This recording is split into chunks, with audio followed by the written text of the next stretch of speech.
Huge volumes of data have been generated in the past few years by big and small companies.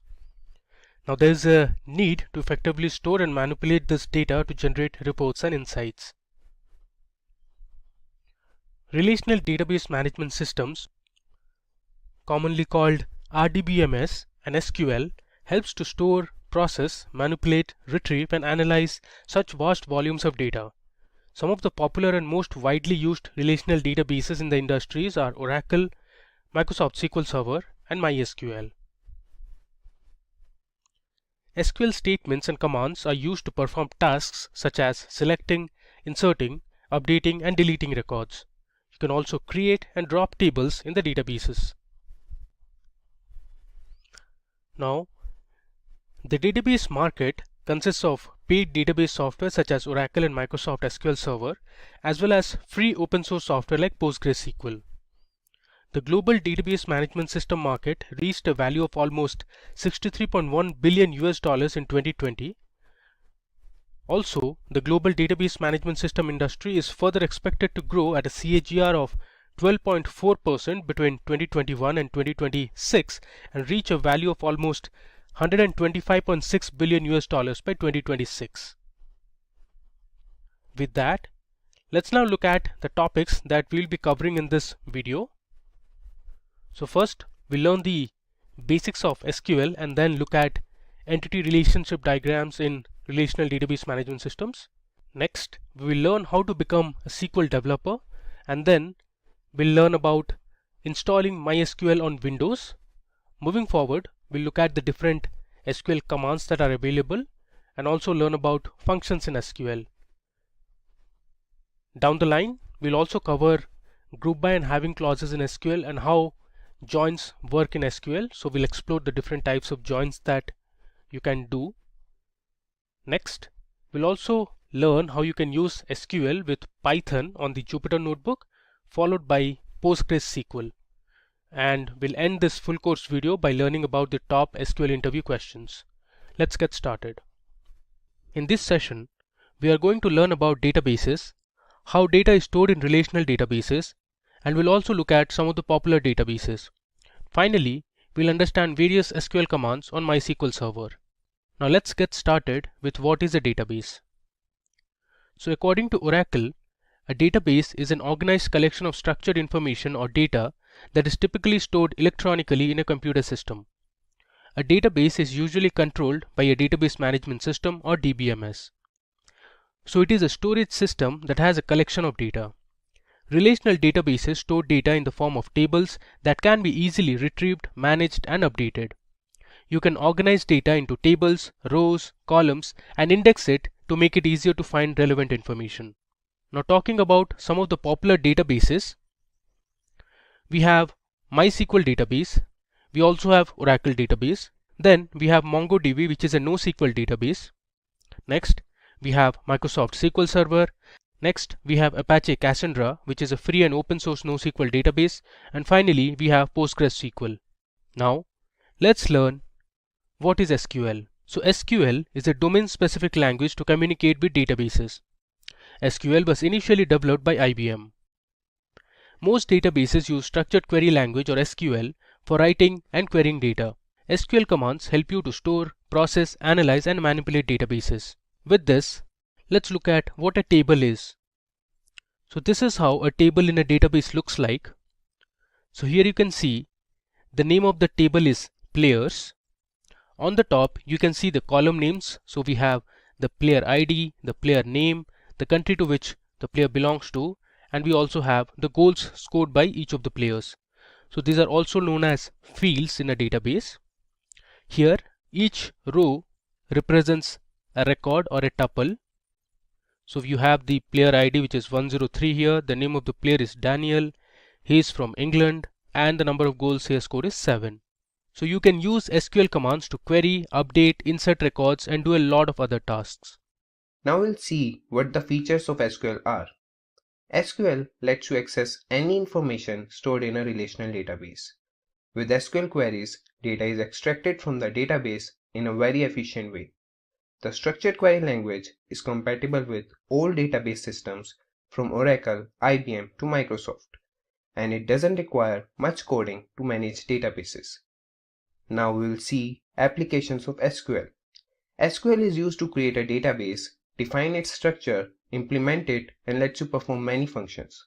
SQL is also used for maintaining an already existing database. SQL is a powerful language for entering data, modifying data, and extracting data in a database. SQL is extensively used as a client-server language to connect the front end with the back end, thus supporting the client-server architecture. SQL, when deployed as Data Control Language (DCL), helps protect your database from unauthorized access. In this session, we will learn about ER diagram, starting with what is an ER diagram and why it's been so much used by the companies. Then we will learn about the symbols used in the ER diagram and get familiar with the components of it. So hey everyone, I'm Abhisar Ahuja from SimpliLearn and welcome to this video on ER diagram in DBMS. But before we begin, if you love watching tech videos, subscribe to our channel and hit the bell icon to never miss an update. Let's start. Have you ever wondered how these big e-commerce companies manage their tons of data that keeps updating every second? And these data sets keep on updating in their databases. To perform operations on this data, they should have a conceptual understanding of these databases. And this is done by understanding ER diagrams of the databases. So let's understand what an ER diagram is. An entity relationship diagram describes the relationship of entities that needs to be stored in a database. ER diagram is mainly a structural design for the database. It is a framework made using specialized symbols to define the relationship between entities. ER diagrams are created based on the three main components: entities, attributes, and relationships. Let's understand the use of ER diagram with the help of a real-world example.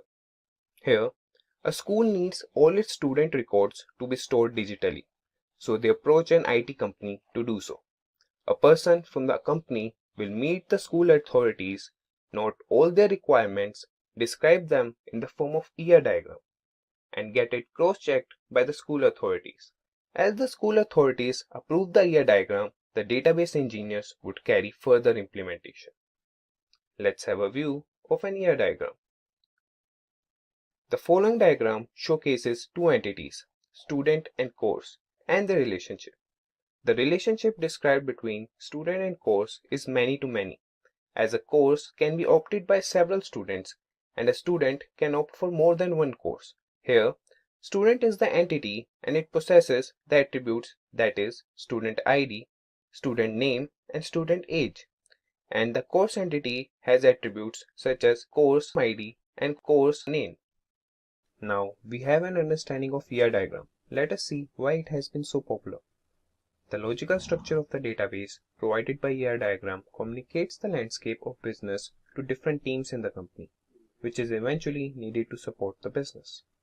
ER diagram is a GUI representation of the logical structure of a database, which gives a better understanding of the information to be stored in a database.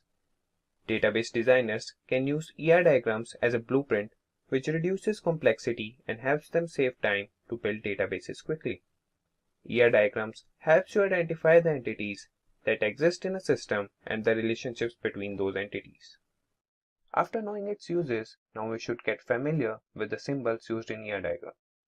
The rectangle symbol represents the entities, oval symbol represents attributes, a rectangle embedded in a rectangle represents a weak entity, a dashed oval represents a derived attribute, a diamond symbol represents a relationship among entities, double oval symbol represents multi-valued attributes.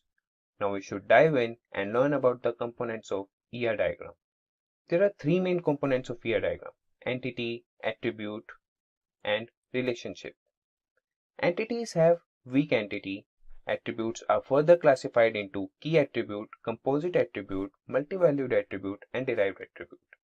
Relationships are also classified into one-to-one relationships, one-to-many relationships, many-to-one relationships, and many-to-many relationships. Let's understand these components of ER diagram, starting with entities. An entity can be either a living or a non-living component. An entity is showcased as a rectangle in an ER diagram. Let's understand this with the help of an ER diagram. Here, both student and course are in rectangular shape and are called entities, and they represent the relationship study in a diamond shape. Let's transition to weak entity. An entity that makes reliance over another entity is called a weak entity. The weak entity is showcased as a double rectangle in ER diagram. In the example below, the school is a strong entity because it has a primary key attribute school number.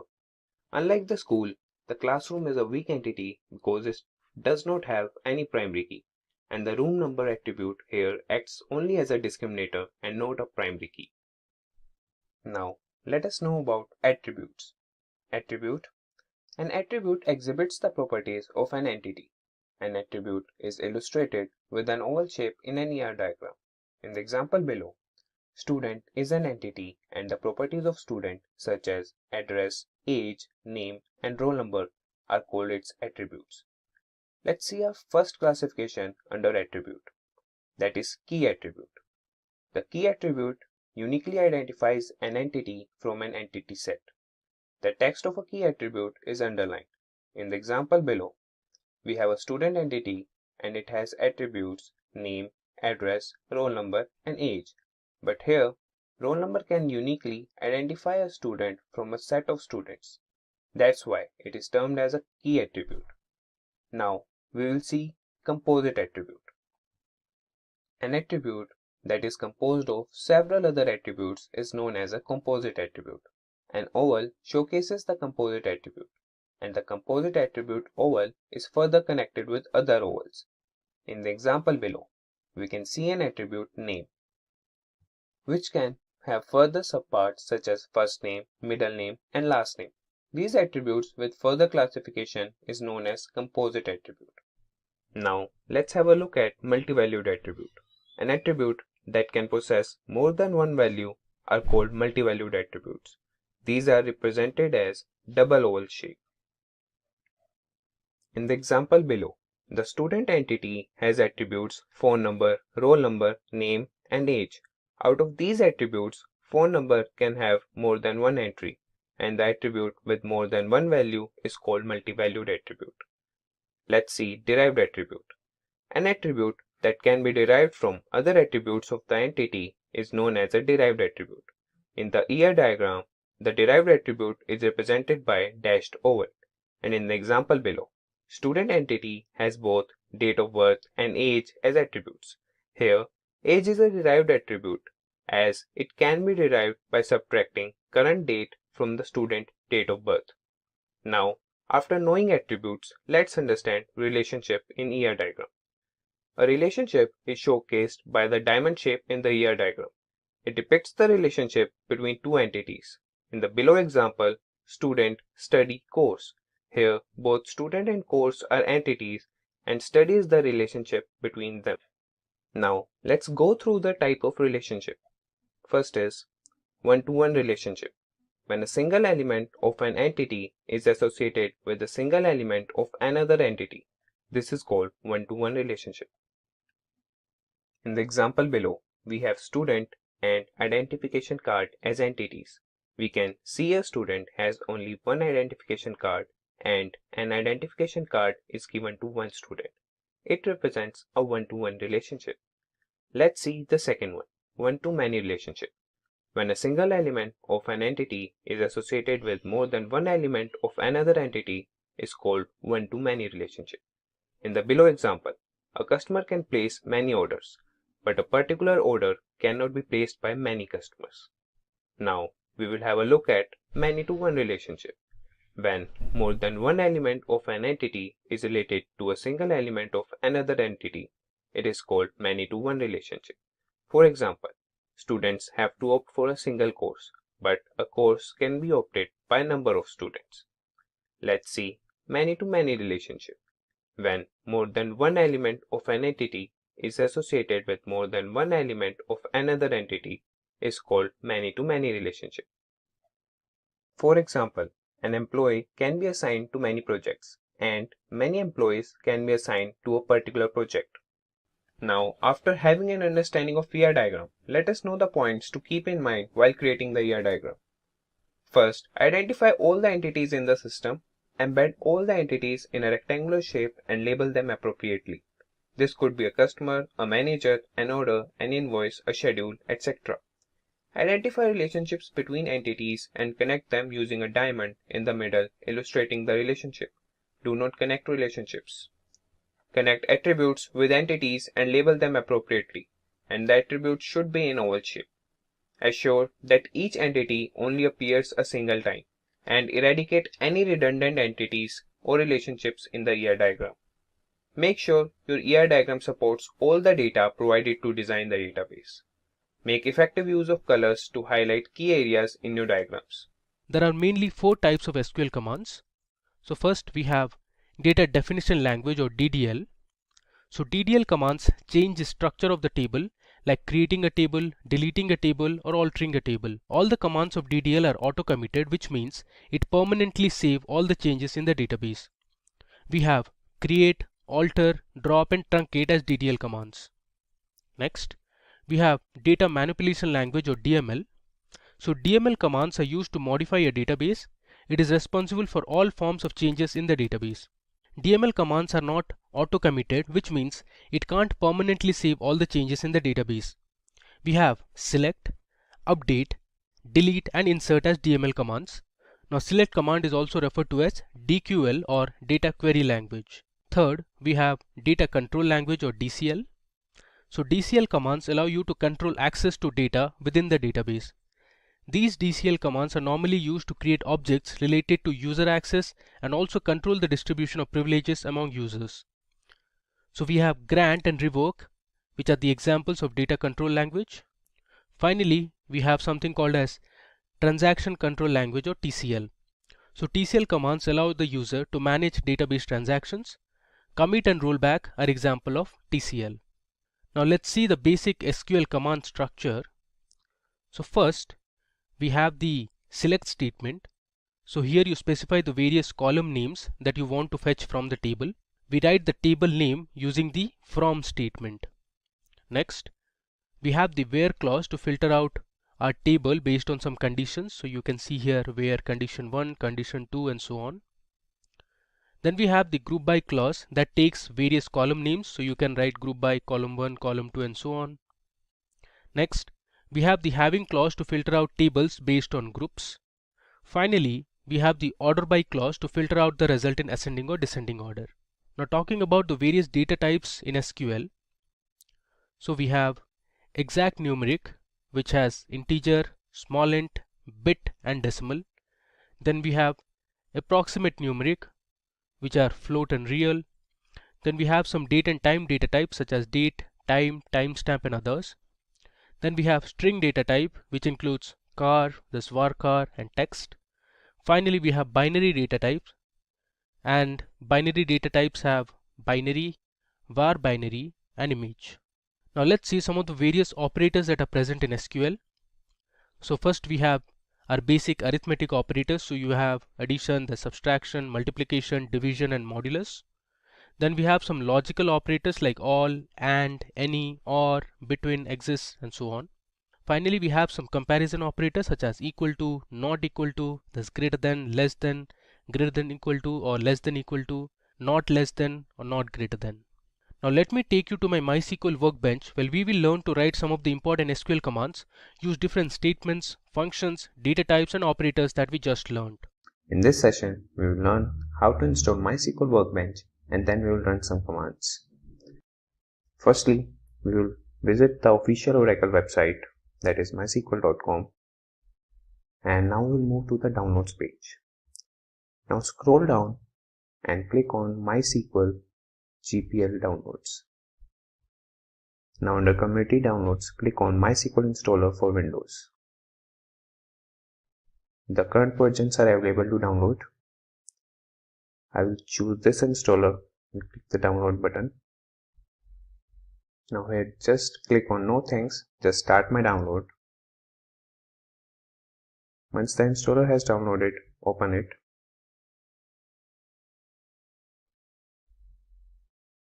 You may be prompted for permission, click yes. This opens the installer. You will be asked to choose the setup type. We will go with custom. Click Next. Now you have to select the products you want to install. We will install only the MySQL Server, MySQL Shell and the MySQL Workbench. Expand MySQL Servers by double-clicking on it and choose the version you want to install and click on this arrow. Same thing for MySQL Shell.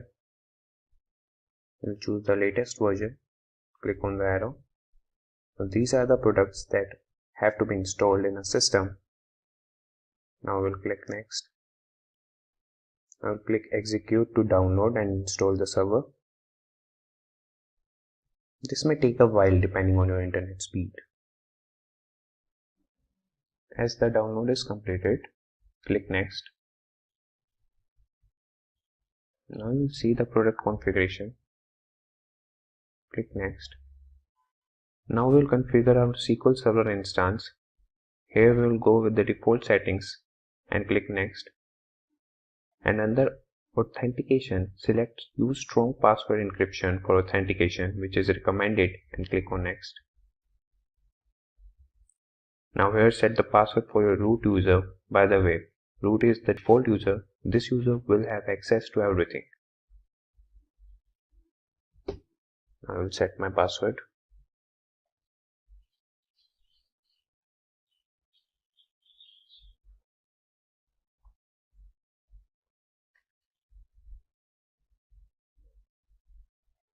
Now I will click on Next. And here also we'll keep the default settings and click on Next. Now to apply configuration, we will execute the process. Once all the configuration steps are complete, click Finish.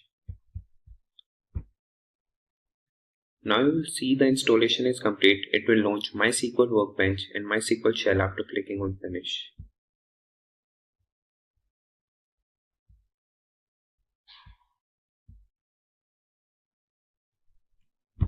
Now the Shell and Workbench has started. Now we will connect by clicking on the root user. It will ask for a password. Enter the password and it will connect successfully.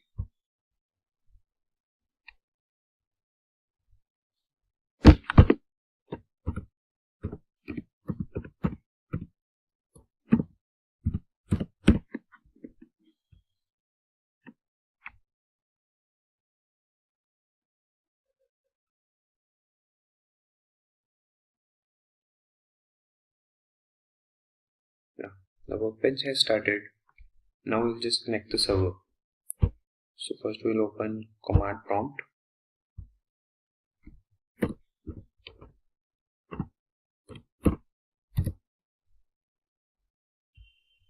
Now we'll reach the path where MySQL files are present.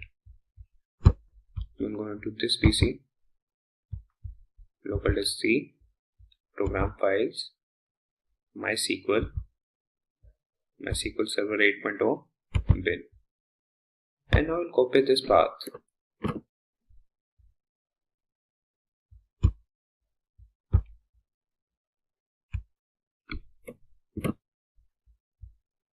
Now we'll open the command prompt and write a command cd space and paste the link and press enter.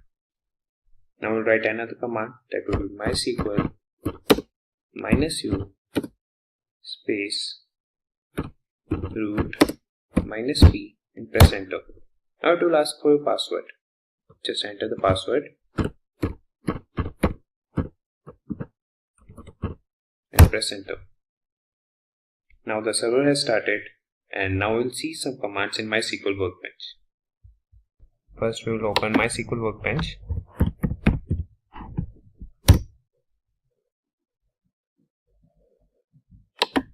Now we'll click on the local instance MySQL 80 and enter the password to connect to the local host.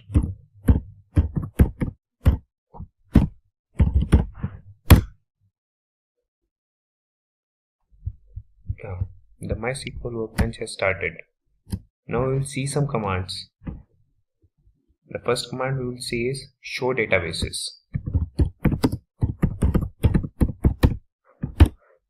Show databases semicolon, and now we will select the whole command and click on this execute button, and here we will see the result in the result grid. These are the databases that are stored already in the database. Now, there are 4 databases, that is Information Schema, MySQL, Performance Schema and SYS. Now we will select one of the database. We will use MySQL.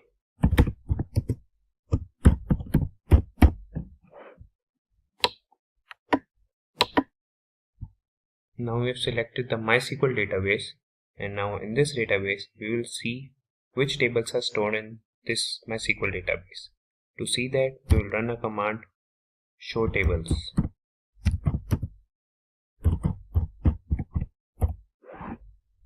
We'll select the command and click on the execute button. These are the tables that are stored in this MySQL database, that is columns, underscore prive, component, DB and much more. Now let me go ahead and open my MySQL workbench. So in the search bar I'll search for MySQL workbench. You can see I'm using the 8.0 version. I'll click on it and here it says welcome to MySQL workbench, and below under connections you can see I have already created a connection which says local instance. Then you have the root, the local host and the port number. Let me click on it. You can see the service, the username is root, and I'll enter my password and hit OK. Now this will open the SQL editor. So this is how the MySQL workbench looks like. Here we learn some of the basic SQL commands. So first let me show you the databases that are already present. So the command is show databases. You can hit tab to autocomplete. I'll use a semicolon. I'll select this, and here on the top you can see the execute button. So if I run this, below you can see the output. It says show databases, 7 rows are returned, which means currently there are 7 databases. You can see the names. Alright, now let's say I want to see the tables that are present inside this database called world. So I'll use the command use world, which is the database name. Now let me run it. So currently I'm using the world database. So to display the tables that are present in the world database, I can use the show command and write show tables. Give a semicolon and I'll hit Control Enter this time to run it. Alright, so you can see the tables that are present inside this world database. So we have 3 tables in total: city, country and country. I want to display all the columns, so star here means to display all the columns. Then I'll write my from the table name, that is city. So this command is going to display me all the rows that are present inside the city table. So if I hit Control Enter, alright, you can see the message here. It says 1000 rows were returned, which means there were total 1000 records present inside the city table. So here you can see there's an ID column, a name column, this country code, district and population. Alright. Similarly, you can check the structure of the table by using the describe command. So I'll write describe and then I'll give the table name, that is city. Now let's just run it. There you go. The field shows the column names. So we have ID, name, country code, district, population. Type here shows the data type of each of the columns. So district is character 20, ID is an integer, population is also integer.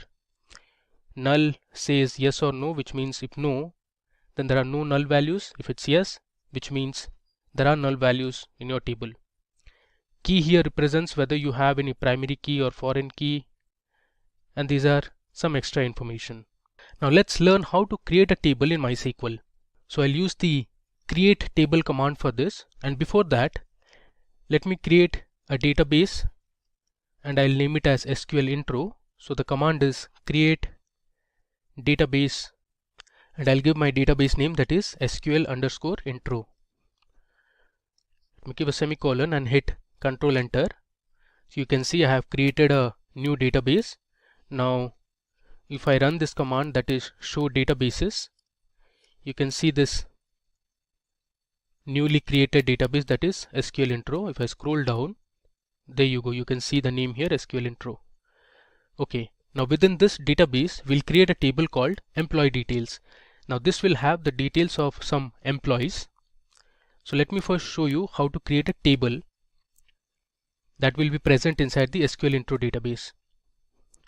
So I'll use the command create table, and then I'll give my table name that is going to be employee underscore details. Next, the syntax is to give the column names. So my first column would be the name column, which is basically the employee name, followed by the data type for this column. Since name is a text column, so I'll use varchar and I'll give a value of 25. So it can hold only 25 characters. Okay.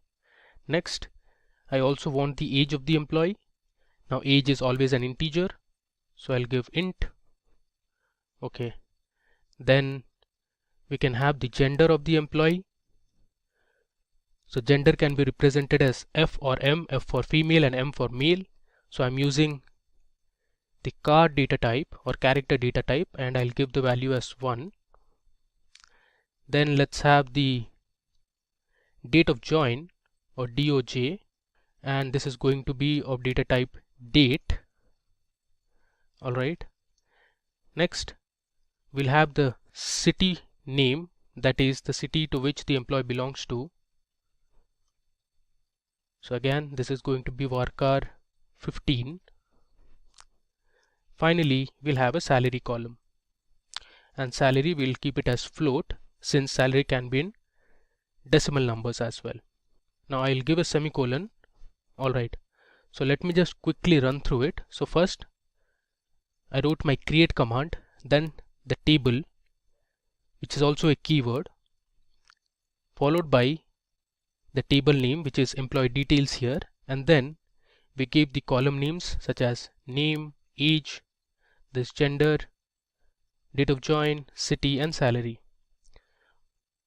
For each of the columns we also give the data type. Alright, so let me just run it. Okay, so here you can see we have successfully created our first table. Now you can use the describe command to see the structure of the table. I'll write describe emp underscore details. If I run this, there you go. So under field you can see the column names, then you have the data types. Null represents if the table can accept null values or not, and these are basically empty, and we haven't set any default constraint. Alright, moving ahead. Now let's learn to add data to our table using the insert command. So on a notepad I have already written my insert statement, so let me just copy it and then I'll explain it one by one.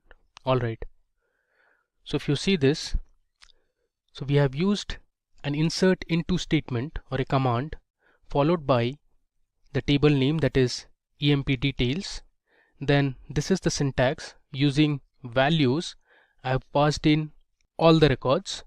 So first we have Jimmy, which is the name of the employee, then we have 35, which basically represents the age, then M means the gender or the sex, then we have the date of join, next we have the city to which the employee belongs to, and finally we have the salary of the employee.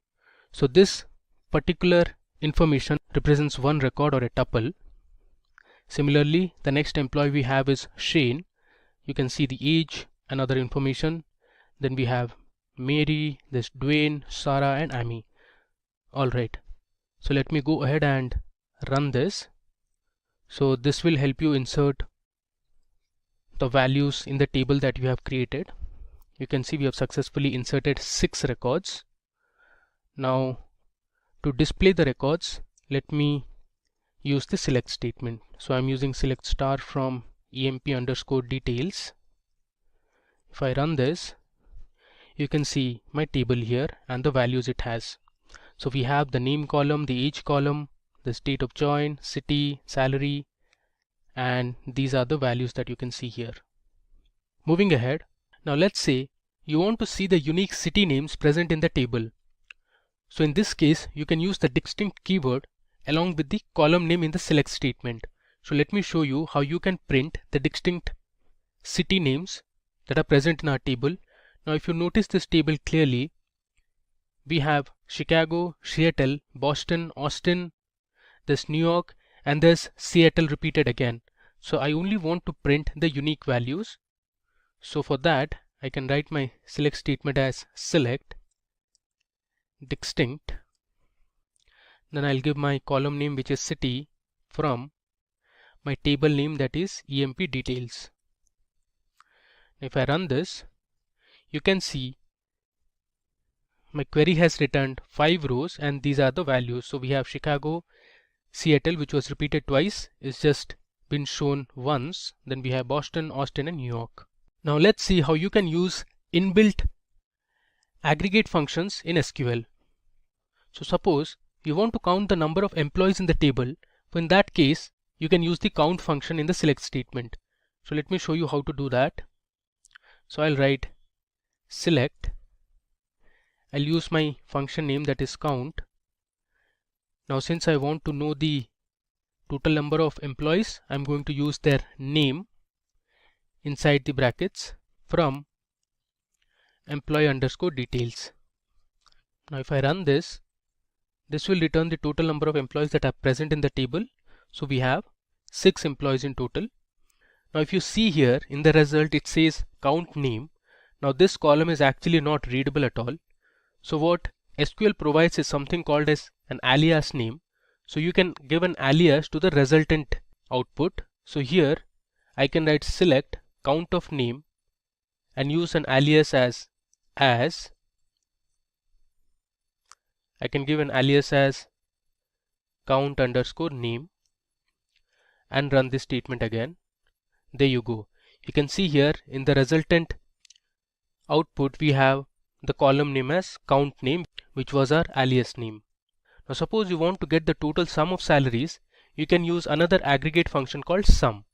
So I'll write my select statement, and this time instead of count I'm going to write sum. And since I want to find the sum of salaries, so inside the bracket I'll give my salary column from my table name, that is employee details. If I run this, this will result in the total sum of salaries. So basically it adds up all the salaries that were present in the salary column.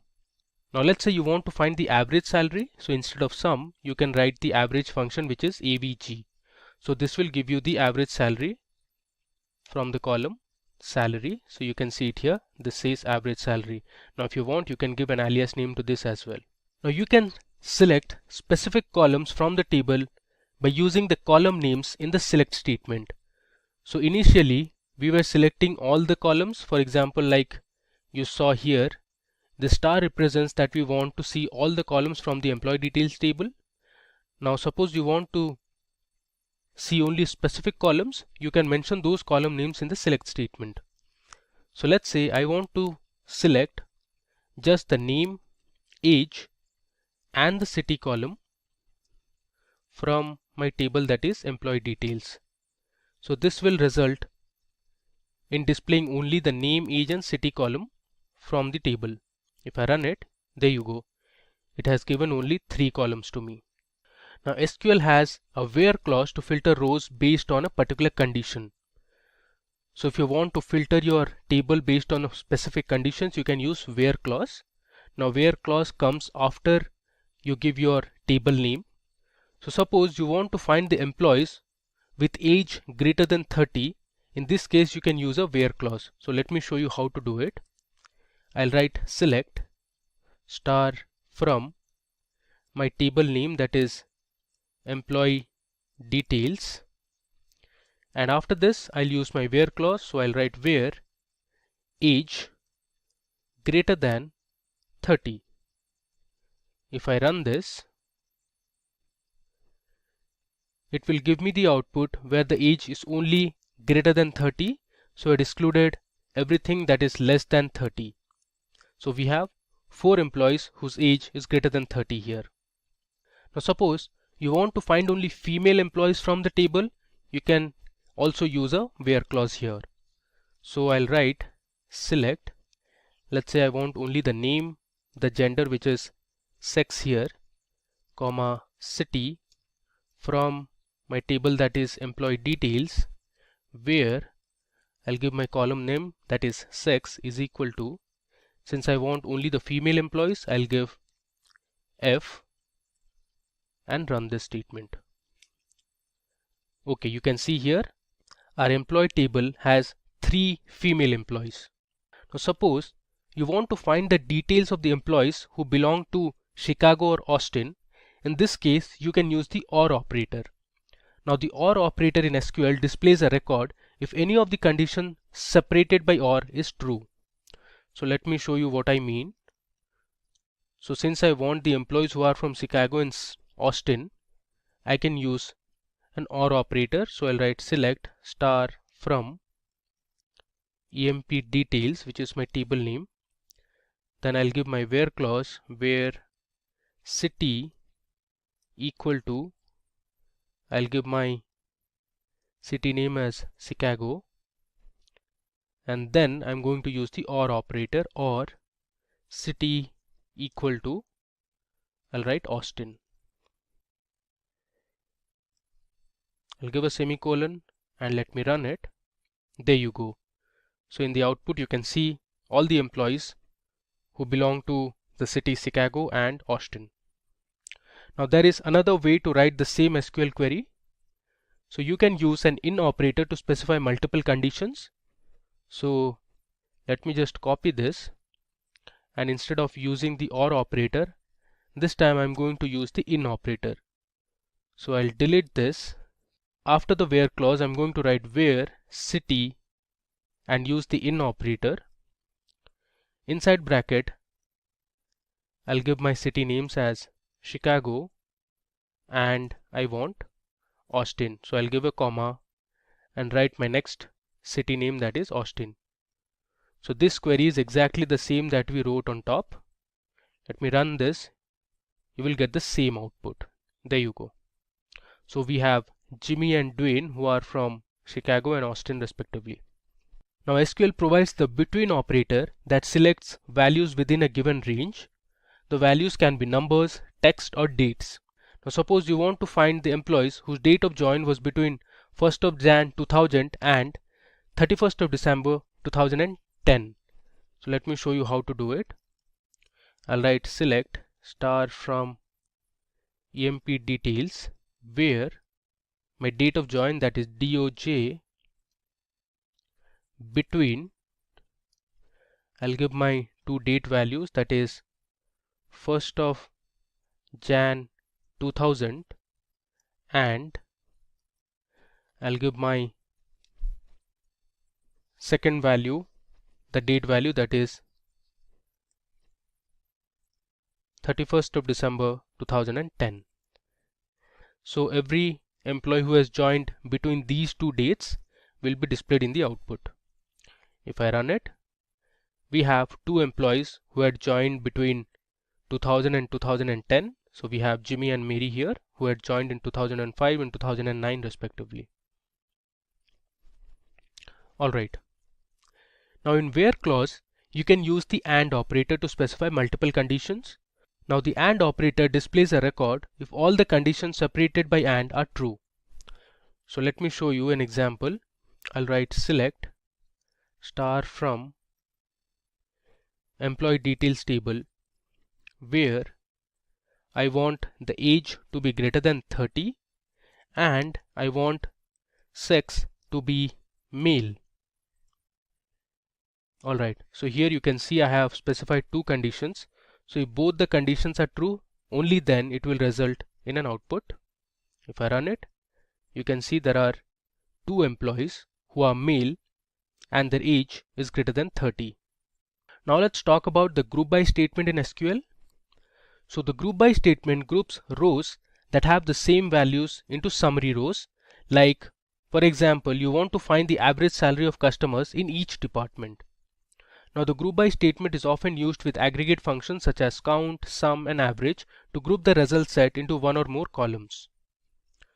Let's say we want to find the total salary of employees based on their gender. So in this case you can use the group by clause. So I'll write select, let's say sex, comma, I want to find the total sum of salary, as I'll give an alias name, let's say total salary, from my table name, that is employee details. Next I'm going to group it by sex. Okay, let me run it. There you go. So we have two genders, male and female, and here you can see the total salary. So what this SQL statement did was, first it grouped all the employees based on the gender, and then it found the total salary. Now SQL provides the order by keyword to sort the result set in ascending or descending order. Now the order by keyword sorts the records in ascending order by default. To sort the records in descending order, you can use the DESC keyword. So let's say I want to sort my employee details table in terms of salary. So I'll write select star from emp underscore details, and I'll use my order by clause on the salary column. So this will sort all the records in ascending order of their salary, which is by default. You can see the salary column is sorted in ascending order. Now suppose you want to sort the salary column and display it in descending order, you can use this keyword, that is DESC. Let me run it. You can see the output. Now this time the salary is sorted in descending order, and you have the other values as well. Now let me show you some basic operations that you can do using the select statement. So suppose I write select and do an addition operation, let's say 10 plus 20, and I'll give an alias name as addition. If I run this, it will give me the sum of 10 and 20, that is 30. Similarly, you can use the subtraction operator, and you can change the alias name as, let's say, subtract. Let's run it. You get minus 10. Now there are some basic inbuilt functions. There are a lot of inbuilt functions in SQL, but here I'll show you a few. Suppose you want to find the length of a text or a string, you can use the length function. So I'll write select and then use the length function. I'll hit tab to autocomplete. Let's say I want to find the length of country India, and I'll give an alias as total length. If I run it, you see here it returns 5 because there are 5 letters in India. There's another function called repeat. So let me show you how repeat works. So I'll write select repeat. Let's say I want to repeat the symbol, that is at the rate. I'll put it in single quotes because it is a text character, and I want to repeat this character for 10 times. Close the bracket and let's run it. You can see here in the output it has printed at the rate 10 times. You can count it. Alright. Now let's say you want to convert a text or a string to uppercase or lowercase. You can do that as well. So I'll write select and use the function called upper. Let's say I want to convert my string, that is India, to uppercase. I'm not giving in any alias name. If I run this, see, my input was capital I and everything else was in small letter. In the output you can see it is converted my input to all caps. Similarly, you can change this. Let's say you want to print something in lowercase, you can use the lower function. Let's say this time everything is in uppercase. If I run it, it converts India to lowercase. Now let's explore a few date and time functions. Let's say you want to find the current date. There's a function called CUR, which stands for current, and this is the function I'm talking about, which is current date.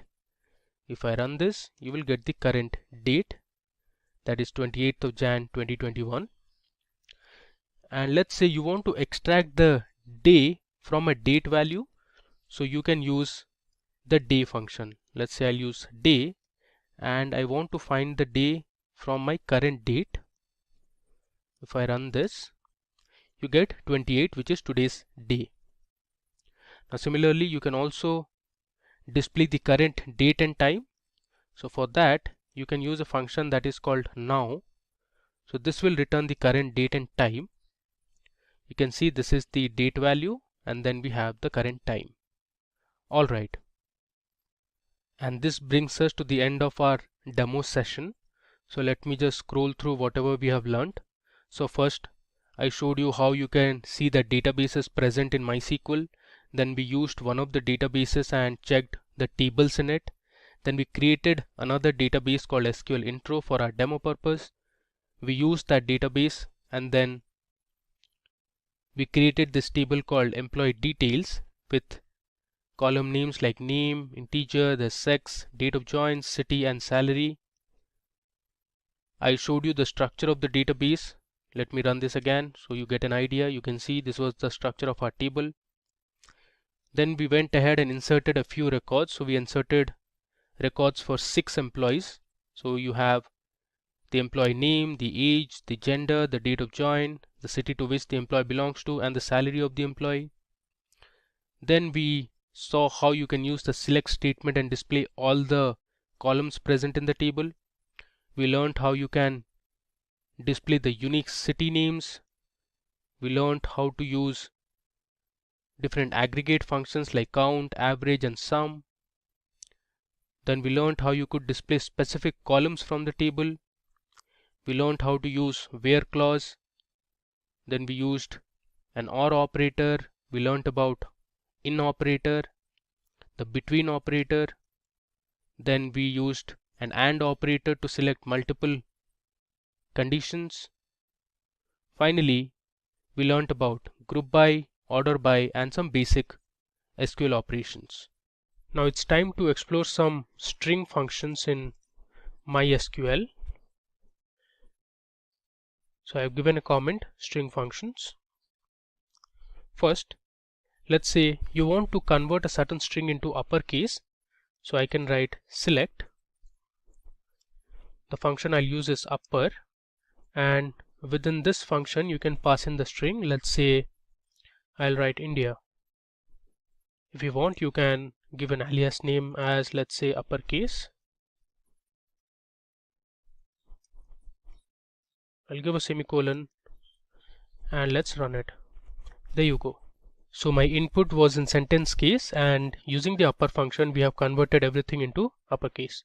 Similarly, let me just copy this and I'll show you. If you want to convert a string into a lowercase, you can use the lower function. I'll run this. You can see the result. Everything is in lowercase now. Of course, I need to change the alias name to lowercase. Now instead of using lower as the function, there is another function that MySQL provides, which is called the L case. So I'll just edit this and write L case, and let's say I'll write India in uppercase. Let's run it. It returns me the same result. Cool. Now moving on, let's say you want to find the length of a string. You can use the character length function. I'll write select, use the function character length, and I'm again going to pass in my string as India as, let's say, total length. Let's run it. This time I'm going to hit Control Enter to run my SQL command. There you go. It has given us the right result, which is 5, because India has 5 characters in it. Now these functions you can also apply on a table. Now let me show you how to do it. Let's say we already have the students table and you want to find the length of each of the student names. So here you can pass stu_name and you can give the same alias name, let's say total length, and then you can write from table name, that is students. if I run this, you can see the output. It has given me total 20 rows of information. This is not readable actually. Let me also display the student names so that we can compare their length. Alright, I'll run this again, and now you can see the result. So Joseph has 6 characters, Nilesh has 6, Vipul has 5, Anubhav has 7. Similarly, if you see, Akshay has 6, Tanishq has 7, Raghav has 6, Cummins has 7, Rabada has 6, so on and so forth. Now instead of using this character length, you can also use the function char length. It will work the same way. Let's see the result. There you go. It has given us the same result. You can either use character length or char length. Now there's another very interesting function called concat. So the concat function adds 2 or more expressions together. Let's say I'll write select. I'll use the function concatenate. The function is actually concat, and I'm going to pass in my string values. Let's say India is in Asia. Let's run this and see our result. You can see here it has concatenated everything. Let us make it more readable. I'll give a space in between so that you can read it clearly. Now this is much more readable. India is in Asia, and if you want, you can give an alias name as well, as let's say merged. There you go. Now the same concat operation you can also perform on a table. I'm going to use the same students table. Let's say I want to return the student ID followed by the student name, and then I am going to merge the student name followed by a space followed by the age of the student, and I can give an alias as let's say name underscore age from my table, that is students. Let's see how this works. Okay, you see here the result is very clear. We have the student ID, the student name, and the concatenated column that we created, which was name underscore age, where we have the student name with a space followed by the age of the student. If I scroll down, you can see the rest of the results. Cool.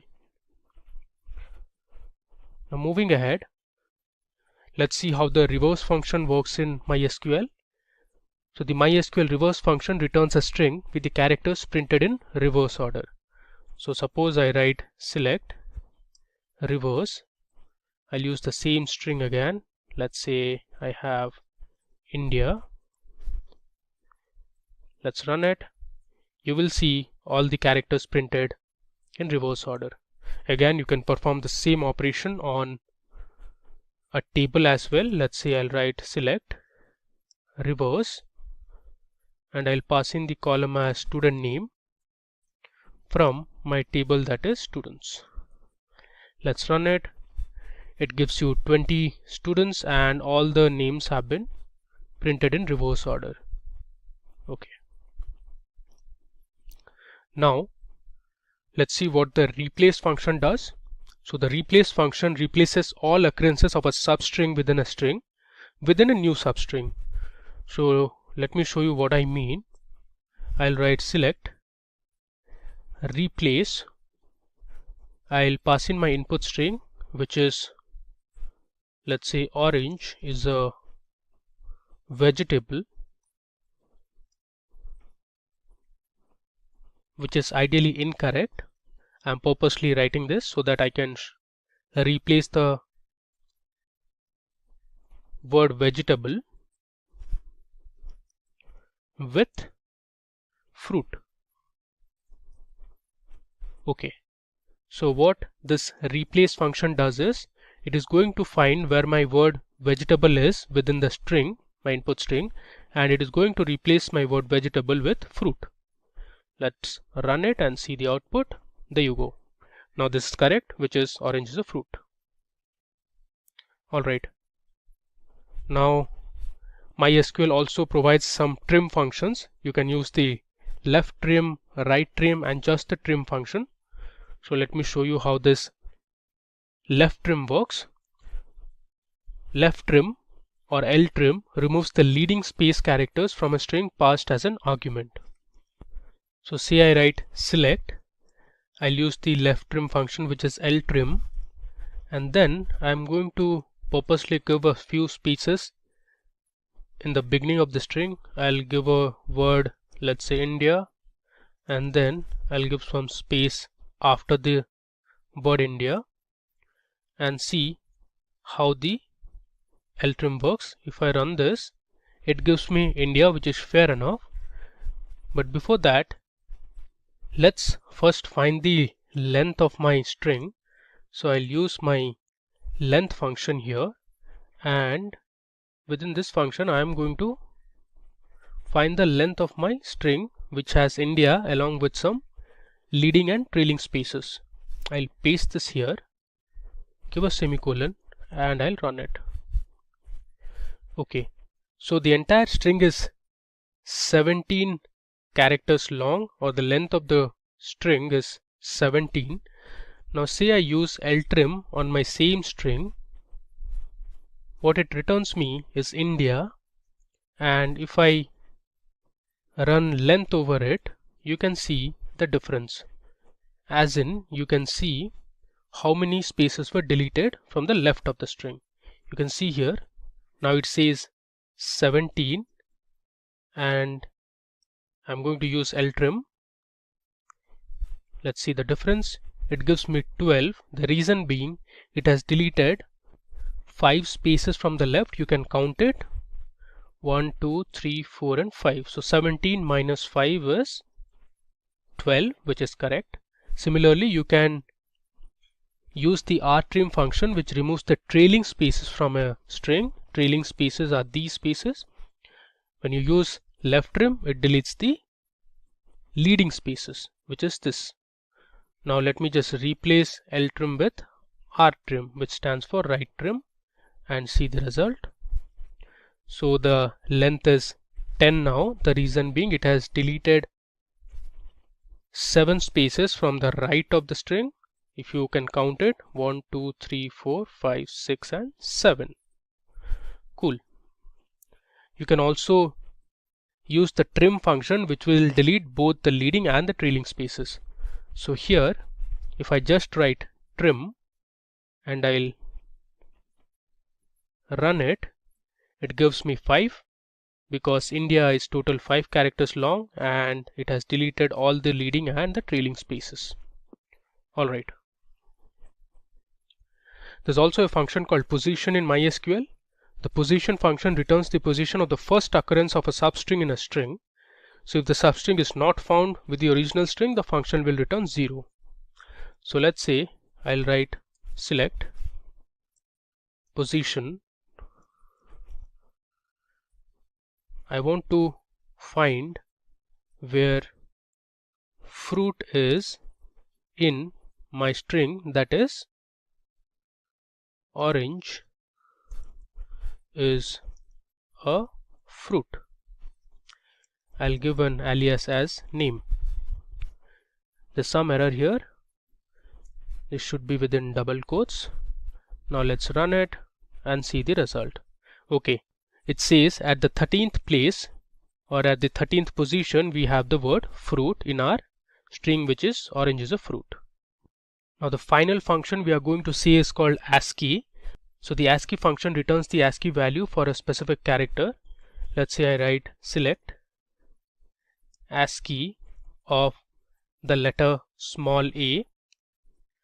If I run this, it will give me the ASCII value, which is 97.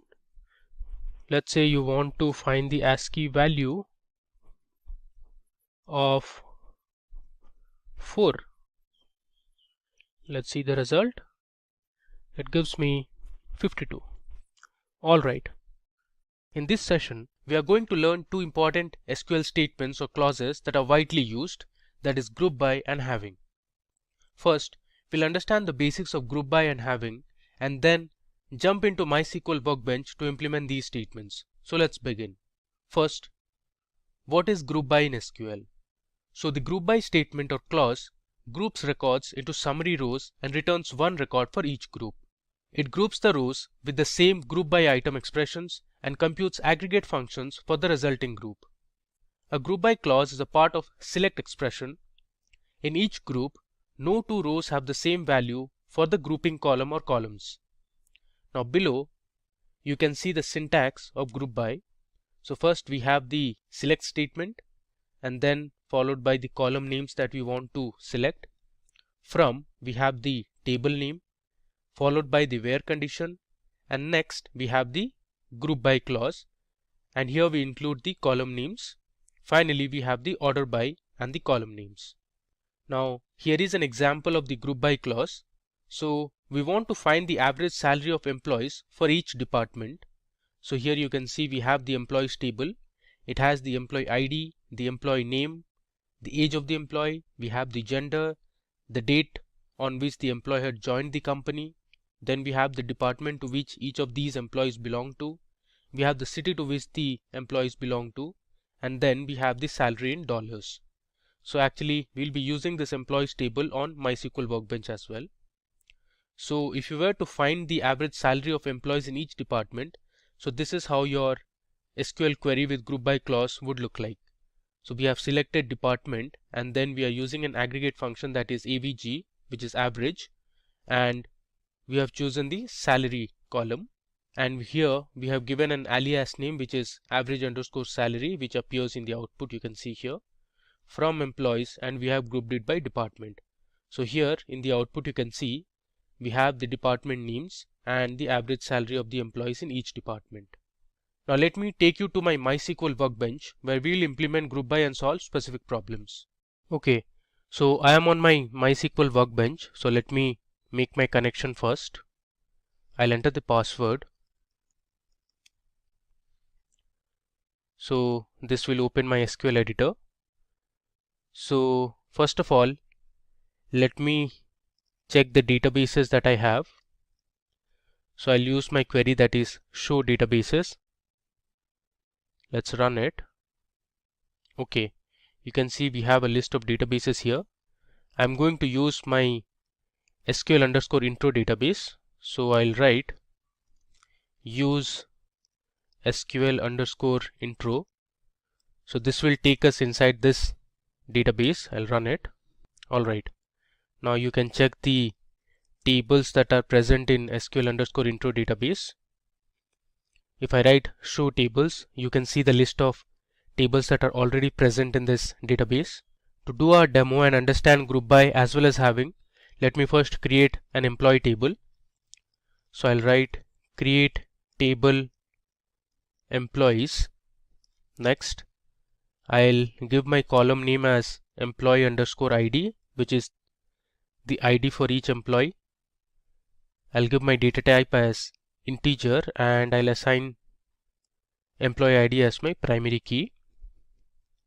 Next, I'll give employee underscore name, and my data type would be varchar. I'll give the size as 25. My third column would be the age column. Age would obviously be an integer.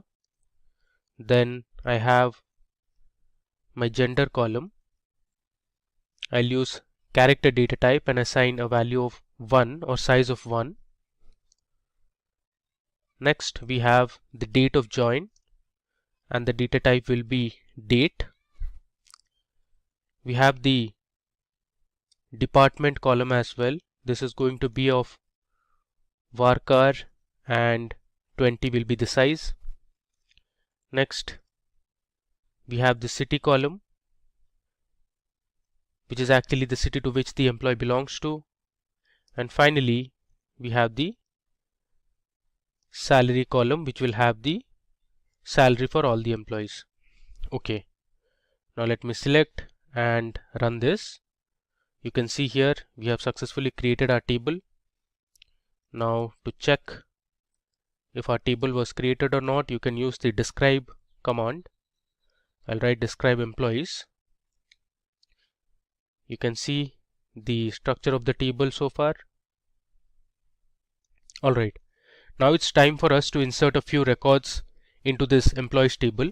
So I'll write insert into employees and I'll copy paste the records which I have already written on a notepad. So let me show you.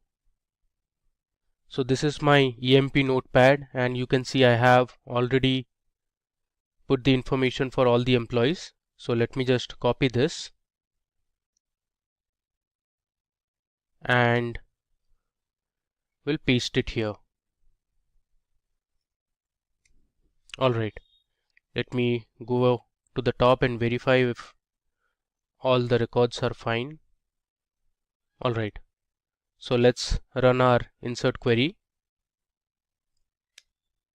Okay, so you can see here we have inserted 20 rows of information, and now let's check the table information or the records that are present in our employees table. I'll write select star from employees. If I run it, you can see here I have my employee ID, the employee name, age, gender, we have the city, salary, and in total we have inserted 20 records. Now let me run a few SQL commands to check how the structure of our table is. Let's say I want to see the distinct cities that are present in our table. So I'll write select distinct city from employees. If I run this, you see here there are total 8 different cities present in our employees table. So we have Chicago, there's Seattle, Boston, we have New York, Miami, and Detroit as well. Now let's say you want to know the total number of departments that are present. So you can use distinct department. If I run this, alright, you can see we have 7 rows returned and here are the department names. So we have sales, marketing, product, tech, IT, finance, and HR. Alright, now let me show you another SQL command. Now this is to use an aggregate function. So I want to find the average age of all the employees from the table. So I can write select AVG, which is the aggregate function for average. Inside that I have passed my age column from employees. If I run this, so the average age of all the employees in our table is 33.35. Now say you want to find the average age of employees in each department. So for this you need to use the group by clause. I'll give a comment here. I want to find the average age in each department. So I'll write select department, comma, I'll write average of age from employees group by department. Now if I run this, you can see here we have our 7 departments on the left, and on the right you can see the average age of employees in each of these departments.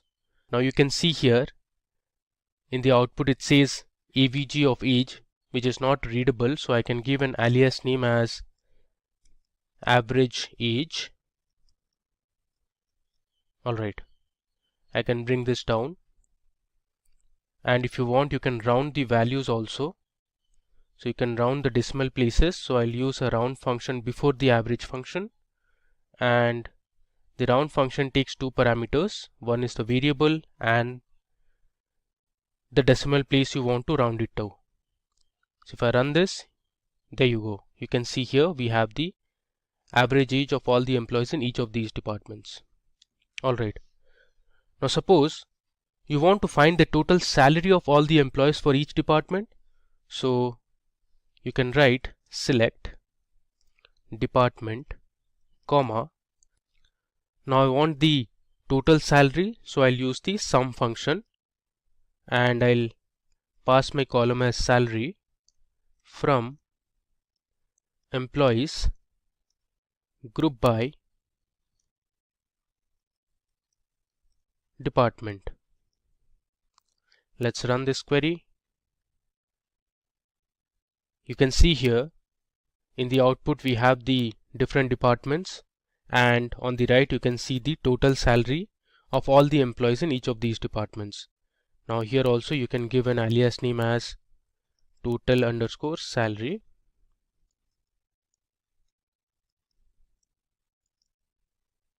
Let's run it again and you can see the output here.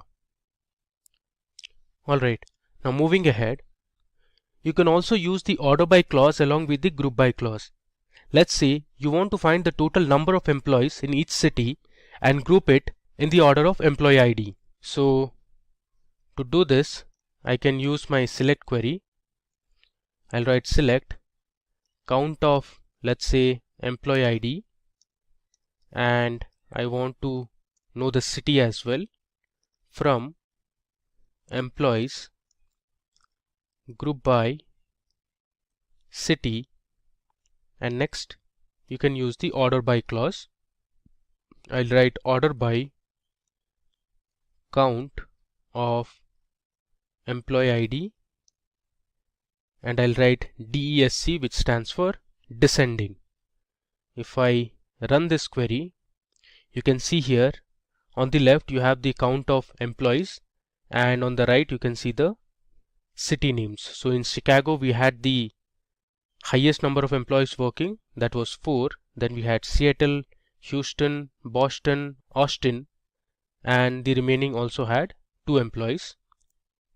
So in this case we have ordered our result based on the count of employee ID in descending order. So we have the highest number appearing at the top and then followed by the lowest. Okay, now let's explore another example. Suppose we want to find the number of employees that joined the company each year. We can use the year function on the date of joining column. Then we can count the employee IDs and group the result by each year. So let me show you how to do it. So I'll write select. I'm going to extract year from the date of join column. I'll give an alias as year. Next, I'll count the employee ID from my table name, that is employees, and I'm going to group it by year, date of join. I give a semicolon. Alright, so let's run this. Great. You see here in the result we have the year that we have extracted from the date of join column, and on the right you can see the total number of employees that joined the company each year. So we have in 2005 there was 1 employee. Similarly we have in 2009 there were 2 employees. If I scroll down, you have information of other years as well. Now if you want, you can order this as well based on year or count. Okay. Now you can also use the group by to join 2 or more tables together. So to show you this operation, let me first create a sales table. So I'll write create table sales, and the sales table will have columns such as the product ID, which is going to be of integer type. Then we have the selling price of the product. Now this will be a float value. Then we have the quantity sold for each of the products. So I'll write quantity.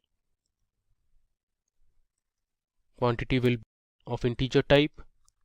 Next we have the state in which the item was sold, and state I'll put it as varchar and give the size as 20.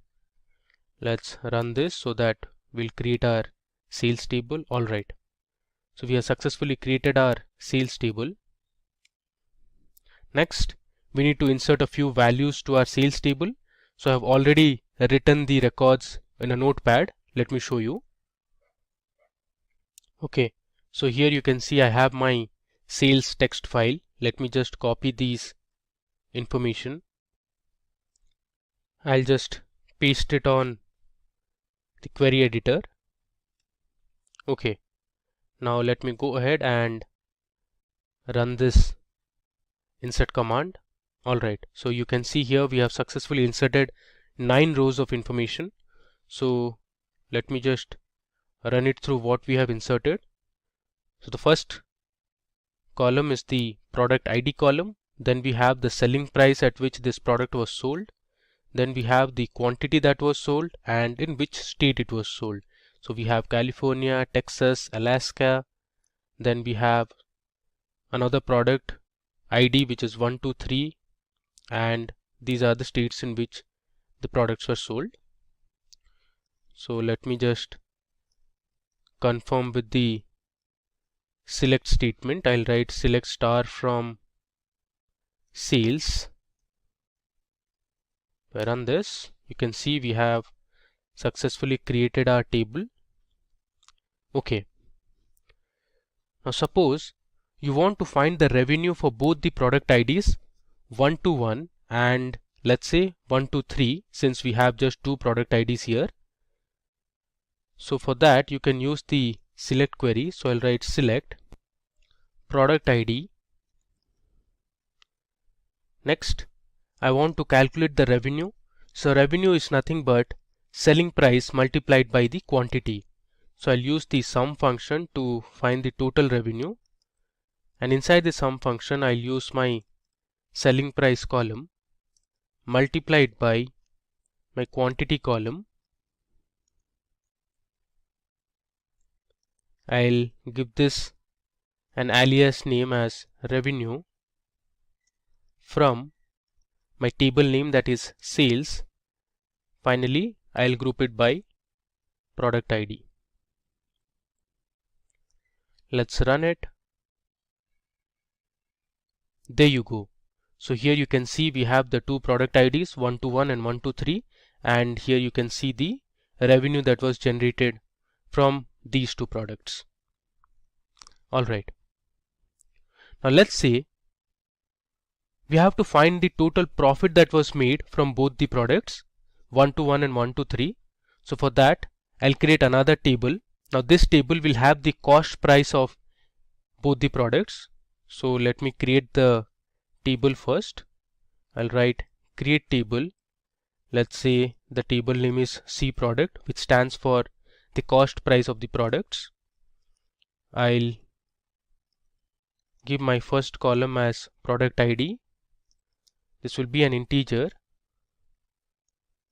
and I'll have my second column as cost price. Cost price will have floating type values. Let's run this. So we have successfully created our product cost table. Now let me insert a few values into the C product table. So I'll write insert into C underscore product. I'll give my values for 121. Let's say the cost price was $270 for each, and next we have my product as 123, and let's say the cost price for product 123 was $250. Let's insert these two values. Okay, next we'll join our sales table and the product cost table. So this will give us the profit that was generated for each of the products. So I'll write select C dot product underscore ID, comma, I'll write sum s dot cell underscore price. Now here C and S are alias names. So if I subtract my cost price from the selling price, that will return the profit that was generated. I'll multiply this with s dot quantity, close the bracket. I'll give an alias name as profit from sales as S. So here S stands for the sales table. I'm going to use inner join C underscore product table as the alias name should be C, where S dot, I'm using an inner join to connect my sales and the product cost table, and I am joining on the column that is product ID, and I have grouped it by C dot product ID. Let's run this. There you go. So here you can see for product ID 121 we made a profit of $1,100, and for product ID 123 we made a profit of $840.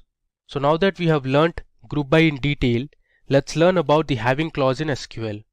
The having clause in SQL operates on grouped records and returns rows where aggregate function results matched with given conditions only. So now having and where clause are kind of similar, but where clause can't be used with an aggregate function. So here you can see the syntax of having clause. You have the select statement followed by the column names from the table name, then we have the where conditions, next we have the group by, finally we have having, and at last we have order by column names. So you can see here we have a question at hand. We want to find the cities where there are more than 2 employees. So you can see the employee table that we had used in our group by clause as well. So if you were to find the cities where there are more than 2 employees, so this is how your SQL query should look like. So we have selected the employee ID and we are finding out the count using the count function. Next we have selected the city column. From employees we have grouped it by city, and then we have used our having clause. So we have given our condition having count of employee ID should be greater than 2. So if you see the output, we have the different city names, and these were the cities where the count of employees was greater than 2. Alright, so let's go to our MySQL workbench and implement how having works. So suppose you want to find those departments where the average salary is greater than $75,000. You can use the having clause for this. So let me first run my table, which is employees.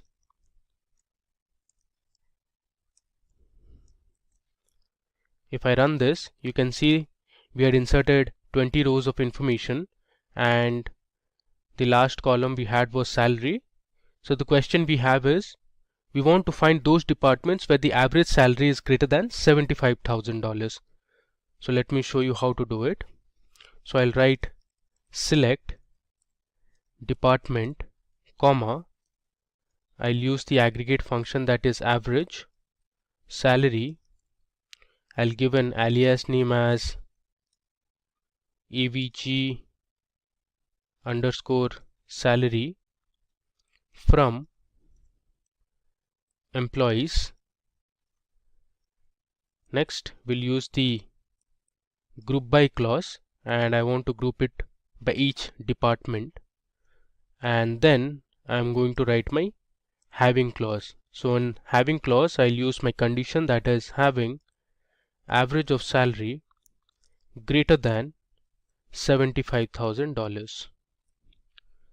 Let's run it and see the output. There you go. So here you can see there were total 3 departments in the company, that is sales, finance and HR, where the average salary is greater than $75,000. Okay. Next, let's say you want to find the cities where the total salary is greater than $200,000. So this will again be a simple SQL query. So I'll write select city, comma, I want to find the total salary, so I'll use the sum function and I'll pass my column as salary, as I'll give a alias name as total from employees group by city, and then I am going to use my having clause. I'll pass in my condition as having sum of salary greater than $200,000. Alright, so let's run this query. There you go. So the different cities are Chicago, Seattle and Houston, where the total salary was greater than $200,000. Now suppose you want to find the departments that have more than 2 employees. So let's see how to do it. I'll write select department, comma, this time since I want to find the number of employees, I'm going to use the count function. I'll write count star as employee underscore count or emp underscore count, which is my alias name, from employees. Next I'll group it by department, having, I'll give my condition count star greater than 2. Let's run this. Okay, so you have departments such as sales, product, tech and IT where there are more than 2 employees. Okay, now you can also use a where clause along with the having clause in an SQL statement. So suppose I want to find the cities that have more than 2 employees apart from Houston. So I can write my query as select city, comma, count star as emp count from employees, where I'll give my condition city not equal to Houston. I'll put it in double quotes since I don't want to see the information regarding Houston. I'll group it by city, having count of employees greater than 2. So if I run this query, you see we have information for Chicago and Seattle only, and we have excluded the information for Houston. Now you may also use aggregate functions in the having clause that does not appear in the select clause. So if I want to find the total number of employees for each department that have an average salary greater than $75,000, I can write it something like this. So select department, comma, count star as emp count from employees group by department, and in the having clause I'm going to provide the column name that is not present in the select expression. So I'll write having average salary greater than 75,000. This is another way to use the having clause. Let's run this. Alright, you can see we have department sales, finance and HR, and you can see the employee count where the average salary was greater than 75,000. Okay,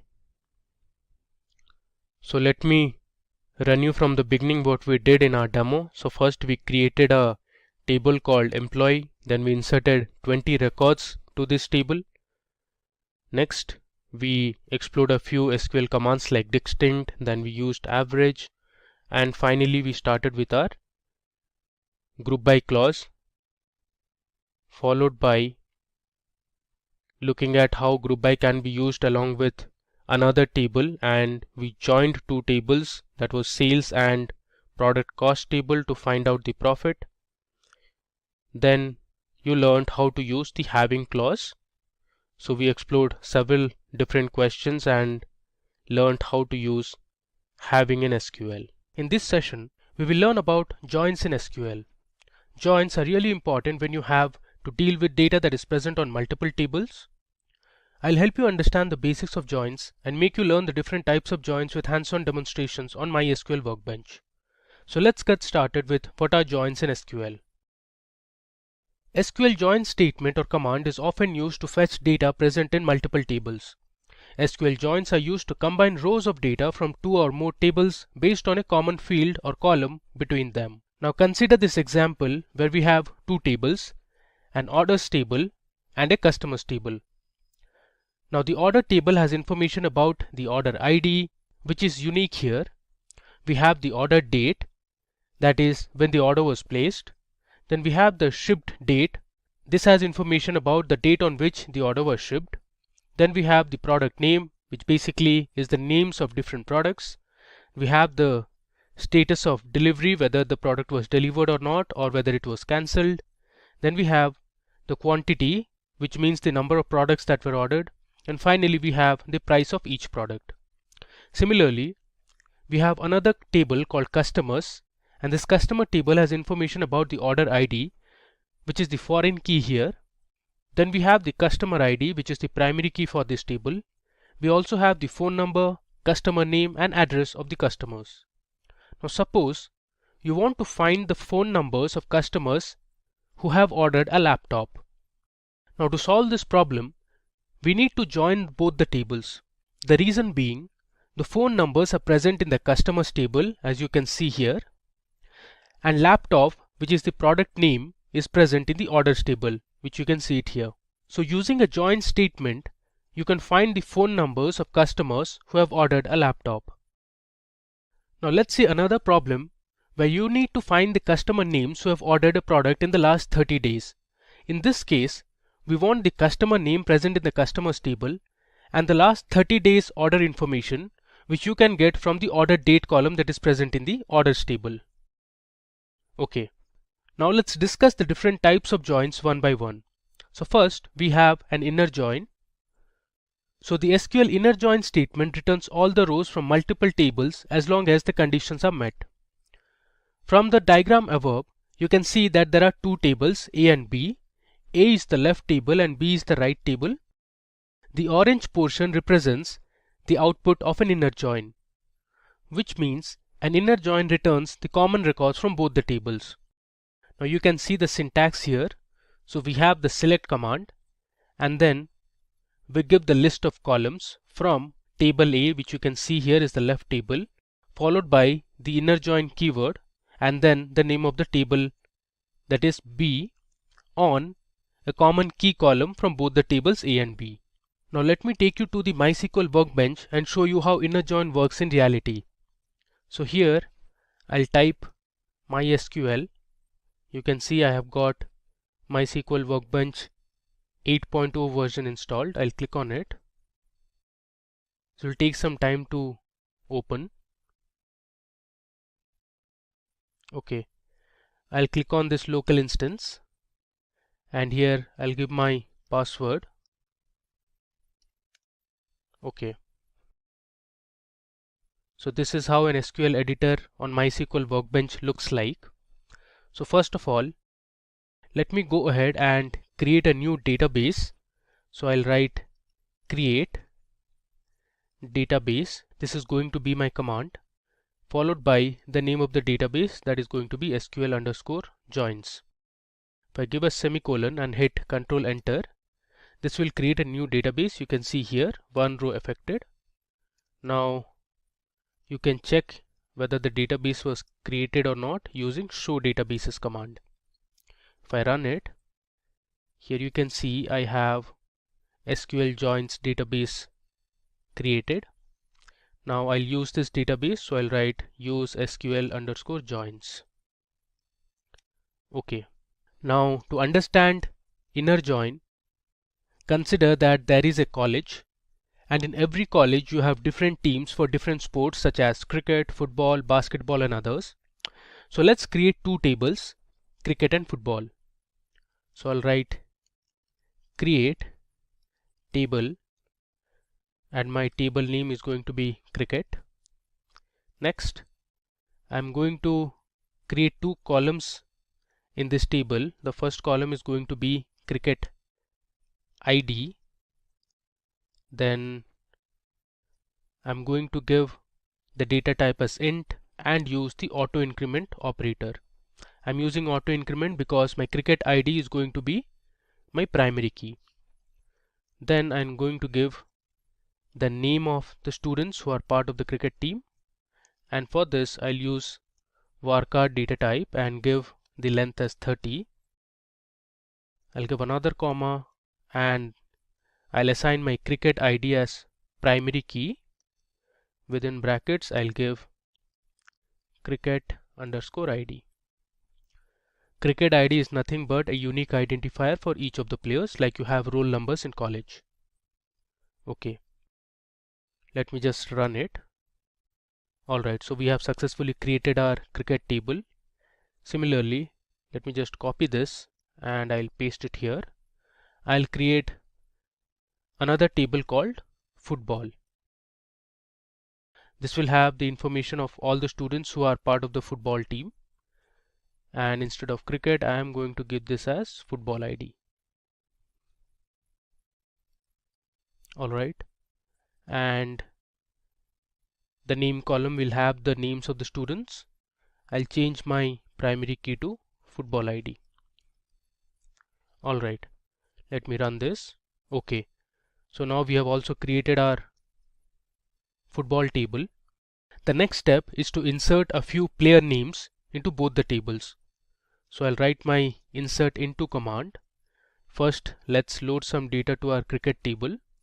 So I'll write cricket and I'll give my name column followed by values, and here I'll give some names such as, let's say, Stuart. I'll give another comma. The next player I'll choose is, let's say, Michael. Similarly, I'll add a few more. Let's say we have Johnson.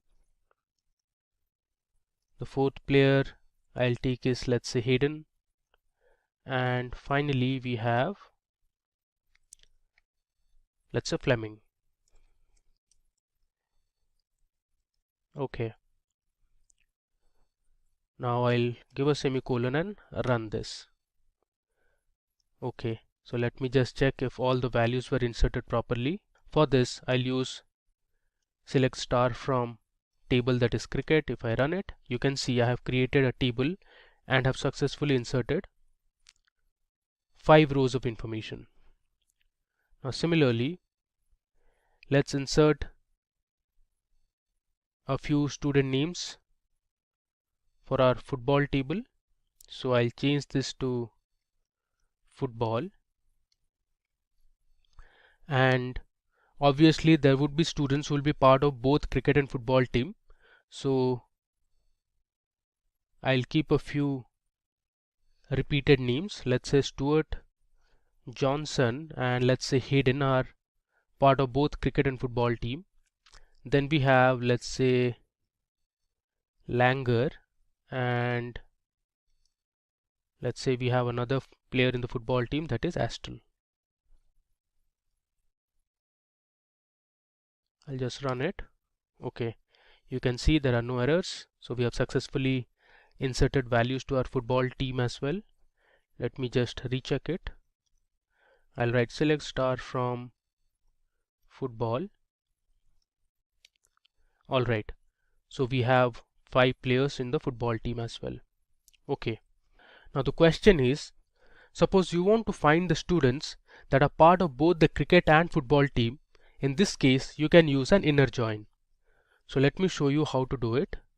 So I'll write select star from cricket, as I'm using an alias name as C, which stands for cricket. Then I'm going to write inner join. My next table is going to be football as F, which is an alias name for the football table. Then I'm going to use the on command or operator, and then I'll give the common key, that is name here. So c.name is equal to f.name. So based on this name column from both the table, my inner join operation will be performed. So let's just run it. There you go. So Stuart, Johnson and Hayden are the only 3 students who are part of both the teams. Alright. Now you can also individually select each of the columns from both the tables. So let's say I write select c dot cricket underscore id, comma c dot name, comma f dot football underscore id, comma f dot name. From, I'll write cricket as C, inner join football as F, on C dot name is equal to F dot name. Now if I run this, you see we get the same output here as well. Alright. Now let's explore another example to learn more about inner joins. So we have a database called classic models. Let me first use classic models. I'll run this. Okay. Now let me just show the different tables that are part of classic tables. Alright. So here you can see there are tables like customers, there's employees, office, there's office details, orders, payments, products and product lines as well. Alright. So let me use my select statement to show what are the columns present in the products table. Okay. So this product table has information about different product names. You have the product code. Now this product code is unique here. We also have the product vendor, a little description about the product. Then we have the quantity in stock, buying price and MSRP. Let's see what we have in product lines.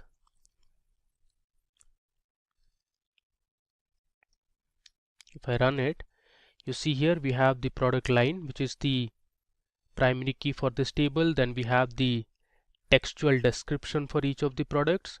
This is basically some sort of an advertisement. Alright.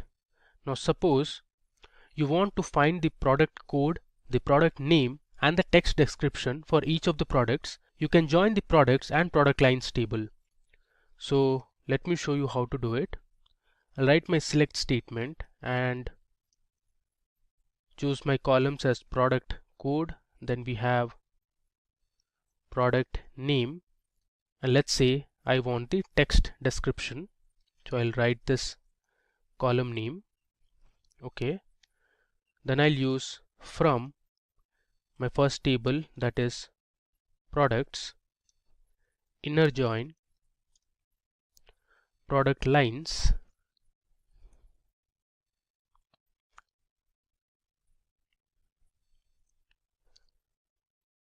I can use using the common key column, that is product line.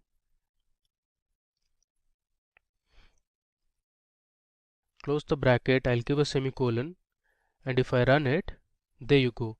So you can see the different product codes. Then we have the different product names and the textual description for each of the products. So this we did by joining the products table and the product lines table. Alright. Now suppose you want to find the revenue generated from each product order and the status of the product. To do this task, we need to join 3 tables, that is orders, order details and products.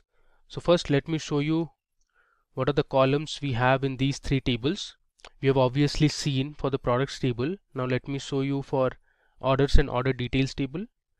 So I'll write select star from orders. If I run it, you can see it has information about the order number, the date on which the order was placed, We also have the shipment date. We also have the status column, which has information regarding whether the order was shipped or cancelled. Then we have some comments column. We also have the customer number who ordered this particular product. Similarly, let's check what we have under order details.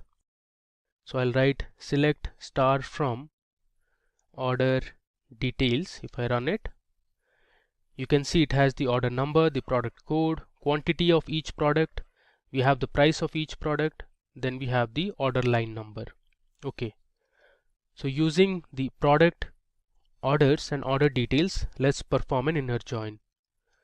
So I'll write select o dot order number comma o dot status comma I need the product name, which I'll take from the products table, so I'll write p dot product name. Now here O, P are all alias name for the tables, orders, products, and I'll use OD for order details, comma, since we want to find the revenue, we actually need to find the product of quantity ordered into price of each product. So I'll use a sum function, and inside the sum function I'll give quantity ordered multiplied by the price of each item. I'll use an alias as revenue. Then I'll use my from clause, from orders as O, inner join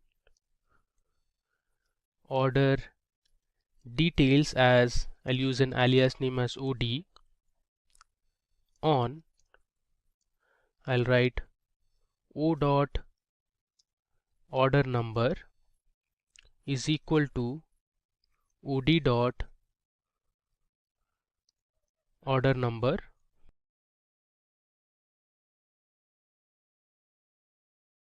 I'll use another inner join, and this time we'll join the products table. So I'll write inner join products as P on P dot product code is equal to OD dot product code.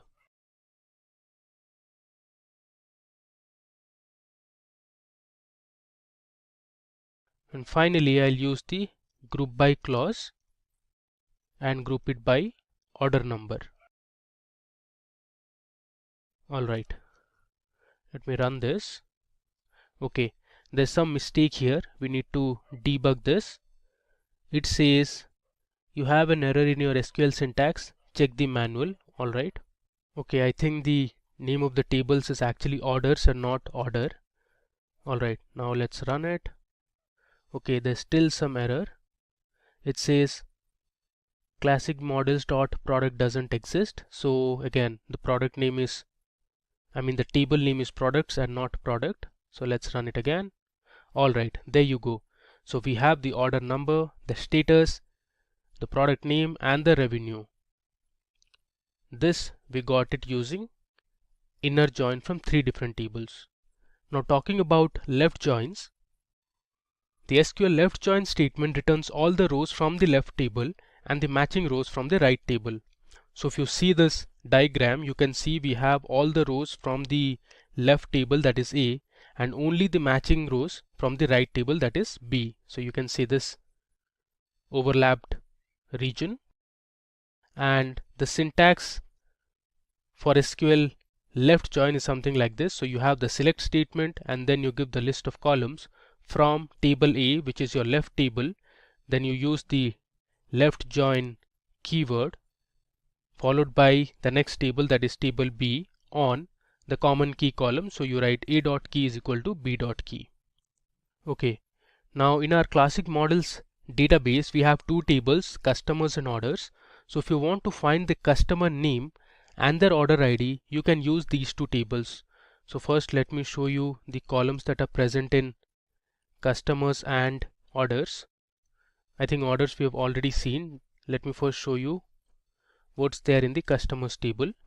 Okay, so you can see we have the customer number, the name of the customer, then we have the contact last name, the contact first name, we have the phone number, then there's an address column. There are two address columns actually. We have the city name, the state, and we have other information as well. And similarly we have our orders table. So I'll write select start from orders. So I'll write select star from orders. If I run this, you can see these are the information available in the orders table. Okay, so let's perform a left join where we want to find the customer name and their order IDs.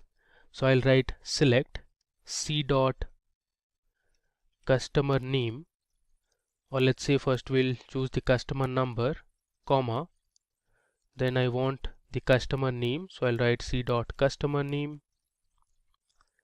Then we have the order number column which is present in the orders table, and let's say I also want to see the status. Then I'll give my left table, that is customers as C, left join, orders as O on C dot customer number equal to O dot customer number. Let's run it. Okay, again there is some problem. Alright, so the table name is customers. Let's run it. So there's another mistake here. This is customer number, so B is missing. Cool. Let me run it.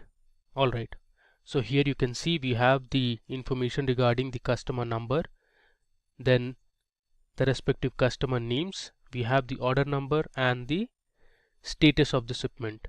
So if I scroll down, you'll notice one thing, there are a few rows you can see which have null values. This means for customer number 125 and for this particular customer name there were no orders.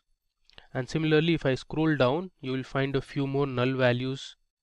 You can see here there are two null values here. For customer number 168 and 169 there were no orders available.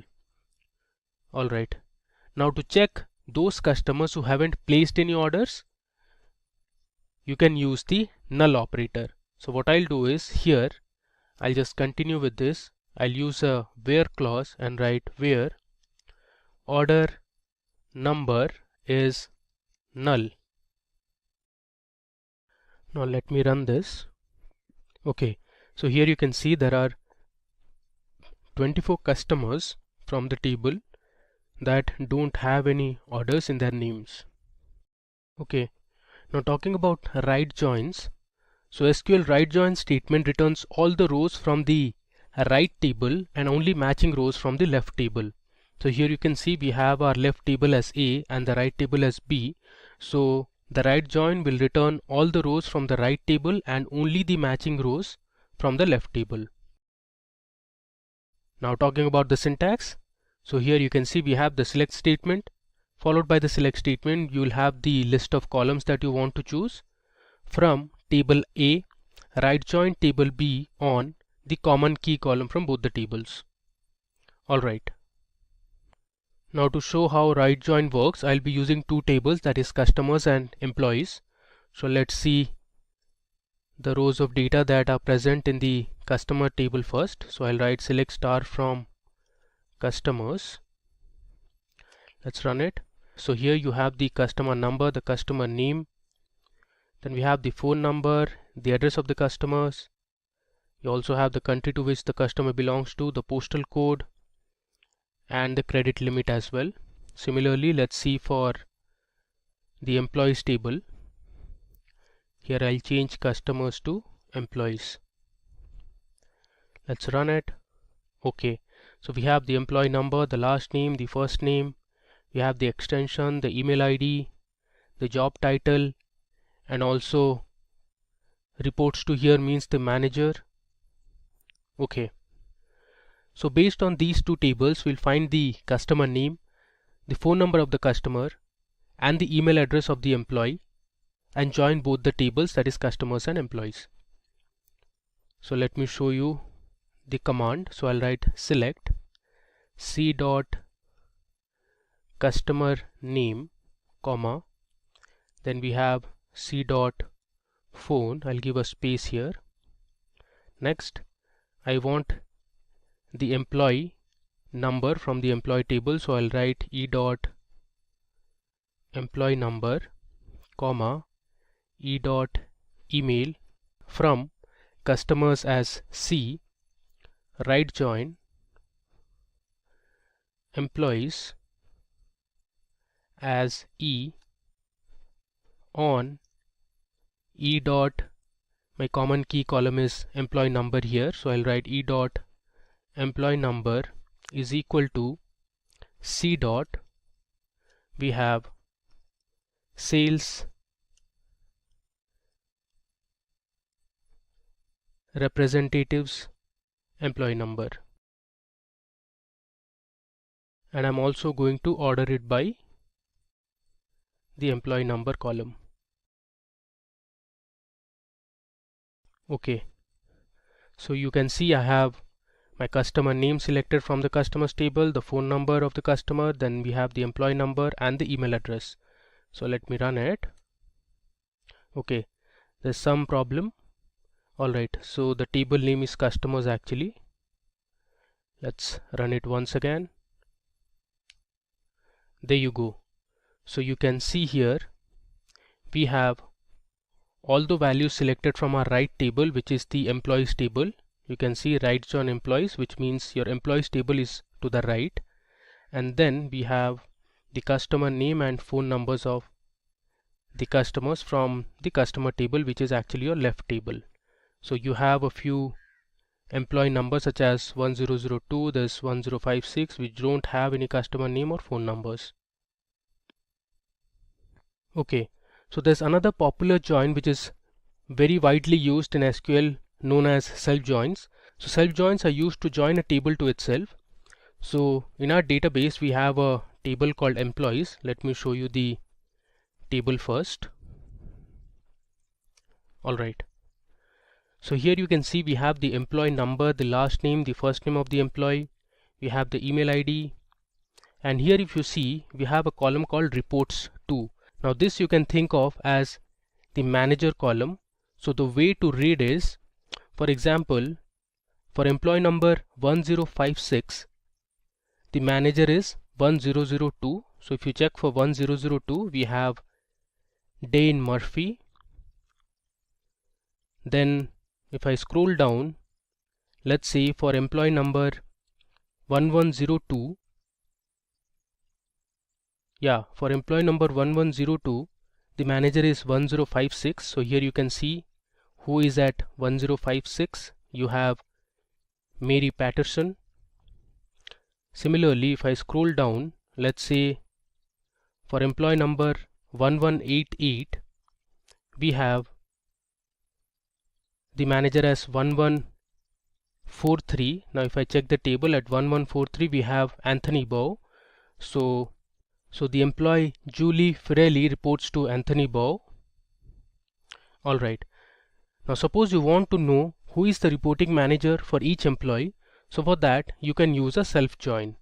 So let me show you how to join this employees table. I'll write select, and then I'm going to use a function called concat. Within brackets I'll start with my alias name, that is m dot, then I'll write last name. I'm going to concat last name followed by a comma, then I'll have my first name.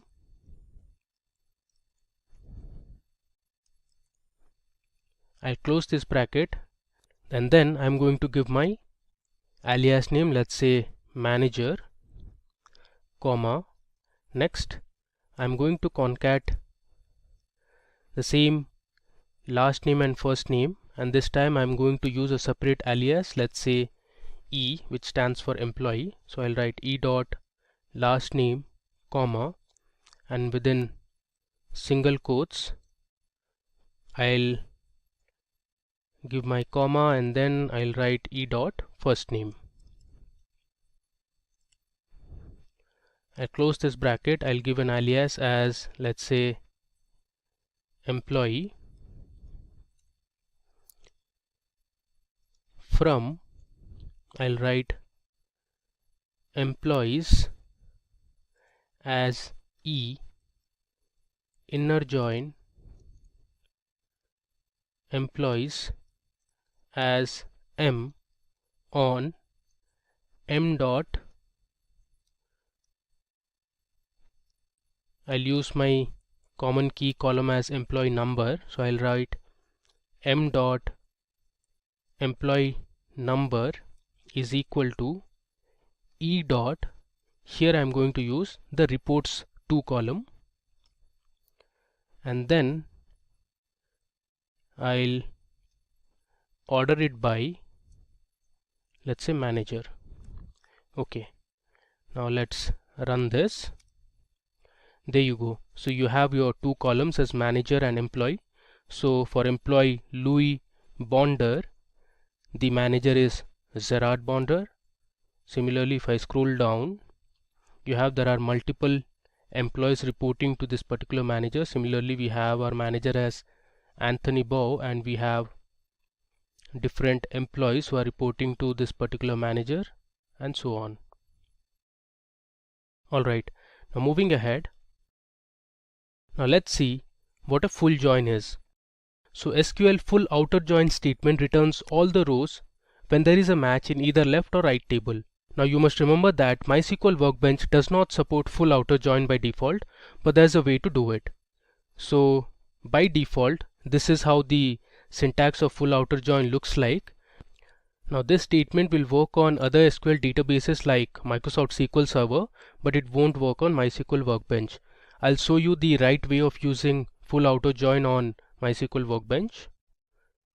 So to show full outer join, I'm going to first use a left join, and then we'll also use a right join, and finally we'll use a union operator. So the union operator is used to combine the result set of two or more select statements. So first of all, let me write C dot customer name. So for this example, I'm using the customer table and the order table, comma O dot order number. So I just want to know the customer name and the order number related to the customer. From, I have customers as C, left join,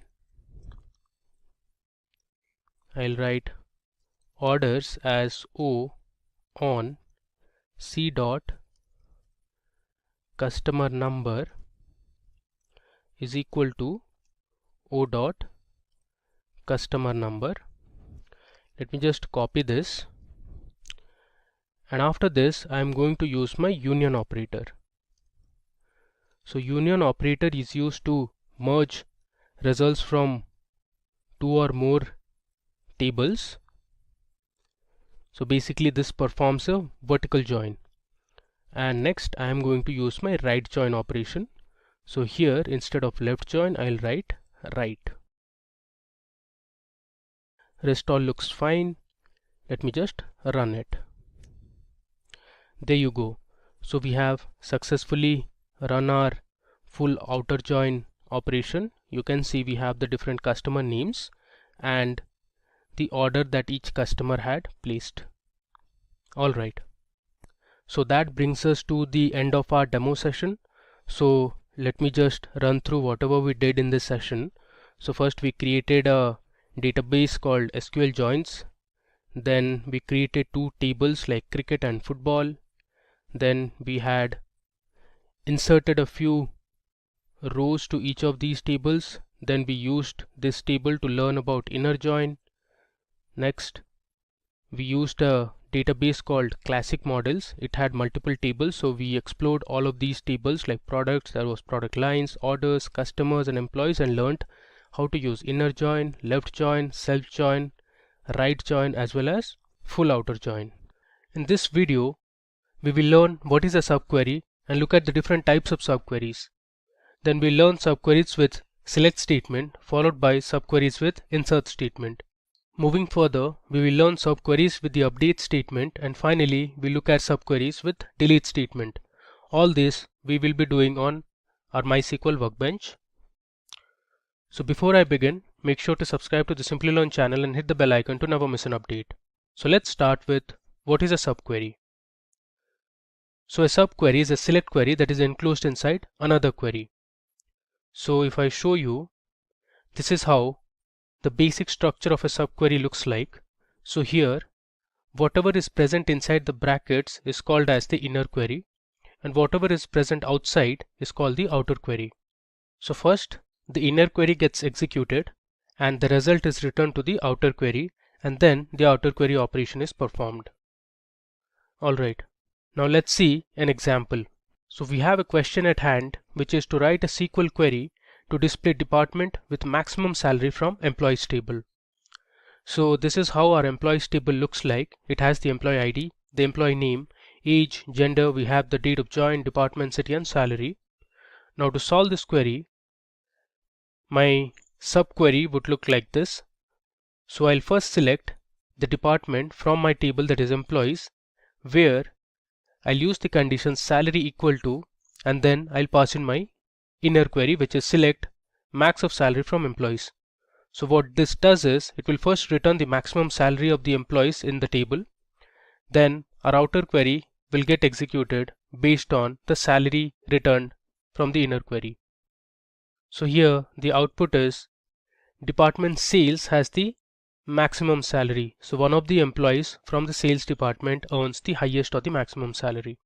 If you see in our table, the employee is Joseph, who earns $115,000. Alright, and Joseph is from the sales department. Now let's see how this query works. So here we have another question, which is to find the name of the employee with maximum salary in the employees table. So this is our previous employees table that we saw, and to find the employee who has the maximum salary, my subquery would look something like this. So I'm selecting the employee name from my table, that is employees, where I'm using the condition salary equal to, and then I'm passing in my subquery or the inner query. So first I'm selecting the maximum salary. This will return a particular value, that is the highest salary from the table. And if you see our table, the highest salary is $115,000. So our query becomes select employee name from employees where salary equal to $115,000. So the employee name is Joseph here, and that's the output. Now if you want to break it down, here you can see first the inner query gets executed. So our SQL query will first execute the inner query that is present inside brackets, select maximum salary from employees. The result is $115,000, and then based on the returned result, our outer query gets executed. So the query becomes select employee name from employees where salary equal to $115,000, and that employee is Joseph. Alright, now we'll learn the different types of subqueries. So you can write subqueries using select statement, update statement, delete and insert statement. We'll explore each of this with the help of example on my MySQL workbench. So let's learn subqueries with the select statement. So subqueries are majorly used with the select statement, and this is how the syntax looks like. You select the column name from the table name, then you have the where condition followed by the columns that you want to pass, the operator, and inside that you have the subquery.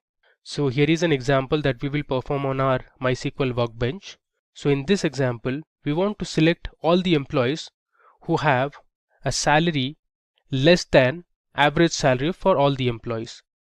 This is the output. So let's do this on my MySQL workbench. Alright, so let me log into my local instance. I'll give my password. Okay, so you can see I'm on my MySQL workbench. So let's start by writing our subquery using the select statement. Okay, so for this demo session, we'll be using a database that is Subqueries. You can see it here. I have a database called Subqueries. So I'll use this Subqueries database and we'll create a few tables as well. Okay, If I run it, now we are inside the Subqueries database. So let me just show you the tables that are present inside this database. I'll write show tables. If I run it, okay, there are two tables, employees and employees underscore B. We'll use this table throughout our demo session. Alright, now for our select subquery, we want to fetch the employee name, the department and the salary whose salary is less than the average salary. So we will be using the employees table. So let me first show you the records and the columns we have in the employees table. So I'll write select star from employees and run it. Okay, you can see here we have 20 rows of information. We have the employee name, the employee ID, age, gender, date of join, department, city and salary. So this is the same table that we saw in our slides. Okay, now for our subquery, I'll write select. I want to choose the employee name, the department and the salary. There should be a comma here instead of a period. Next, I'll give my table name, that is employees, where my salary is less than, and after this I'll start my inner query or the subquery. I'll write select average salary. So I'm using the AVG function to find the average salary of all the employees from my table, that is employees. If I give a semicolon and run this, you'll see the output. So we have total 12 employees in the table whose salary is less than the average salary. Now if you want, you can check the average salary. So the average salary is $75,350. Now the employees who have a salary less than the average salary, so these are the people. Alright, now moving back to our slides. Okay, now let's see how you can use subqueries with the insert statement. Now the insert statement uses the data written from the subquery to insert into another table. So this is how the syntax looks like. So you write insert into table name followed by select individual columns or star from the table, use the where clause, and then you give the operator followed by the inner query or the subquery. So here we will explore a table called products table. We are going to fetch few records from the products table based on a condition, that is the selling price of the product should be greater than $100. So only those records will fetch and put it in our orders table. Alright, so we are going to write this query on my MySQL workbench. So let's do it. I'll give my comment as update subquery. Alright, so first of all, let's create a table, that is products. So I'll write create table products. Then we'll give our column names. The first column would be the product ID of type integer. Then we have the column as item or the product, which is of type varchar 30.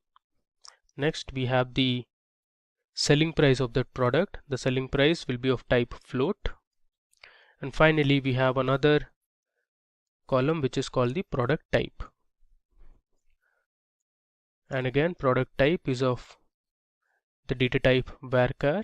I'll give the size as 30, close the bracket and give a semicolon. Now let's just run it. Okay, so we have successfully created our products table. Now let's insert a few records to our products table. So I'll write insert into products followed by values. I'll give 4 records. The first product ID is 101. The product is, let's say, jewelry. Then the selling price is, let's say, $800, and the product type is, it's a luxury product. Next, let's insert one more product detail. The product ID is 102. the product is, let's say, t-shirt, the price is, let's say, $100, and the product type is non-luxury. Next, I'll just copy this to reduce our task. We'll edit this. The third product's ID is 103. The product is laptop, and let's say the price is $1,300 and it's a luxury product. I'll paste again, and finally I'll enter my fourth product, which is, let's say, table, and the price is $400 and it's a non-luxury product. I'll give a semicolon and we'll insert these 4 records to our products table. You can see we have inserted 4 records. Let's just print it now. So I'll write select star from products. If I run it, you can see we have our 4 products ready. Now we need to create another table where we are going to put some records from our products table. So that new table is going to be the orders table. So I'll write create table orders. Now it will have 3 columns. The order ID will be of type integer. Then we have product underscore sold.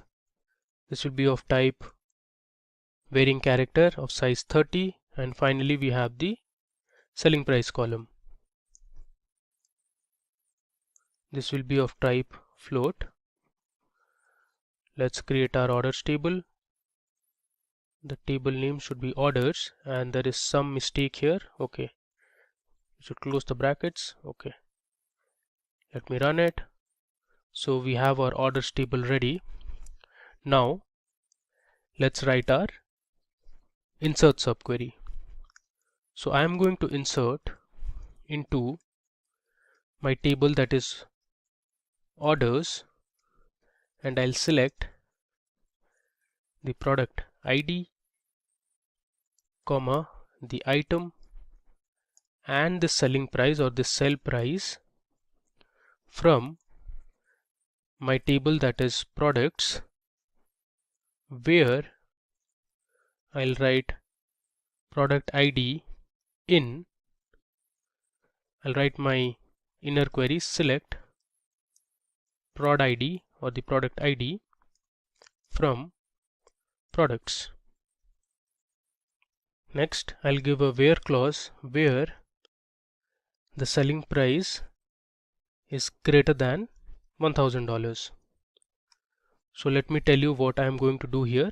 I am going to insert into my orders table the product ID, the item name and the selling price from my products table, where the product ID has this condition. So let me first run this condition for you, which is select prod ID from products where the selling price is greater than 1000.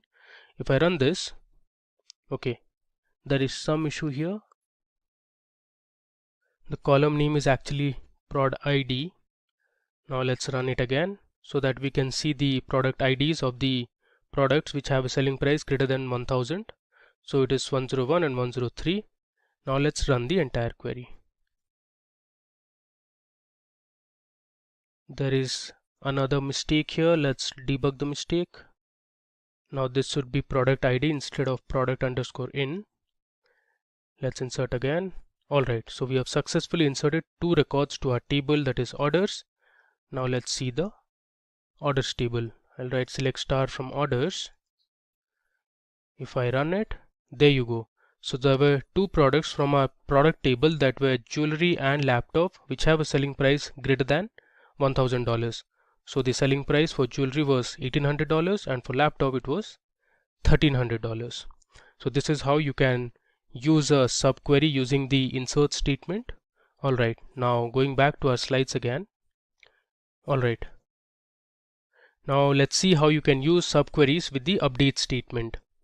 Now the subqueries can be used in conjunction with the update statement. So either single or multiple columns in a table can be updated when using a subquery with the update statement. So this is how the basic syntax of an update subquery looks like. So you write update table followed by the table name, you set the column name, you give the where operator, and then you write your inner subquery. So we are going to see an example where we will use this employees table, and using this employees table we will update the records of the salaries of the employees by multiplying it with a factor of 0.35 only for those employees which have age greater than 27. So we are going to use a new table called employees_b for this as well. So let's see how to do it. So I'll give my comment as update subquery. Before we see the subquery, let's see what we have in the table employees_b. This is basically a replica of the employees table. There you go. It has the same records that our employees table has. We are going to use both the employees table and the employees_b table to update our records. So I'll write update employees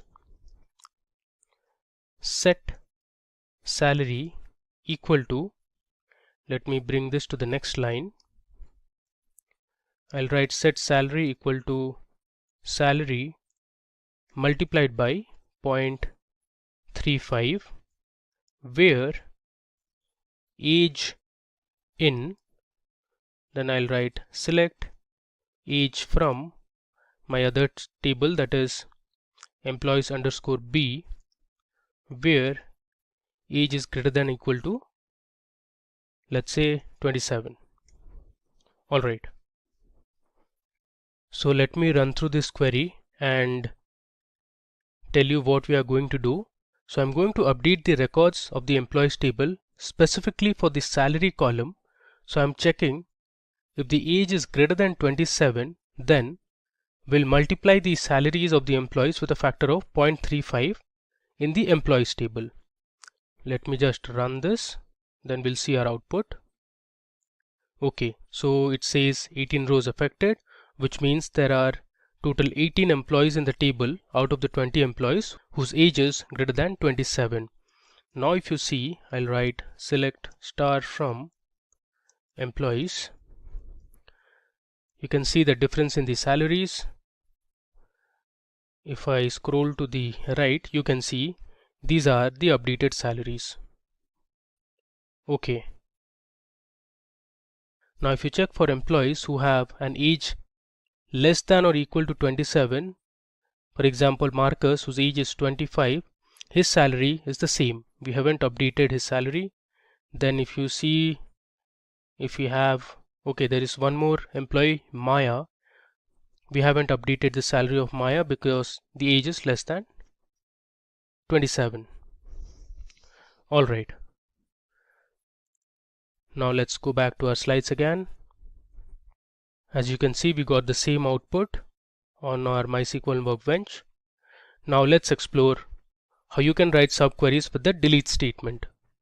Now subqueries can again be used in conjunction with the delete statement.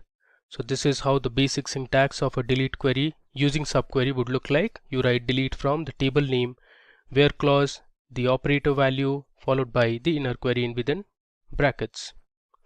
So here we are going to use the employees table, and what we are going to do is we'll delete the employees whose age is greater than or equal to 27. So let's see how you can do it. Alright, so I'll give my comment as delete subquery. So we'll follow the syntax that we saw. I'll write delete from my table name, that is employees. I'll write where age in, and then I'll start my inner query or the subquery. I'll write select age from employees_b, where age is, let's say, greater than or equal to 32, or let's say the age is less than equal to 32. Close the bracket and I'll give my semicolon. Let me first run the inner query for you so that you get an idea of the employees who are less than 32 years of age. So there are 9 employees in the table who have an age less than equal to 32. So we are going to delete the records. If I run this, okay, it says 9 records deleted. Now let's print or display what we have in the employees table.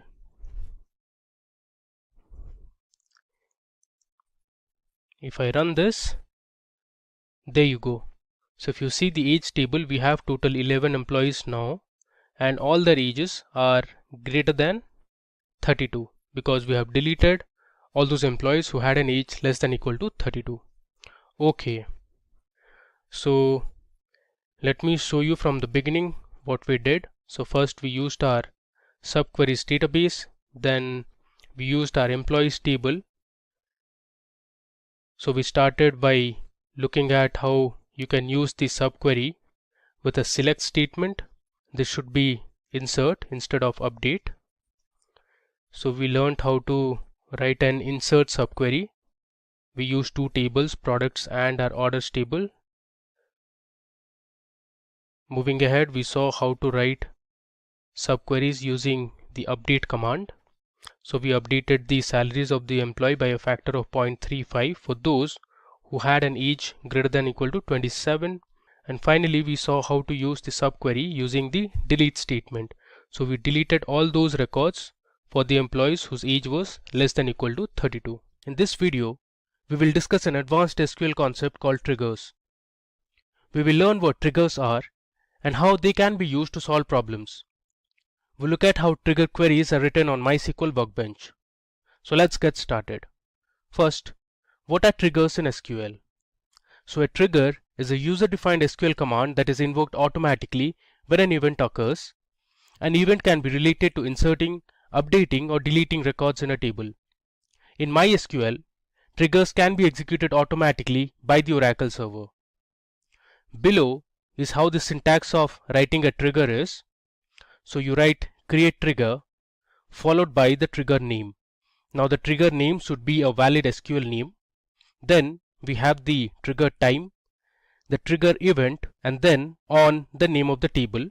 Then we write for each row begin followed by the list of SQL statements, and finally we write end. Now in the syntax, the trigger time represents either before or after an event, and a trigger event can be an insert, update or delete operation. Now let me take you to MySQL Workbench where we will learn how to create triggers and explore more on how it works. So I am on MySQL Workbench. So first let me go ahead and create my connection. I'll give my password.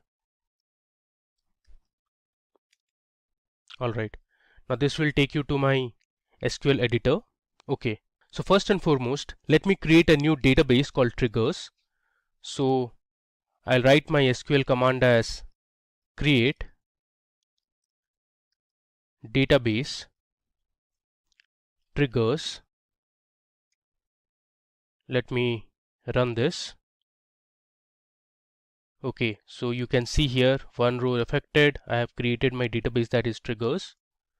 Next, I'm going to move inside this database, so I'll write the command use triggers. Let's run this. Okay, now inside this triggers database, we'll be creating our different tables. So let's check if we have any tables. I'll use the command show tables. Now you see there are no tables in this database. Alright. First, let's see how before insert trigger works. So for before insert trigger, we'll create a table called customers and verify the age of each customer. So I'll give a comment before insert trigger. So let me go ahead and create my customers table. I'll write create table customers and I'll give my column names as cust_id, which is customer ID. This is going to be an integer. Then we have the age of the customer. This is again an integer, and we'll have the name of the customer. The name of the customer will be of varchar type. I'll give the size as 30. Alright, let's create this table. Okay, so we have successfully created our customers table. Now moving ahead, I'm going to write my before insert trigger command. So we'll start with a delimiter. So a delimiter is a marker for the end of each command. Next, I'll write my create trigger followed by the trigger name. I'll give a valid trigger name such as age underscore verify. I'll write before trigger. It should be before insert on. My table name would be customers. Then I'll write for each row if new dot age is less than 0, then set new dot age equal to 0, which means while inserting your values to the age column, in case the age value is negative, we'll convert the age to 0. I'll give a semicolon and then I'll write end if. I'll give another semicolon and I'll close the delimiter. Now let me run this. Okay, so we have created our trigger. Now let's insert a few values onto customers. So I'll write insert into customers values 101, which is the customer ID. I'll give the age as 27 and let's say the name of the customer is James. Let's insert another record. Give the value as 102 and this time I'm purposely giving the age as -40, which is less than 0, so that you can see the output clearly. I've given the customer name as Amy. Let's insert two more records. The customer ID with 103 has an age of 32 and let's say the name is Ben. I'll give another comma and finally we'll insert our fourth customer record. The customer ID is 104. The age I'm giving as -39, which is less than 0 again, and let's say the customer name is Angela. Alright, now let me run this. Okay, so we have successfully inserted 4 rows of information to our customers table. Now let's see the difference. Since we had created a age verify trigger which would change the values of the age column in case the age value is less than 0. So now that we have inserted 4 records to a customer, so let's see what we have in the customers table. Now let me run it. There you go. So if you see this, for those customers where the age was less than 0, such as 102 and 103, you can see here our trigger has automatically converted those values to 0. If you can see the trigger we had created, we had set our new age to 0 if the age was less than 0, and this is the output we get. So here we looked at how a before insert trigger works. Alright, now moving ahead, let's understand how an after insert trigger works. So I'll give a comment here as after insert trigger. Now in this example, we'll create two tables, customers and message. Now the trigger will be fired if the birthday column has a null value in the customers table. You will get a message to update your date of birth. Okay, so first let me create my customers table. Now since we already have one customers table, I'll name it as customers 1, and let me give the column names. So the first column would be the ID column. This is going to be an integer, and I'll use the auto increment parameter, and this will be my primary key as well. Next, we'll have the name of the customer. This is going to be of type varchar, and I'll use not null constraint. Next, we'll have the email ID of the customer. This is again going to be of varchar type, and the column we are interested in is the birthday column. So I'll write birth date. This is going to be of type date. Okay, so let's create our table. Alright, now we'll create our second table, which is going to be message.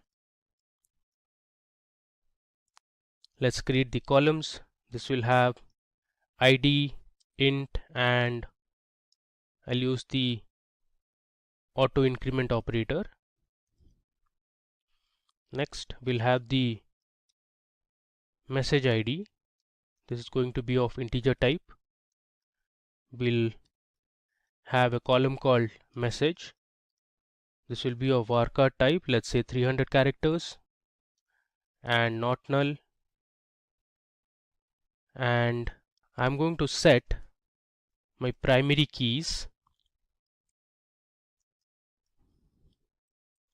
as ID and message ID.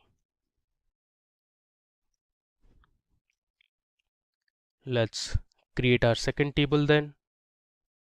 So we have some error here. Let's debug the error. Okay, so I forgot to close the bracket here. Alright, now let me run this table. Alright, so we have created our message table as well.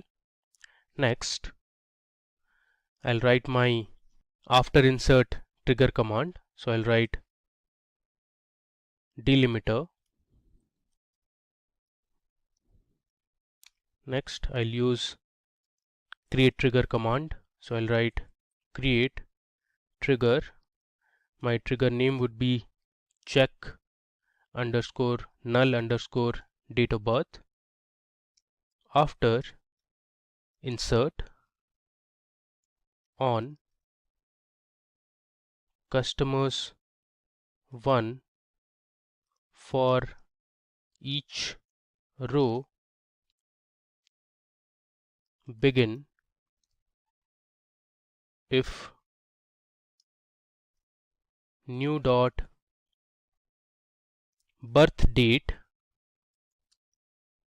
is null, then we are going to insert into our message table. We'll give the columns as message ID and message values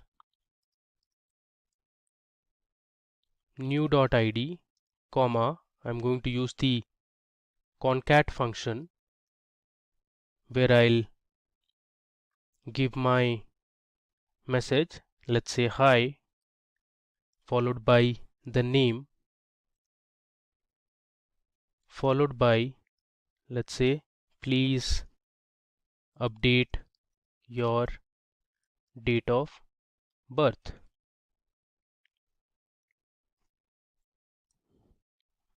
Okay, now I'll write end if.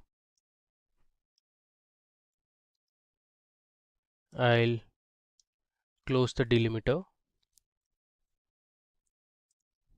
Okay, so let me go to the top and recheck if you have created a trigger correctly. So I have my trigger name after insert on customers 1 for each row begin if our new birthday has a null value, then we'll pass in a message saying hi, the name of the customer, then the message would be please update your date of birth.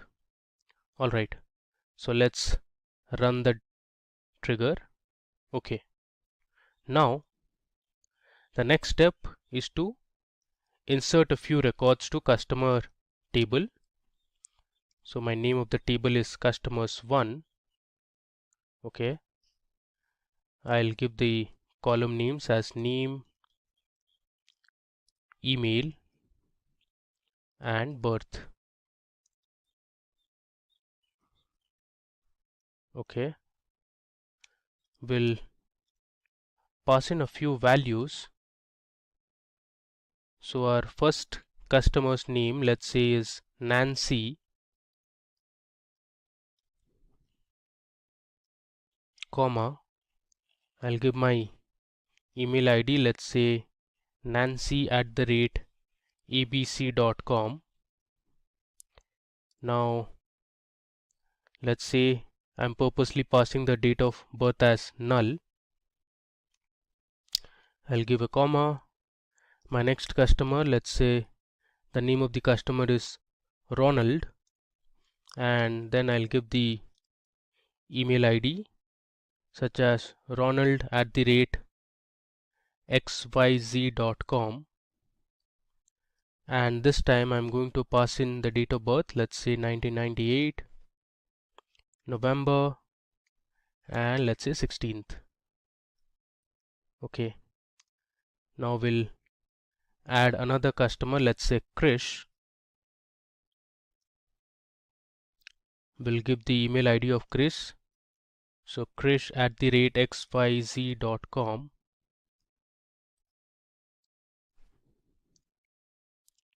and let's say we'll give the date of birth as 1997 08/20,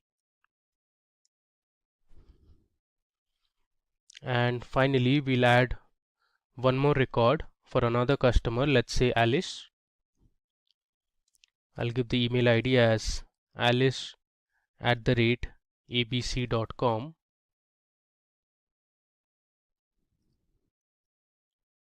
and this time I'll purposely pass the date of birth as null. Alright, so let's run the insert query. Okay. Now let me display the message table for you so that you can see the output and how our after insert trigger works. There you go. So if you see this, we had inserted 4 rows of information, out of which the first customer ID and the fourth ID had null date of birth. So for those two values you have the message as hi Nancy, please update your date of birth, and then you have hi Alice, please update your date of birth. Now you can give a space between hi and the name of the customer. Alright, now moving ahead, let's understand how before update trigger works. So I'll give a comment here as before update. Okay. Now to show you how before update works, first we'll create a table called employees. Alright, so let me create my table, that is create table employees.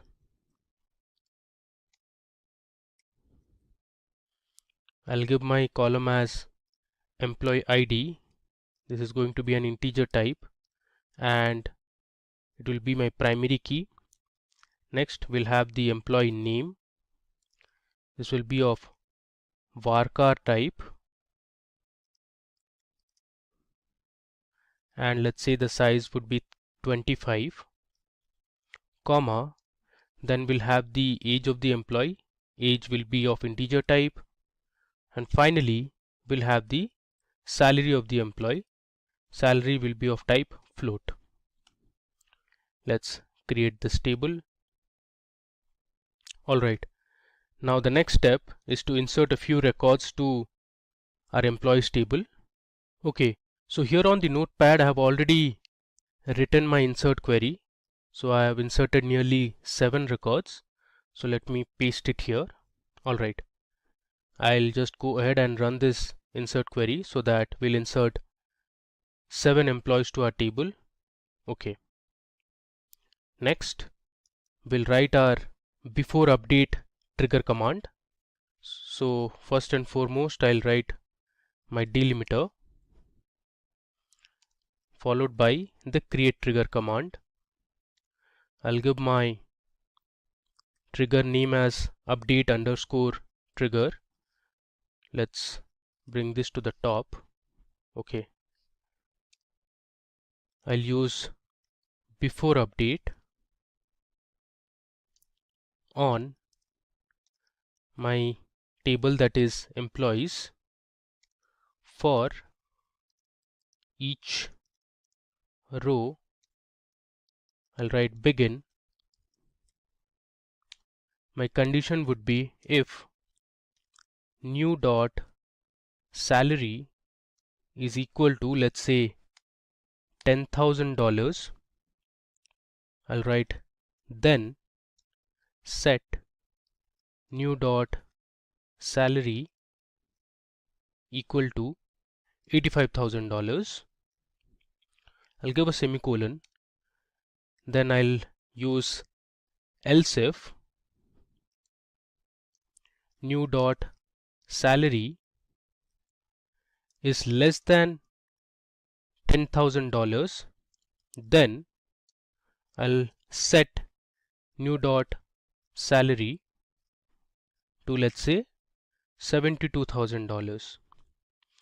I'll give a semicolon. I'll end the if statement. I'll close the delimiter by giving a semicolon. Okay. So if you see the employees table, we have the salary values here. Now in case while updating the table, if the salary is equal to $10,000, we'll set the new salary to $85,000. Else, if the salary is less than $10,000, we'll set the salary column values to $72,000. So let's go ahead and run this trigger query. Alright. Now let me use my update command. So I'll write update employees. I'll write set salary is equal to, let's say, $8,000. Now if you see our trigger query, we are setting the salary to $8,000, which is clearly less than $10,000. So our new salary would be $72,000. So let me run this. Okay. So you can see here 6 rows affected. So I'll write now select star from employees. Let's run this. Okay. If you see this, we have converted our salary column to $72,000 since we updated the salary to $8,000, and according to our trigger query, if it's less than $10,000, the salary should be $72,000, which you can see here. Alright, now moving to our final demo. This time we are going to explore how before delete trigger command works. So in this example, we'll create a table called salary. We'll store the deleted record in a new table using the before delete trigger. So first, I'll give my comment as before trigger. Comments are always useful since they make your query more readable. So let me now create my salary table. So I'll write create table salary. I'll give my column names as EID, which is employee ID, and I'll set it as primary key, comma. I'll give another column, let's say valid from, which means the date from which this salary was effective.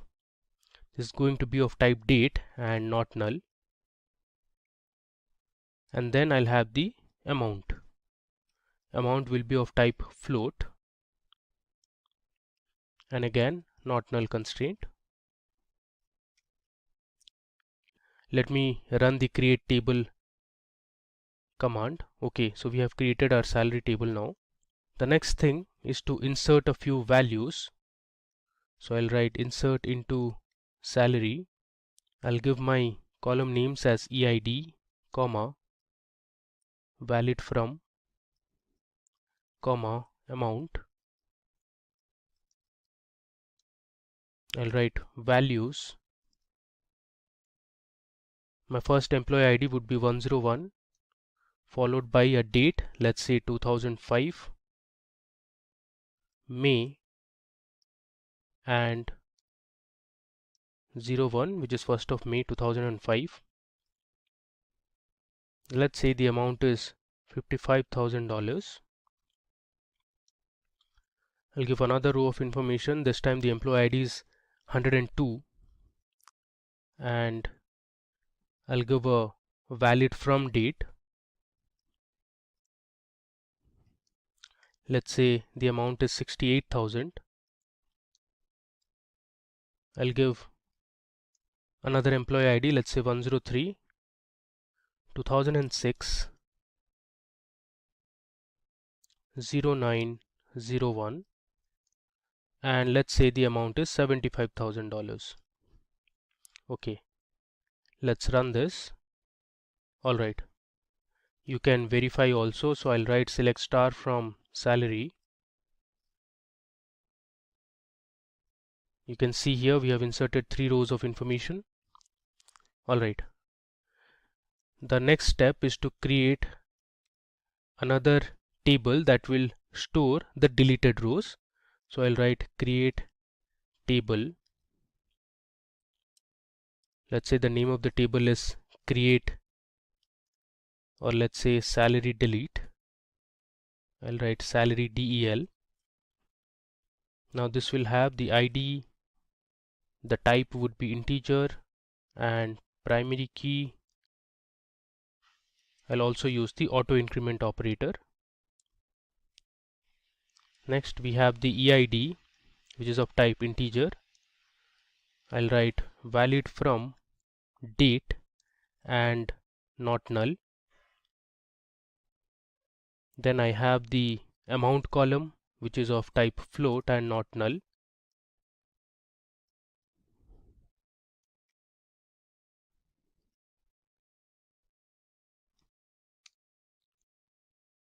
My final column would be deleted at. The data type will be timestamp. I'll use the default constraint as now.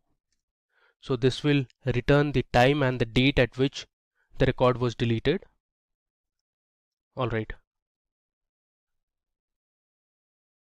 Let me create this table. Okay. Finally, let me write my before delete trigger command. So I'll first declare my delimiter. Let's say this time I'm using the dollar symbol. I'll write create trigger.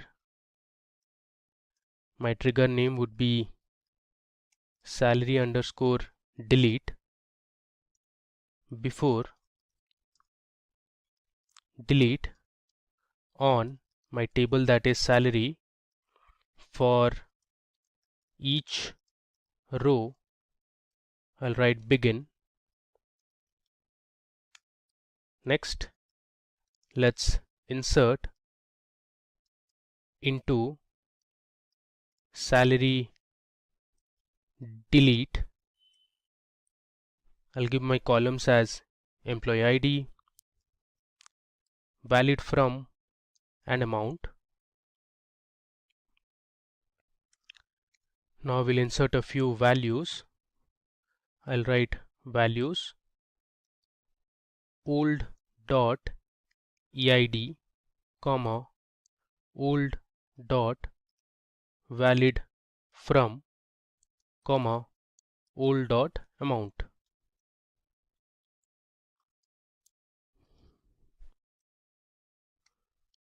I'm going to close with the delimiters.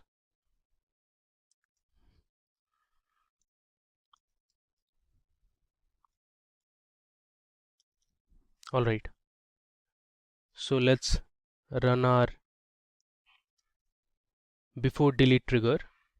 Alright, now let me go ahead and delete one of the records from the salary table.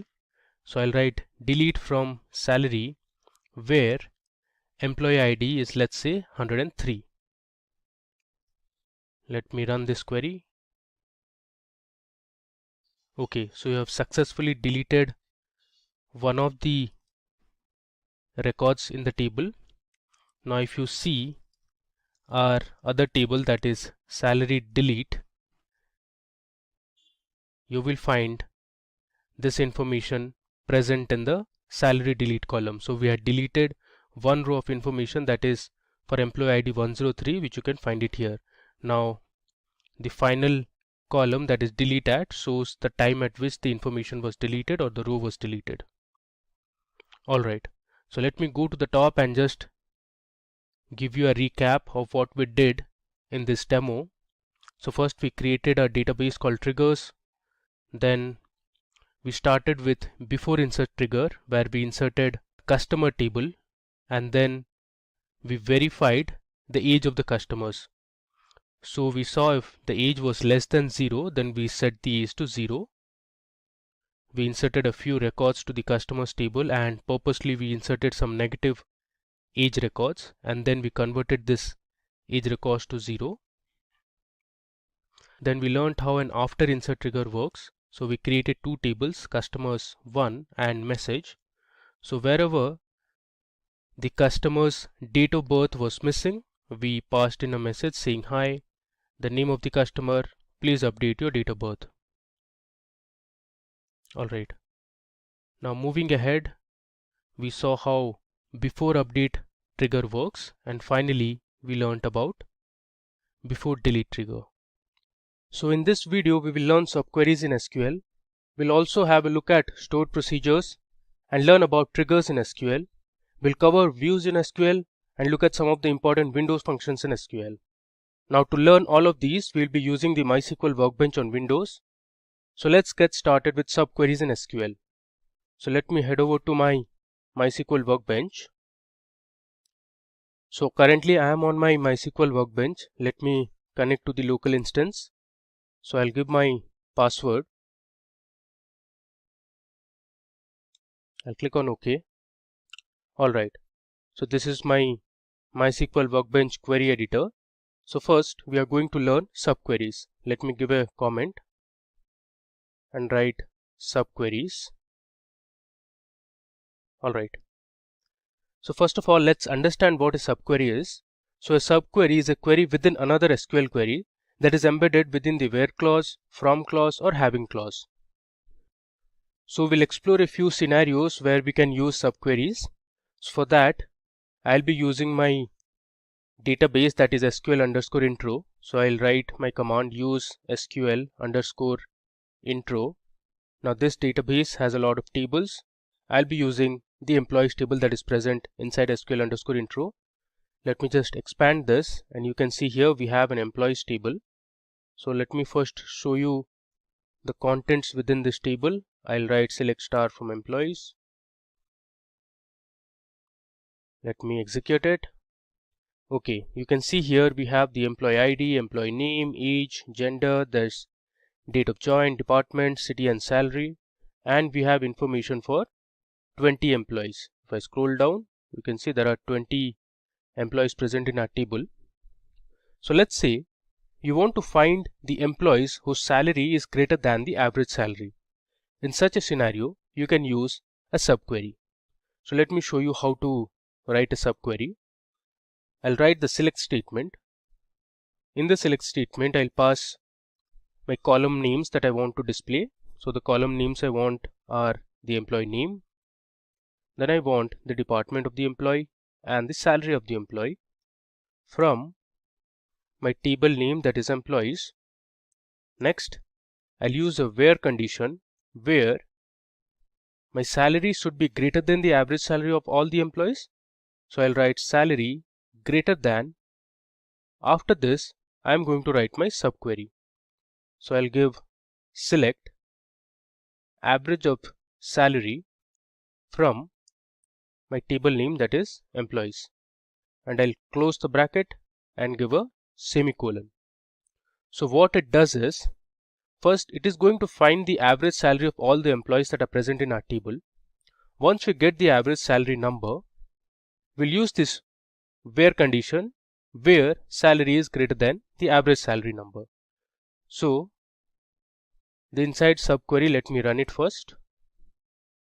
If I run this gives you the average salary of all the employees, which is $75,350. Now I want to display all the employees who have salary greater than $75,350. So let's run our subquery. There you go. So there are 8 employees in our table who have a salary greater than the average salary of all the employees. Alright. Next, let's see another example. Suppose this time you want to find the employees whose salary is greater than John's salary. So we have one employee whose name is John. Let me run the table once again. Okay, if I scroll down, you see we have an employee as John.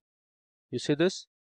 Our employee ID 116 is John and his salary is $67,000. I want to display all the employees whose salary is greater than John's salary. So basically all the employees who are earning more than $65,000, I want to print them. So let's see how to do it. I'll write select, I want the employee name, comma, the gender of the employee. I also want the department and salary. From my table name, that is employees, I'll write where salary is greater than, I'll start my opening bracket. Inside the bracket, I'm going to give my inner query, that is select salary from employees where the employee name is John. So within single quotations, I'll give John as my employee. I'll end with a semicolon. So let me first run my inner query. So this will give us the salary that John has, which is $67,000. Now I want the employees who are earning more than $67,000. So let's run our subquery. Okay, so you can see 12 rows returned, which means there are 12 employees in our table who are earning more than $67,000. You see here, all these employees have a salary greater than $67,000. Okay. Now, you can also use subqueries with 2 different tables. So suppose you want to display some information that are present in 2 different tables, you can use subqueries to do that. So for this example, we'll use a database that is called classic models. You can see the first database. So let me use this database called classic models. I'll write use classic models. Now this database was actually downloaded from the internet. There's a very nice website. I'll just show you the website name. So this is the website, that is mysqltutorial.org. You can see here they have very nice articles, blogs from where you can learn MySQL in detail. So we have downloaded the database, that is classic models, from this website. You see here they have a MySQL sample database. If you click on this, it will take you to the link where you can download the database. So they have this download link which says download MySQL sample database, and the name of the database is classic models. Alright, so we are going to use this classic models database throughout our demo session. If I expand the tables section, you can see there are a lot of tables that are present inside this classic models database. We have cricket, customers, there's employees, office, there's orders, order lines, and many more. So for our subquery, we'll be using 2 tables, that is order details and products table. First let me show you the content that is present inside the products table first. If I run this, you see here it says 110 rows returned, which means there are 110 different products that are present in our table, which has the product code, the product name, product line. We have the product vendor, description, quantity in stock, buy price, MSRP. The other table we are going to use is order details, which has the details of all the orders. Let me show you the records order details tables has. Okay, so there are 1000 records present in this table. You have the order number, the product code, quantity ordered, price of each item. You have the order line number as well. Okay, now we want to know the product code, the product name, and the MSRP of the products whose price of each product is less than $100. For this scenario, we are going to use two different tables and we are going to write a subquery. Okay, so if you see here in the order details table, we have a column called price each. I want to display the product code, the product name, and the MSRP of the products which have a price of each product less than $100. So the way I'm going to do is I'll write select product code, comma, product name.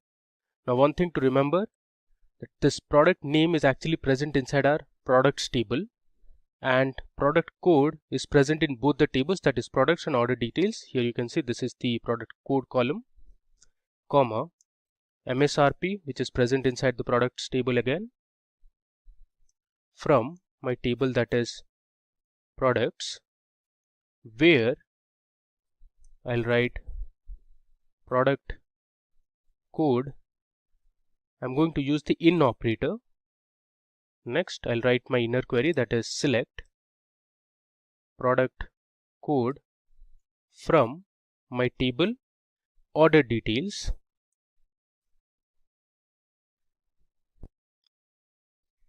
where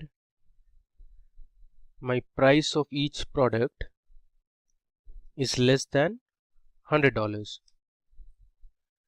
Let me run this.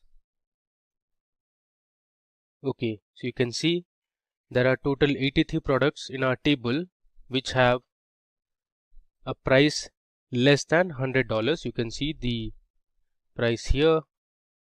Okay, now we learn another advanced concept in SQL which is known as stored procedures. I'll just give a comment saying stored procedure. Okay, so first let's understand what is a stored procedure. A stored procedure is an SQL code that you can save so that the code can be reused over and over again. So if you want to write a query over and over again, save it as a stored procedure and then call it to execute it. So in this example, I want to create a stored procedure that will return the list of players who have scored more than 6 goals in a tournament. So I have a database called SQL_IQ. These are a few databases that I have already created. So this database has a table called players. If I expand the tables option, you see we have a table called players and you can see the columns player ID, the name of the player, the country to which the player belongs to, and the number of goals each player has scored in a particular tournament. So I'll write a stored procedure that will return the list of top players who have scored more than 6 goals in a tournament. So first of all, let me begin by using my SQL_IQ database. We'll run it. So now we are inside the SQL_IQ database. Let me select star from players to show the values that we have in the players table. You can see there are 6 players in our table. We have the player ID, the names of the players, the country to which these players belong to, and the goals they have scored. So I'll write a stored procedure. So the stored procedure syntax is something like this. It should start with a delimiter. Okay, in the delimiter I'll write ampersand ampersand. Next I'll write create procedure followed by the procedure name. Let's say I want to name my procedure as top_players. Next statement is begin. After begin I'll write my select statement. I want to select the name of the player, the country and the goals each player has scored from my table, that is players, where I'll write goals is greater than 6. I'll give a semicolon, then I'll end my procedure with a delimiter that was double ampersand. Next I'll write delimiter and give a semicolon. Now the semicolon suggests this is a default delimiter and there should be a space. Okay, now let's run our stored procedure. There you go. So you have successfully created our stored procedure. Now the way to run a stored procedure is you need to use the call method and give the procedure name, that is top_players in our case, with brackets and a semicolon. Let's execute it. Okay, there is some problem here. So we made a mistake while creating a procedure. The name of the column is goals and not goal. Let me create that procedure again. Okay, it says the procedure top_player already exists. Let's just edit the procedure name. Instead of top player, we'll write it as top players, and similarly we'll edit here as well. Now let's create it again. Okay, now to call my procedure, I'll write call space followed by the procedure name, which is top_players. If I run this, you can see we have 2 players in our table who have scored more than 6 goals. So we consider them as the top players in a particular tournament. Alright. Now there are other methods that you can use while creating a stored procedure. One of the methods is by using an in parameter. So when you define an in parameter inside a stored procedure, the calling program has to pass an argument to the stored procedure.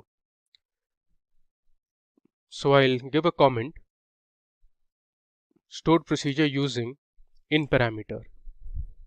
Alright.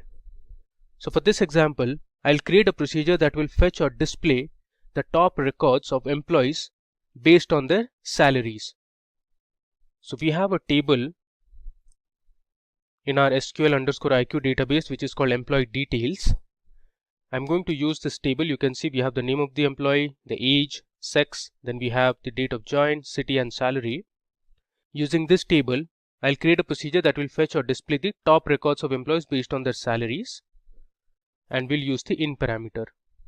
So let me show you how to do it. I'll write delimiter. This time I'm going to use /. I'll write create procedure followed by the procedure name. Let's say SP for stored procedure, sort by salary is the name of my procedure, and inside this procedure I'll give my parameter in. I'll create a variable var and assign a data type integer. Then I'll write begin followed by my select statement, where I'll select the name, age, salary from my table name, that is EMP details or employee details. I'm going to order this by salary descending, and I want to display limited number of records. So I'm using this limit keyword and my variable var, which I created here. I'll end my select statement. I'll end my stored procedure with / and I'll go back to my default delimiter, that is semicolon. Alright, so let me run this. There should be a space here. Alright, so let's run this. Okay, you can see we have successfully created our second stored procedure, which is sp_sort by salary. Now you can also check whether the stored procedure was created or not. Here you have an option to see the stored procedures. Let me just refresh this, and you can see we have 3 stored procedures that we have created so far. One is sp_sort by salary. The other two were top_player and top_players. Okay, now let's call our stored procedure. I'll write call space followed by the stored procedure name, which is sp_sort by salary. And inside this I'll give my parameter, which was actually var, and this var we have used in limit.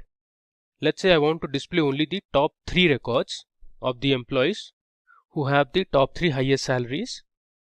Okay, so let me run it. There you go. So Amy, Sarah and Jimmy were the top 3 employees who have the highest salary. So you saw how you could use the in parameter in a stored procedure. We created a variable, and that variable we used in our select statement, and we called our stored procedure and passed in that variable. Okay, now instead of a select statement inside a stored procedure, you can also use other statements. Let's say update. So I'll create a stored procedure to update the salary of a particular employee. So in this procedure, instead of select statement, we'll use the update command. In this example, we'll use the in operator twice. So let me show you how to do it. I'll write my delimiter first, which is going to be /, then I'll write create procedure. My name of the procedure is going to be update salary, and inside the update salary name I'll write in, and then temp underscore name, which will be a temporary name variable, and the type I'll assign is varchar 20. I'll again use my in parameter. I'll write in. Next, my other variable would be new underscore salary, and the data type would be float. I'll write begin and write my update command or update statement. I'll write update table name, that is employee details, set salary equal to new underscore salary, where name is equal to my temporary variable, that is temp underscore name. So this is my update command, and I'll end the delimiter. Alright, so let's run this. Okay, we have successfully created our stored procedure. If I refresh this, you can see I have my stored procedure update underscore salary. Okay, now let's say, first of all, I'll display my records that are present inside employee underscore details table. Okay, so we have 6 rows of information. Let's say you want to update the salary of employee Jimmy, or let's say Mary, from 70,000 to let's say 72,000. or let's say 80,000. So I'll call my stored procedure, that is update underscore salary, and this time I'm going to pass in two parameters. The first parameter will be the employee name, and next with a comma I'll give my new salary that I want to. So my employee name, let's say, is Mary, and the salary I want to be updated is, let's say, $80,000. I'll give a semicolon and I'll run it. You can see it says one row affected. Now let's check our table once again. There you go. If you see this record, for Mary we have successfully updated the salary to $80,000. Now moving ahead, we learn to create a stored procedure using the out parameter. So I'll give a comment, stored procedure using out parameter. Okay. So suppose we want to get the count of total female employees. We will create total employees as an output parameter, and the data type would be an integer. The count of the female employees is assigned to the output variable, which is total underscore EMPs, using the into keyword. Let me show you how to write a stored procedure using the out parameter. So first I'll declare my delimiter to / I'll write create procedure followed by the procedure name. It is going to be sp underscore count employees,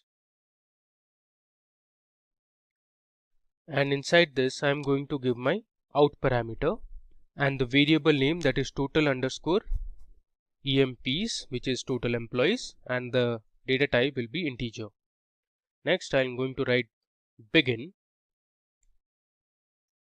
followed by my select statement, that is select. I want the count of total employees, and the output I am going to put into my new variable, that is total underscore EMPs. From my table, that is EMP underscore details, where sex is equal to F, which means female, I'll give a semicolon. Next I'll end it with the delimiter, and I'm going to change the delimiter to a default delimiter, that is colon. So let me tell you what I am doing here. I'm creating a new stored procedure, that is sp underscore count employees. Using this stored procedure I am going to count the total number of female employees that are present in our table emp underscore details. So I've used my out parameter and I'm creating a new variable called total underscore EMPs. The data type is integer. Here in the select statement I'm counting the names of the employees, and the result I am storing it in total underscore EMPs. I have used my where condition where the gender or the sex is female. So let's run this. Okay, so we have created our stored procedure. Let's refresh this. Okay, you can see we have our new stored procedure sp underscore count employees. Now to call it, I'll write call the name of the procedure, that is count underscore sp underscore count employees. Within brackets I'll pass in the parameter as @f underscore emp. I'll give a semicolon. Then I'll write select @f underscore emp as female employees. Okay, so as is an alias name. Let's run this one by one. First I'll call my procedure and then we'll display the total number of female employees. You can see in our table we have 3 female employees. Alright, now with this understanding, let's move on to our next topic in this tutorial on advanced SQL. Now we are going to learn about triggers in SQL. So I'll give a comment here, triggers in SQL. So first let's understand what is a trigger. So a trigger is a special type of stored procedure that runs automatically when an event occurs in the database server. Now, there are mainly three types of triggers in SQL. We have the data manipulation trigger, we have the data definition trigger, and login triggers. In this example, we will learn how to use a before insert trigger. So we will create a simple students table that will have the student's roll number, the age, the name, and the student's marks. So before inserting the records to our table, we'll check if the marks are less than 0. So in case the marks are less than 0, our trigger will automatically set the marks to a random value, let's say 50. So let's go ahead and create our table, that is students. Alright. So I'll write create table student .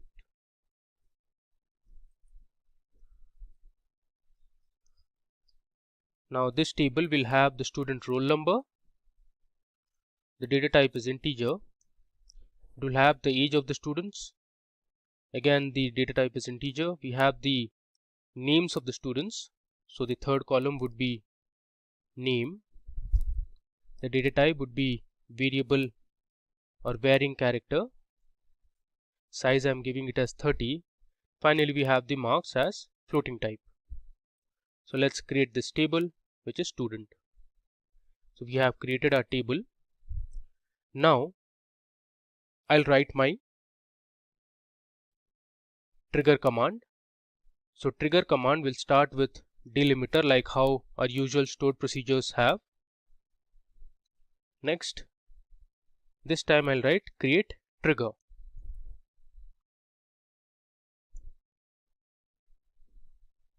Then you need to give the name of the trigger, that is mark underscore, let's say verify.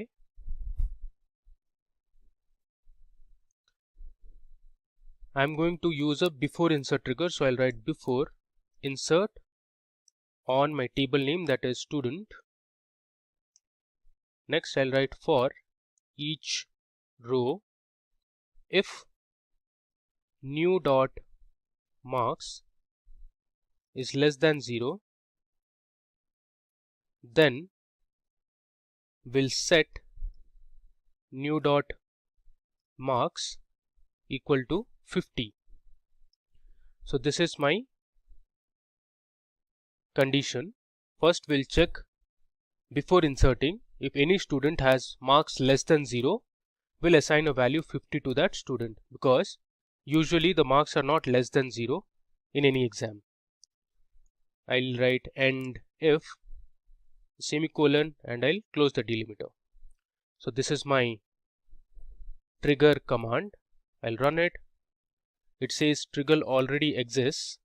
So in this case we need to update the trigger name. Let's say I'll write marks underscore verify underscore student for ST. Let's run it again. Okay, there is an error here because in our table the column name is mark and not marks. So here we need to change it as mark instead of marks. Alright, let's run it. Okay, so we have created our trigger. Now let me insert a few records to the student table. So I'll write insert into student.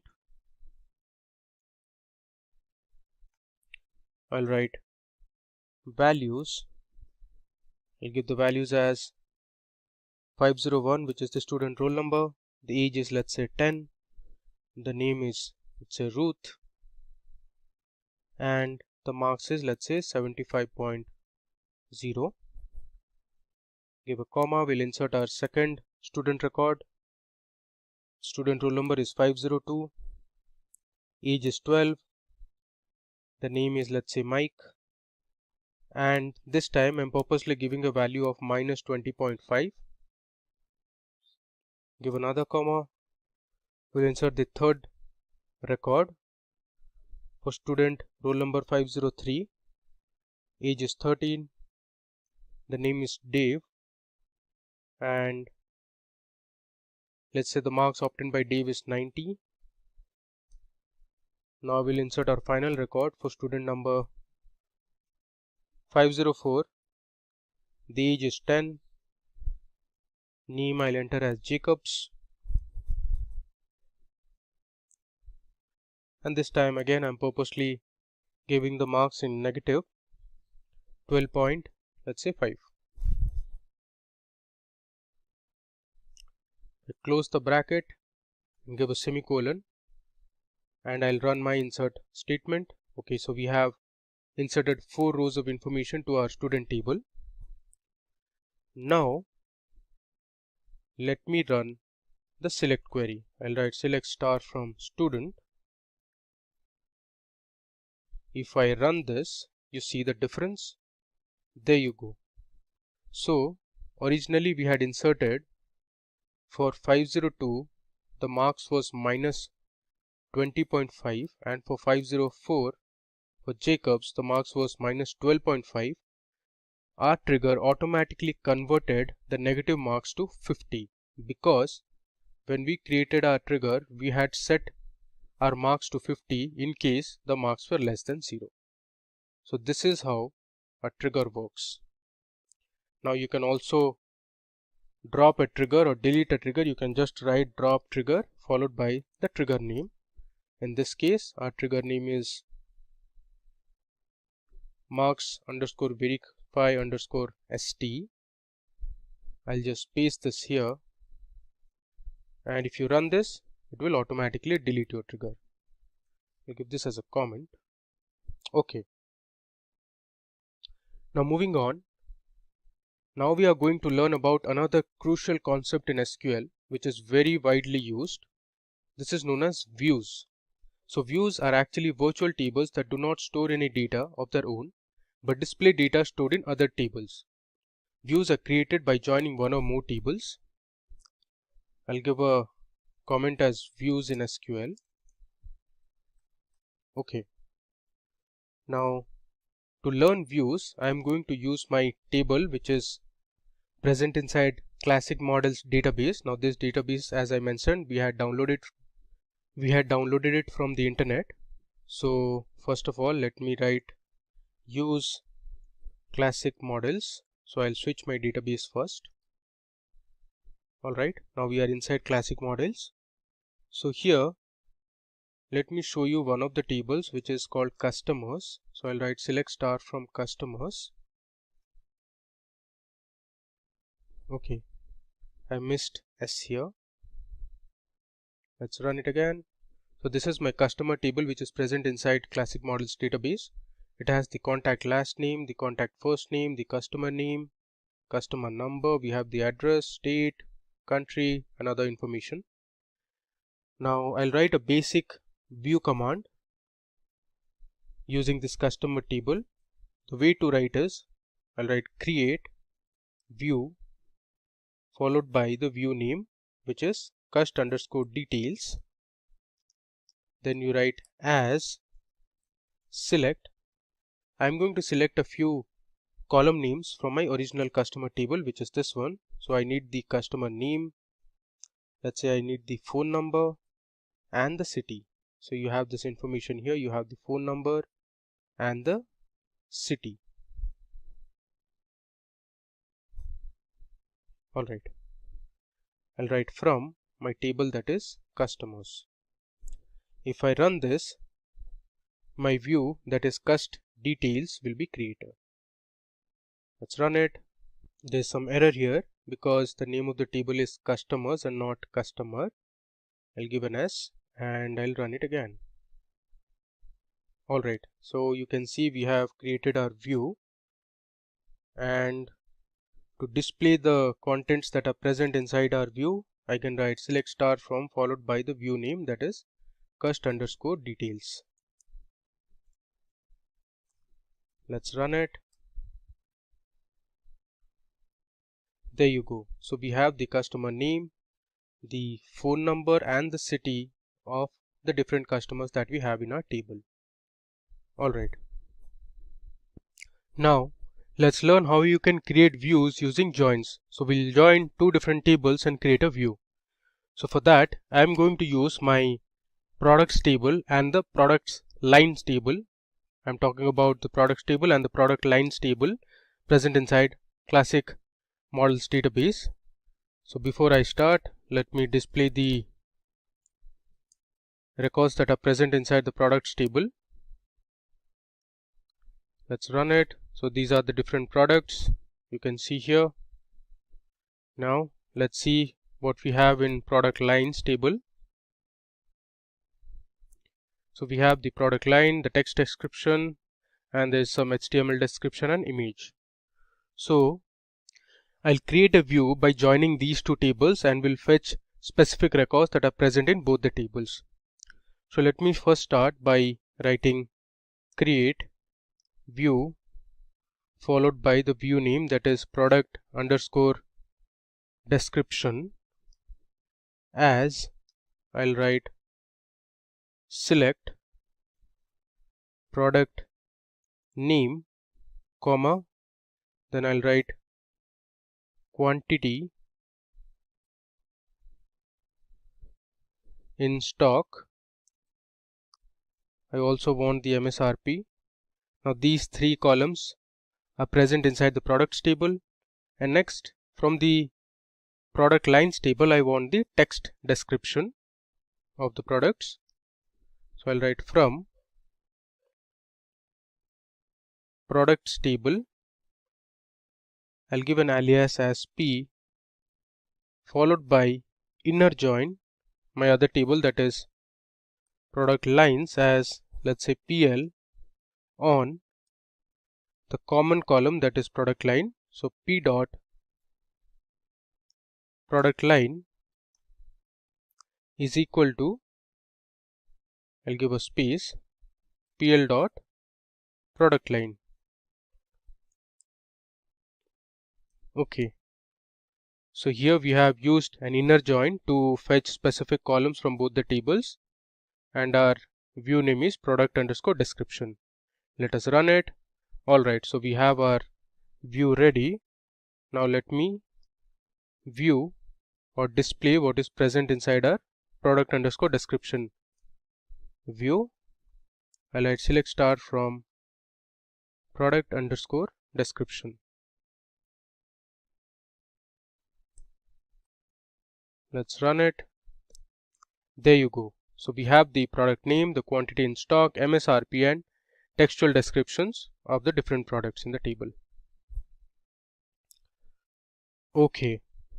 Now there are a few other operations that you can perform. Let's say you want to rename a view.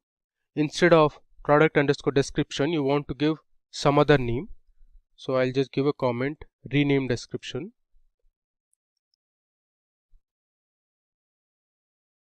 So to rename a description, you can use the rename statement. I'll write rename table product underscore description, which is my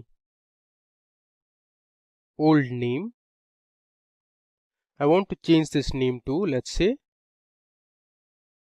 I'll give vehicle description, since all our products are related to some of the other vehicle. So I'll write vehicle description. Okay, let us run it. Alright, so here you can see I have renamed my view. So here if I just refresh it and I'll expand this, you can see we have the cust details view and we have the vehicle underscore description view.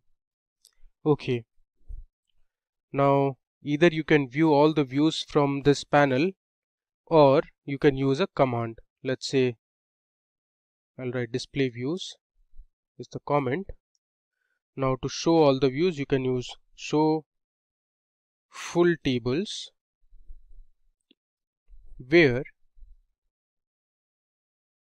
table underscore type is equal to, within single quote I'll write view.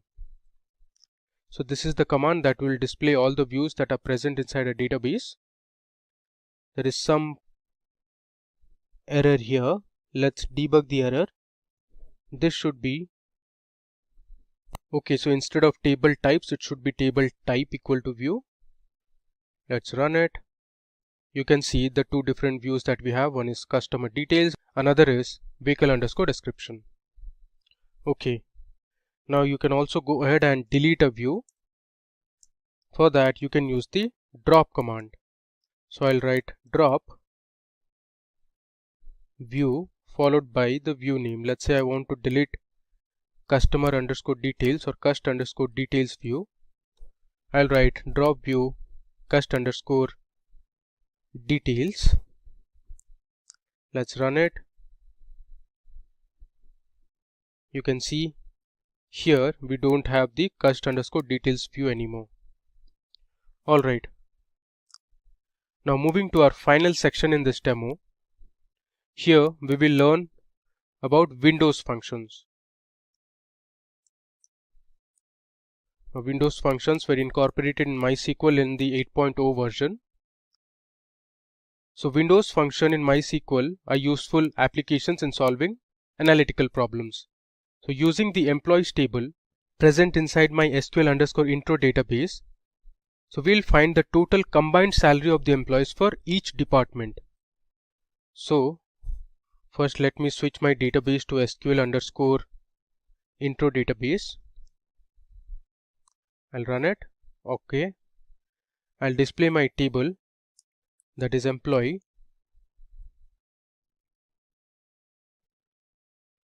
So here we have 20 employees in our table. Using this table, we are going to find the combined salary of the employees for each department. So we'll partition our table by department and print the total salary. And this we are going to do using some Windows functions in MySQL. So I'll write select. I want the employee name, the age of the employee, and the department of the employee, comma. Next I'll write the sum of salary over. I want to partition it by department.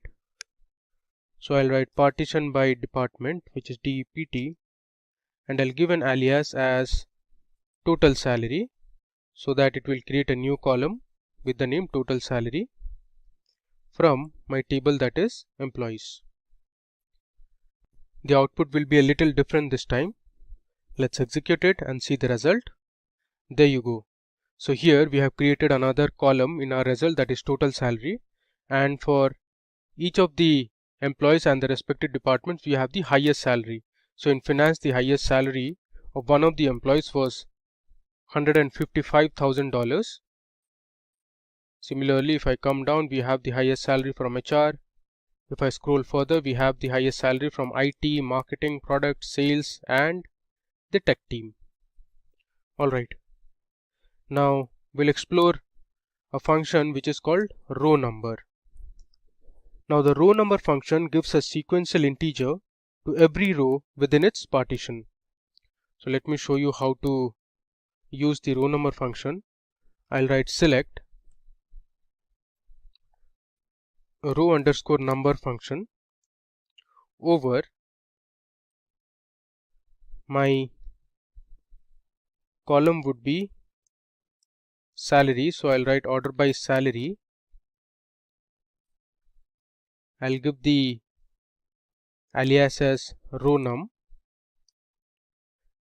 give a comma, and I want to display the employee name and the salary of the employee from my table, that is employees, and I'll order by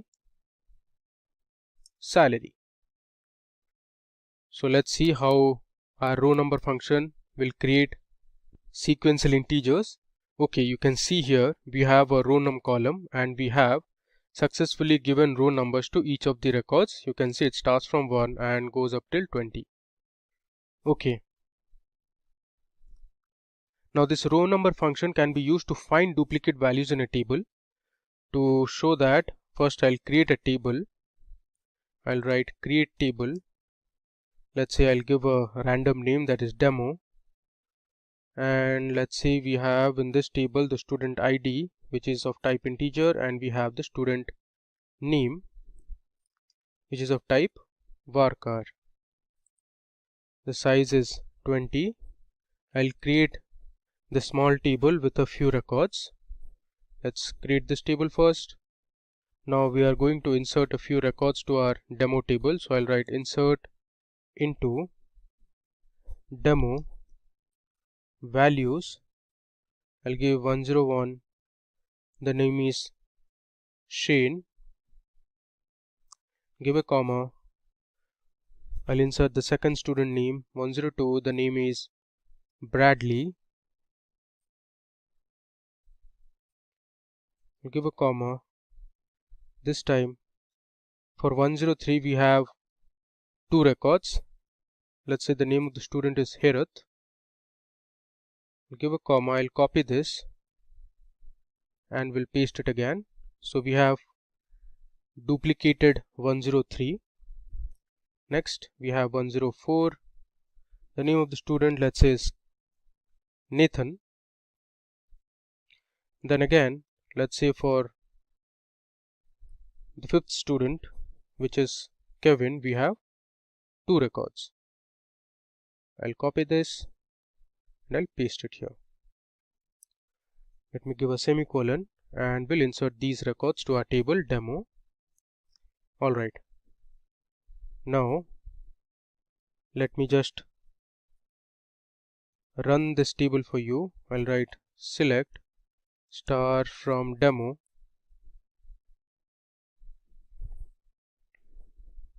If you see this, we have a few information that are duplicated in our table, that is for student ID 103 and student ID 105. Now I am going to use my row number function to find the duplicate records present in my table. I'll write select student underscore ID comma student underscore name. I'll give another comma and write row underscore number over within brackets. I'll write partition by st underscore id comma st underscore name. Okay, then I'll write order by st underscore id, close the bracket. I'll give an alias as row num from my table, that is demo. Let's just run it. You can see here, okay, let me just delete n from here and do it again. Alright, now if you see here, there is just one student in the name Shane. We have one student in the name Bradley, but here if you see for Herath, the second record it says 2, which means there are two records for Herath, and if I scroll down there is one record for Nathan and there are two records for Kevin, which means Kevin is also repeated. Okay, now we are going to see another Windows function that is called rank function in MySQL. So the rank function assigns a rank to a particular column. Now there are gaps in the sequence of ranked values when two or more rows have the same rank. So first of all, let me create a table, and the name of the table would be a random name. We'll give it as, let's say, demo1, and it will have only one column, let's say variable a of type integer. We'll create this table first. Okay, now let's go ahead and insert a few records to our table, which is demo1. So I'll write value 101, 102, let's say 103 is repeated. I'm doing this purposely so that in the output you can clearly distinguish what the rank function does. Next we have 104, 105,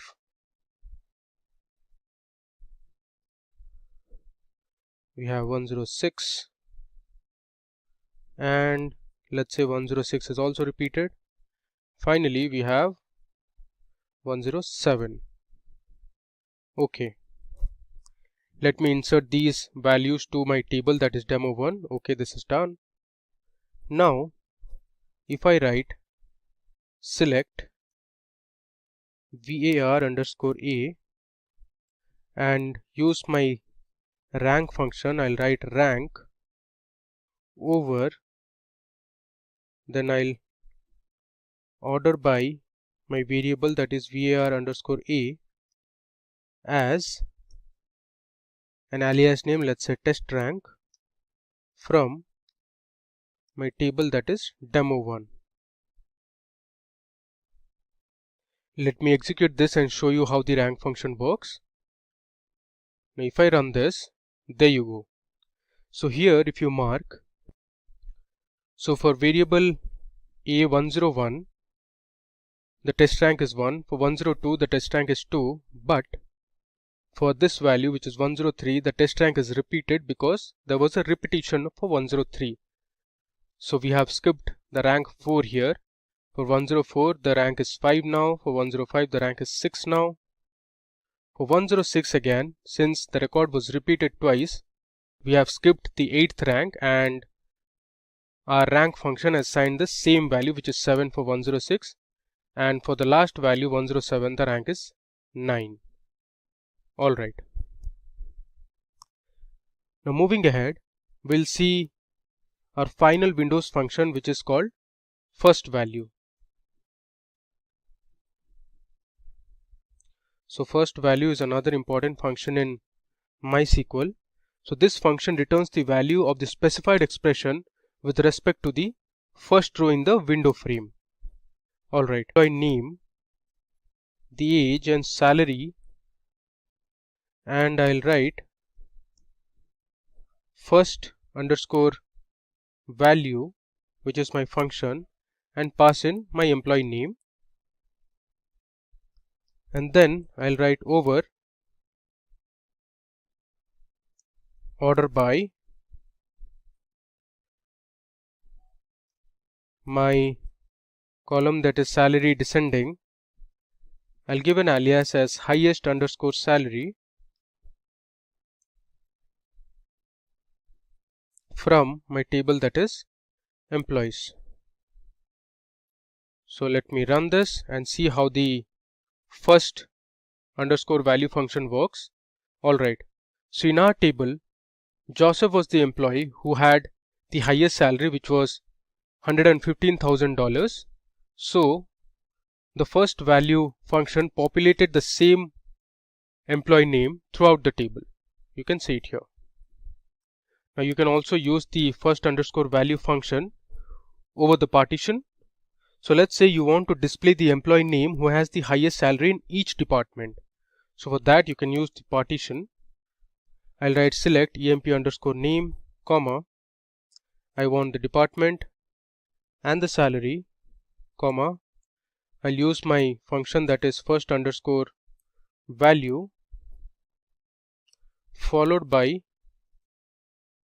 the name of the employee inside my first value parameter. I'll write over, here I'm going to use partition.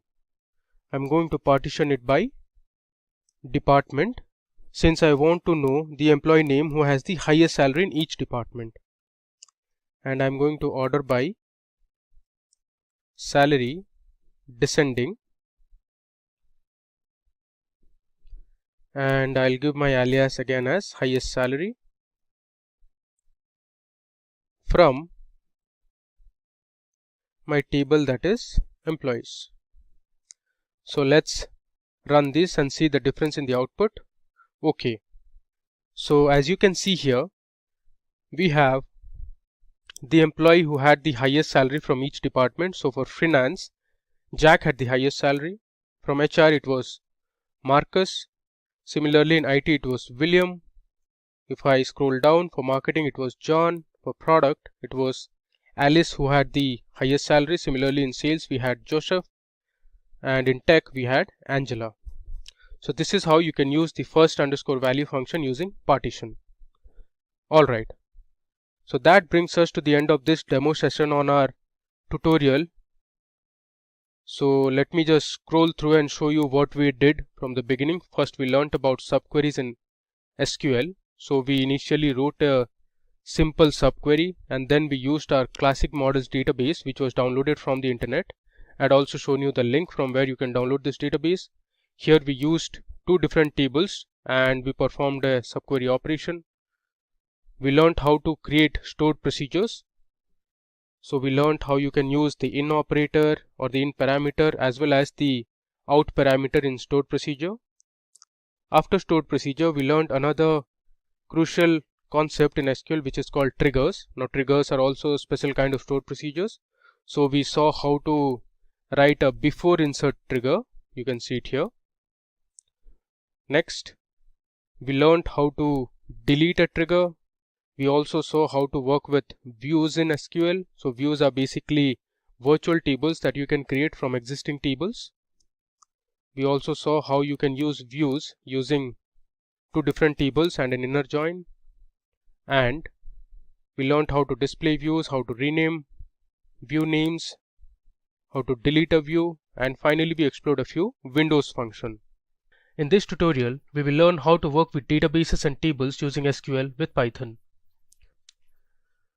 To do this demo, we will be using our Jupyter Notebook and the MySQL Workbench. You can see it here. So we will write our SQL queries in the Jupyter Notebook with Python-like syntax. If you don't have MySQL or Jupyter Notebook installed, so please go ahead and install them first. While installing the MySQL Workbench, you will be asked to give the username and password. Let me show you. So I am on my MySQL Workbench. So once you connect, it will ask for the username and the password. So I have given my username as root, and password you can give while installing it. We will be using the same user ID or the username and the password to make our connection. So let's get started with our hands-on demonstration part. First and foremost, let me go ahead and import the necessary libraries. I'll give a comment as import libraries. Alright, so first I'll import mysql.connector. Next, from mysql.connector,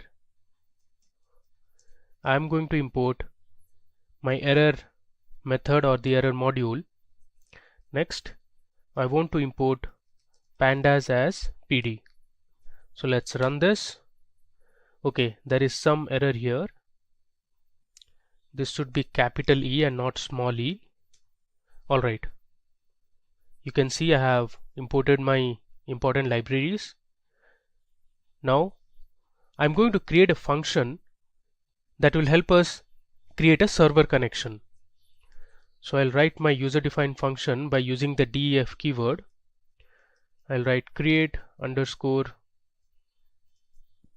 server underscore connection. This is going to be my function name, and it will take in three parameters. First is the host name, next is the username, and then we have the user password.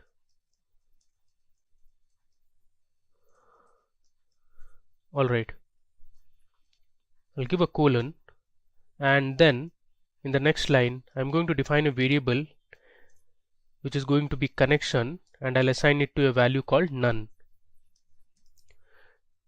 Now we'll be using exception handling techniques to connect to our MySQL server. The try block lets you test a block of code for errors, and the except block will handle the errors. So I'll write try and give a colon, and then I'm going to reassign the connection variable to a method which is mysql.connector.connect. Now this mysql.connector.connect method sets up a connection, so it establishes a session with the MySQL server. If no arguments are passed, it uses the already configured or default values. So here we are going to pass in three parameters. The first is the host name. I'll write host equal to host name, which is host underscore name. I'll give a comma, then I'll write user equal to user underscore name. Next will be my password, and I'll assign the value user underscore password. Alright. Now I'm going to use a print statement and write MySQL database connection successful.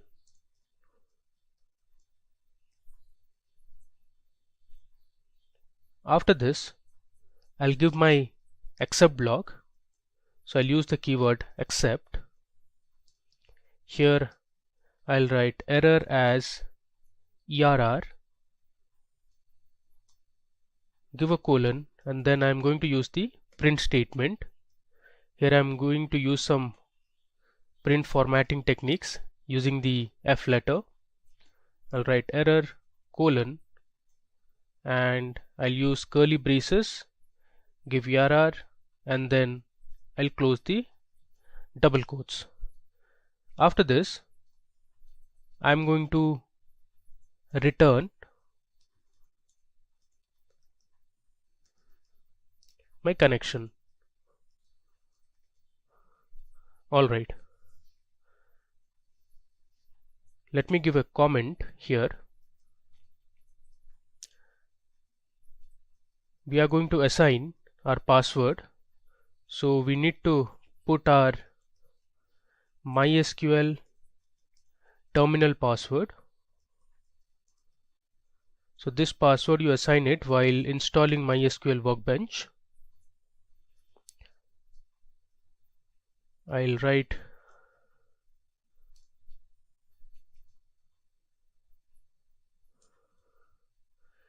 PW and I'll give my password, which is simply @12345, and then I'm going to give my database name. So I'll give database name.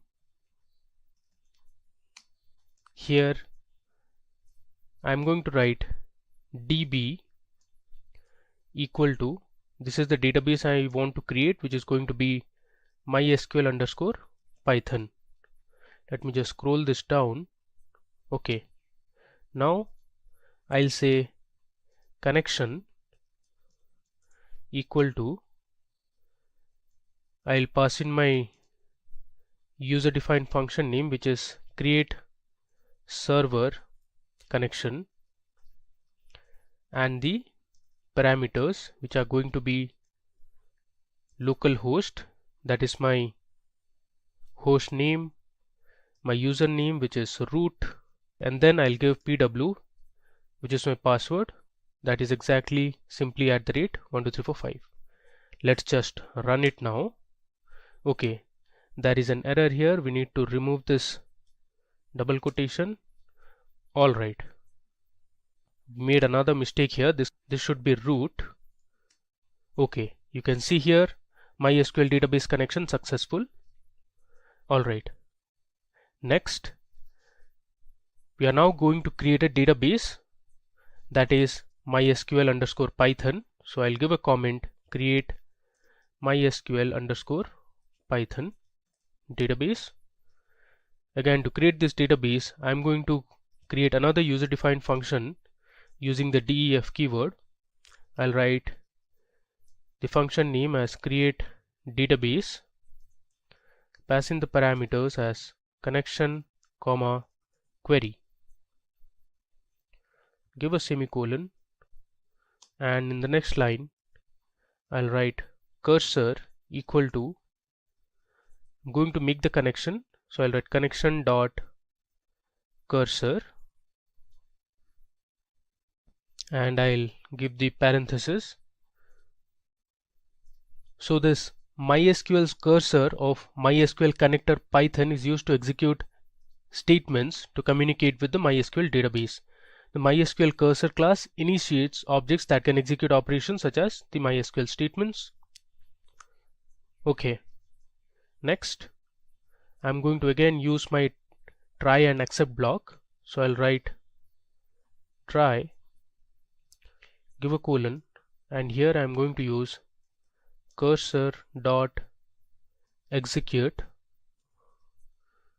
Within that I'm going to pass in my query. Next, I'll use a print statement,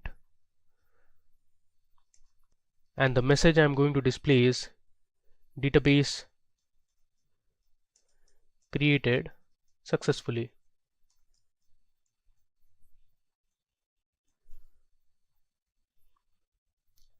After this, I'm going to write my except block. I'll write except error as err, give a colon, and then I'll use a print statement. I'll write print. I'll use the formatting again, error colon, and I'll write within single quotes, I'll give curly braces err, and then I'll close the double quotes. Next, let's use the variable create underscore database underscore query,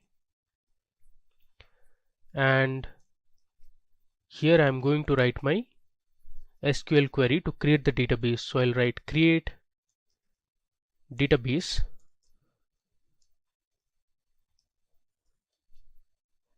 and followed by that I'll give my database name, which is going to be MySQL underscore Python.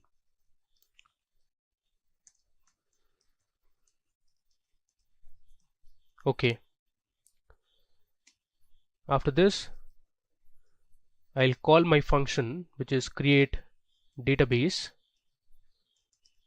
and I'll pass in the parameters. The first one is connection, and next the query is create underscore database underscore query. Let me just copy it, and I'm going to paste it here.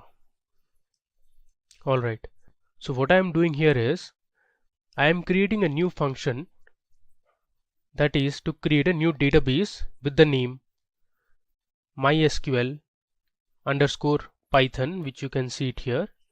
Now this function takes in two parameters, connection and query. I'm using the connection.cursor function, which is often used to execute SQL statements using Python language. And then I have created my try and except blocks. So this try block statements will try to create my new database, which is MySQL underscore Python. In case it fails to create the new database, the except block will work. So here I am writing my SQL query to create a new database, which is create database followed by the database name, and I am assigning it to a variable which is create database query, and then I'm calling my function create database and passing in the two parameters, connection and the query. Alright, so let's just run it. Alright, you can see here it has created my database successfully. Now you can verify this by checking the MySQL workbench or the MySQL shell. You can see on the MySQL workbench here on the left panel under schemas, there is a database called MySQL underscore Python. Let me just expand it. Now we haven't created any table, so it's not showing it now. The next step, we are going to connect to this database.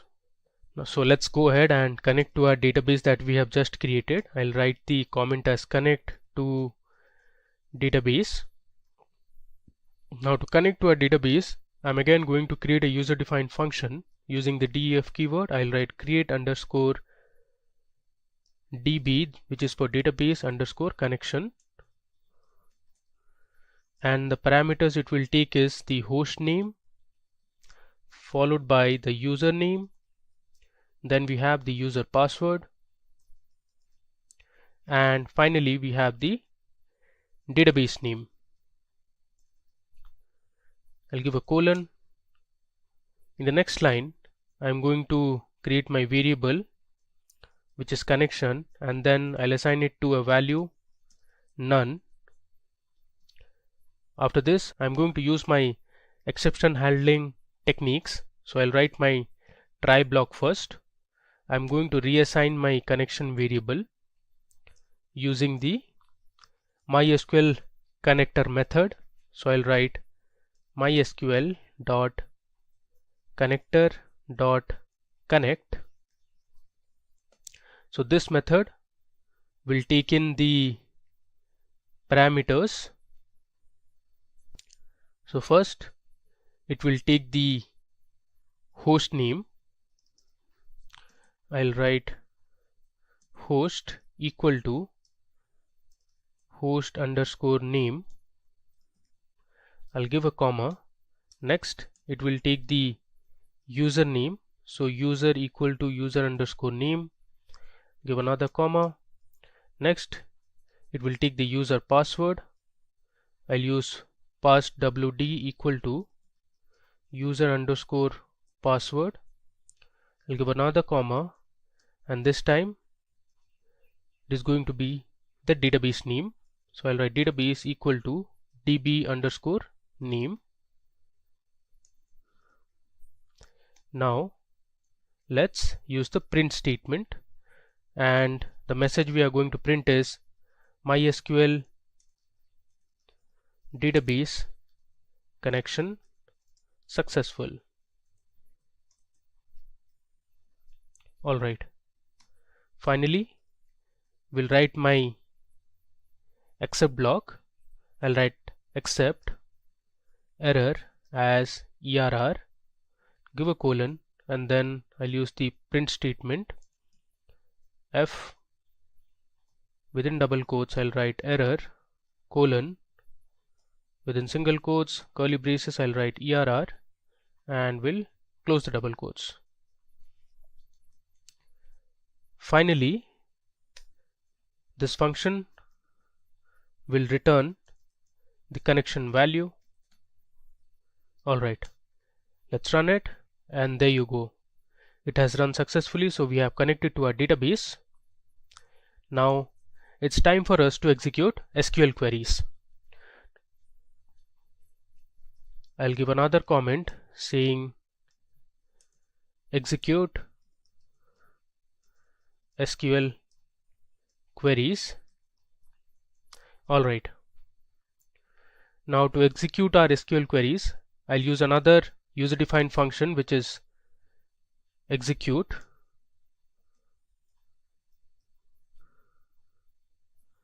underscore query, and I'll pass in the parameters as connection and query. I'll give a colon. I'm going to write cursor equal to connection dot cursor. Now this is used to establish a connection and run SQL statements. Next we'll use the try and except block. So I'll write try cursor dot execute. This will take in one parameter which is going to be my query, and then I'll write connection dot commit, which is another method. Now let's use the print statement. So I'll write print, let's say the message would be query was successful,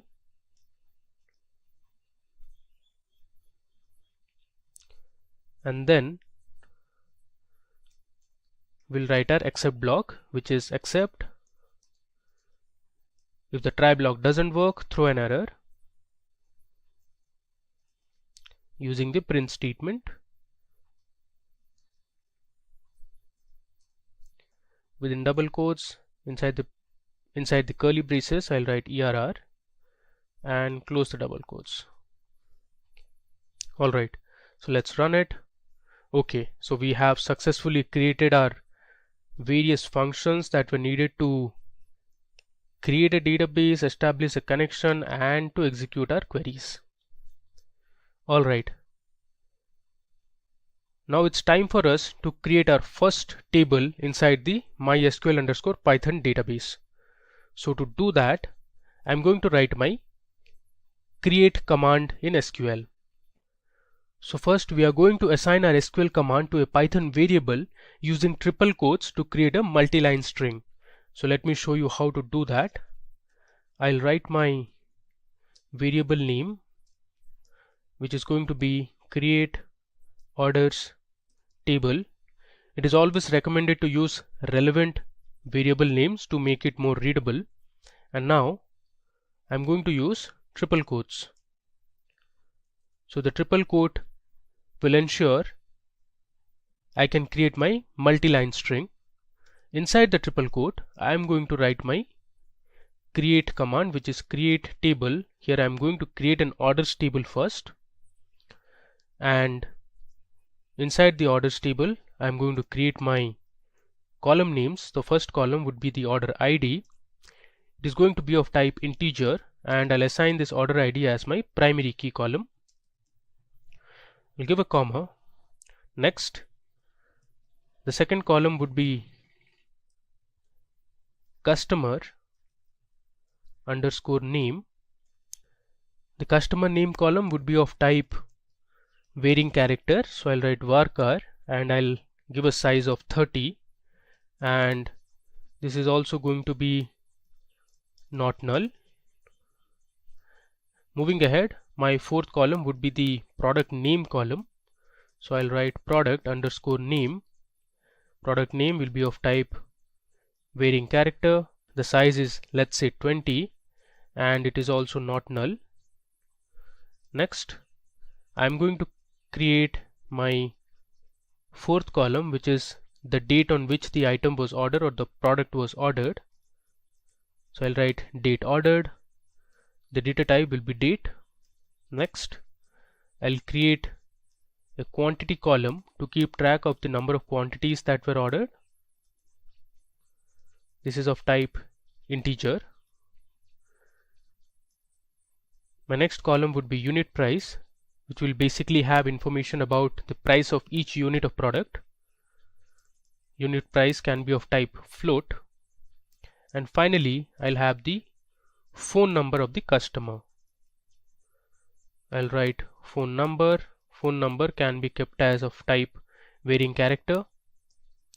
I've assigned a size of 20. Now let's give a semicolon and we'll close the triple quotes. Alright, so this is how the syntax would look like. Next, to run this, we are first going to call our createDB function. So let me give a comment as connect to the database. I'll write connection equal to create underscore db underscore connection. My parameters would be my host name, which is localhost, my username, which is root, comma, my password, and then my database name, which is MySQL_Python. So I'll write just db. Alright. Finally, let's execute this query using the execute underscore query function that we had created earlier. This takes in two parameters. The first one is connection, followed by the variable name, which is create orders underscore table. Let us run it. Okay, there is some error here. Let's see what's the error. Okay, so here we have put 4 double quotes. This should be triple quotes. Now let's run it. Okay, there is another here. Let's debug it. It says name cursor not defined.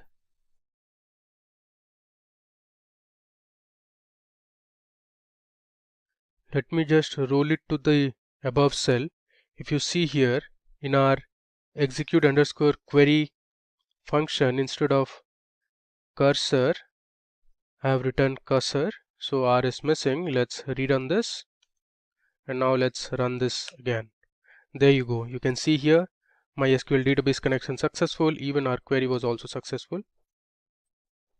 Now if you want to recheck if the table, that is orders, was created or not, you can check it on the MySQL workbench. So let me show you how to do it. So I am on my MySQL workbench, and under MySQL_Python database you have something called as tables. Let me just right click and I'll select refresh all.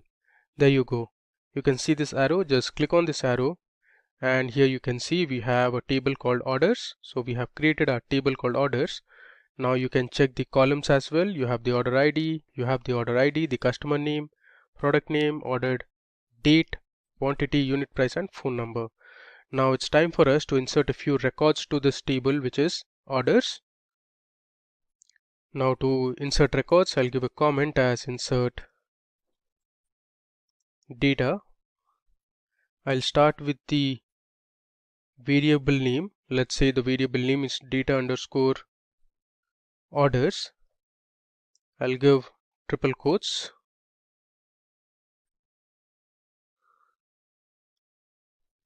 Next, I'll write my insert into command. So I'll write insert into my table name, that is orders, followed by values, and now I'll start entering my records for each of the rows.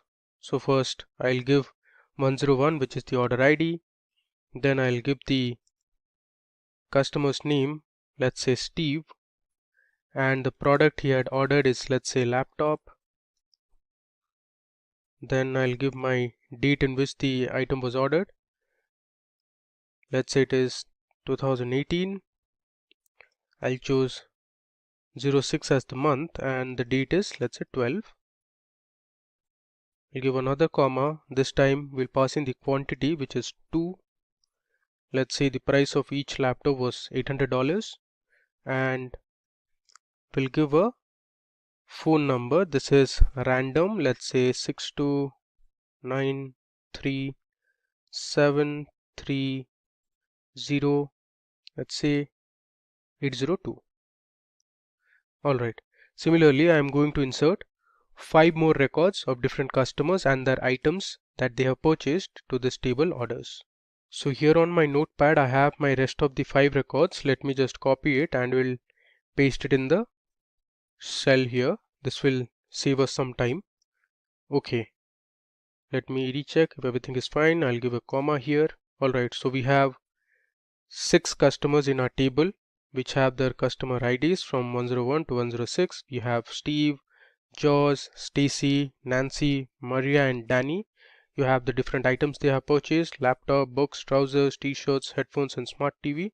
This is the date on which they had ordered this item, the number of quantities they had ordered, and then we have the unit price and some random phone numbers.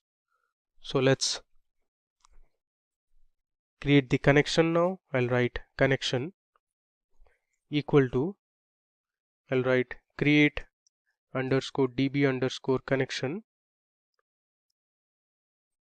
Then I'll going to give my same parameters. Let me just copy it from the top, which is localhost, the host name, root is my username, then we have password and the database name, and then I'll use the same query as above, which is execute query. I'll copy this, paste it here, and instead of create orders table variable, I'll put as data underscore orders. So this will store my insert into command. You can see the variable I've used here is data underscore orders. Now it's time, let's just run it. Alright, there was some mistake here. Let's debug it. Again, this should be triple quotes and not 4. Now let me rerun it again. There you go. You can see here MySQL database connection successful and my query was also successful. Now we'll create another user-defined function which will help us read query and display the results. So I'll write my function name as def read underscore query. This will take in 2 parameters, connection and query. Then I'll write cursor equal to connection.cursor. I'll put my result as none, and then I'll use my try and accept block. I'll write try cursor dot execute. This will take in one parameter, which is query, and then I'll give another variable which is result equal to cursor dot fetch all. Now this fetch all method will return all the results in the table. I'll write return result. Next we'll use the accept block. So I'll write accept error as err, give a colon, and I'll use my print statement. Scroll this down. I'll use my formatting f error, give a colon followed by a space, within single quotes inside curly braces I'll give err and close my double quotes. Let's run it. Alright, so now we are all set. Now we are going to use our select clause, having, whereby, then we'll see how to use order by clause, some inbuilt functions, we'll update some records, delete some records, and do a lot of other stuff. So let's start with our first query. So our first query is going to be using the select statement. Alright, so suppose I want to display all the records that we have inserted into our orders table. So the way to do is I'll assign my query to a variable, let's say q1. I'll give triple quotes. Within triple quotes I'll write select star from orders. I'll give a semicolon followed by the triple quotes. Now we'll establish the connection. So let me just go to the top and I'll copy this line which is to connect to our database. I'll paste it here. Now we'll create a variable called results that will store the result of this query, and we are going to assign this variable to our function, that is read query, and this read query will have two parameters, the connection and the variable name, which is q1 for the query. Next, to display I'm going to use a for loop. I'll write for results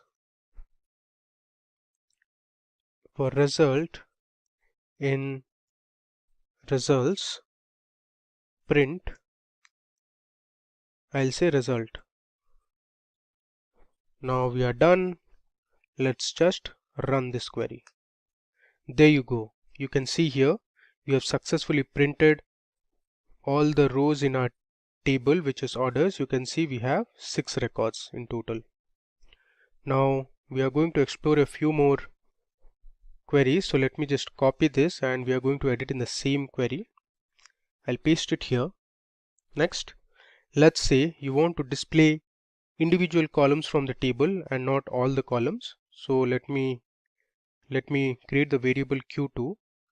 Now instead of star, I'm going to display only the customer name and let's say the phone numbers of the customer. So I'll write phone underscore number. Alright, the rest all remains the same. Let me just recheck it, and here instead of q1 we'll put q2, and let's run this cell. Alright, you can see here now we have displayed only two columns. The first column is the customer name and then we have their respective phone numbers. Okay, now let me just paste that query again. Now we are going to see how you can use an inbuilt function, that is, in our table we have the order date, and from the order date we are only going to display the different years that are present in the order date. So to do that I am going to use the year function. I'll edit this query. Instead of q1 I'll make it q3, and here I'm going to write select year, which is my function name, from my column which is date ordered, from orders, and here I'll change this to Q3. Q1, Q2, Q3 are basically query 1, query 2 and query 3. Let's run it. There you go. So we have successfully extracted the different years present in the order date column.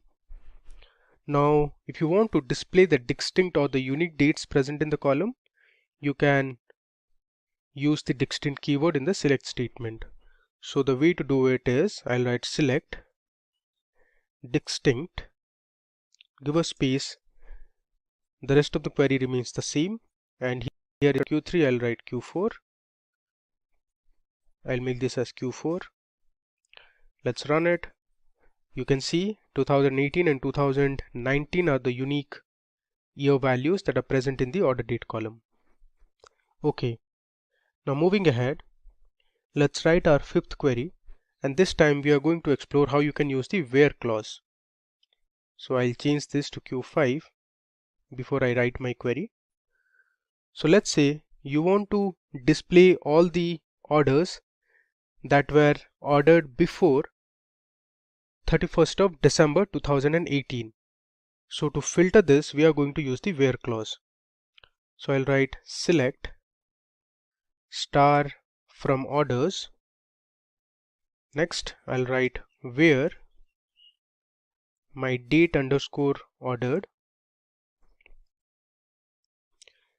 is less than, within quotes I'll give my date value, which is 2018 December 31st. So all the items or the products that were ordered before 31st of December 2018 will be displayed. So let's run it. Alright, you can see here there are 3 orders in our table which have been ordered before 31st of December.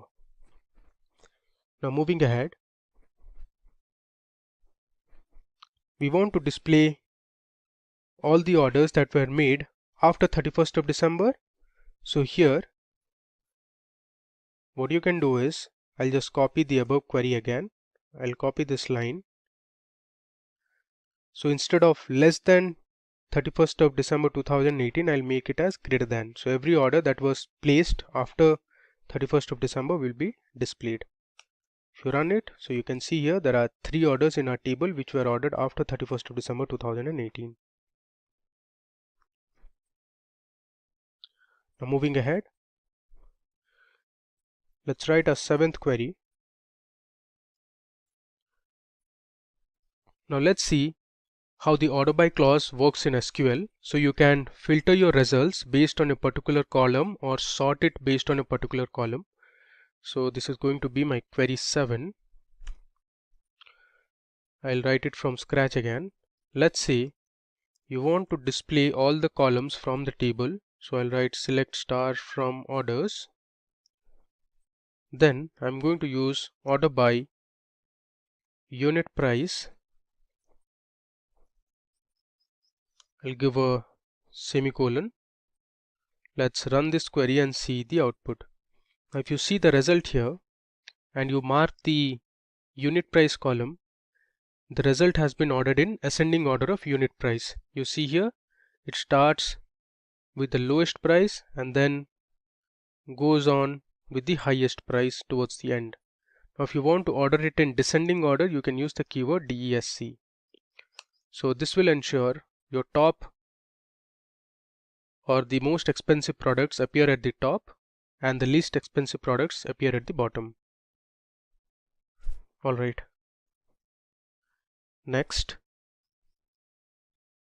now let's see how you can create a data frame from the given table. So as you know, using Jupyter Notebook and Pandas, you can create data frames and work on it very easily. So with this table also we can create our own data frame. So for that, let me create an empty list first. I'll write from db equal to, I'll assign this as an empty list. So we are going to return a list of lists and then create a Pandas data frame. Next, I'll write my for loop. I'll write for result in results, I'll assign result to list of results. So I'm converting the result into a list, and then I'm going to append it to the empty variable or the empty list, which is from_db dot append. I'll append the result to my empty list. Next, we need to pass in the columns now that will be part of our data frame. So I'll write columns equal to this column. I'll pass it within a list. So I'll give my first column as order ID. Then we have the customer name. Next, I have my product name. Then I have the date on which it was ordered. Give a comma. Then we'll have the quantity column. Let me write it in the next line. Next, we have the unit price column. And finally, we have the phone number column. So I'll write within double quotes phone number, and this we are going to assign it to a data frame. So I'll be using pd dot data frame, which is my function to convert a list into a data frame. My variable I'm going to pass is from_db, and I'll write my next argument is columns equal to my variable name, that is columns. Finally, let's display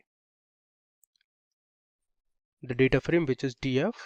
Alright, so here I'm creating a empty list first, and then I'm creating a for loop, and I'm appending the results to my empty list. Here you can see I have created my column list, and using pd.dataframe I'm converting the list into a data frame. If I run this is append and not appends. Alright, you can see we have our data frame ready.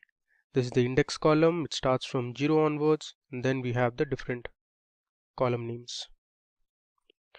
Okay, now let's see how to use the update command. Now suppose you want to change the unit price of one of the orders, you can use the update command. So the way to do it, I'll first create my variable, let's say update, and I'll give 3 quotes or triple quotes. Then I'll use my update command, which is update followed by the table name, that is orders. Next I'll write set, let's say unit_price. If you see this, let's say I want to set the unit price of trousers from $50 to, let's say, $45. I want to update this particular record. So I'm going to write set unit price column equal to $45, where the order ID equal to 103. So this query will update the third row in our table, which is order ID 103. So it will update from $50 to $45. I'll close the triple quotes, and now I'll use the connection queries again. Let me just paste it here. Alright, I'll delete these 3 lines of code, and instead of that I'll put execute underscore query, and this will take into parameters as always, which is going to be connection followed by the variable name, that is update. Let's run it. You see here it says MySQL database connection successful, query was successful. Now you can recheck that. To do it, let me just go to the top and we'll just copy our first query, which is Q1. I'll copy this, and I'll paste it here. Let me just rename this now. This will be Q8, and I'll change this as well. I'll write select star from orders where my order ID equal to 103. Let's see the unit price of 103 now. You can see here instead of 50, now we have updated it to $45. Alright, now the last command we are going to say is how you can delete a record from the table. I'll write delete command as my comment. Now to delete a query, I'll first give my variable name, which is delete underscore order, and I'll pass in within triple quotes. Next, I'll write my delete query, which is delete from my table name, that is orders. Then I'll give my where clause where, let's say I want to delete my order ID 105. Let me just go to the top and explain you again. So if you say this, we want to delete the order ID 105, which was for customer name Maria and she had ordered headphones.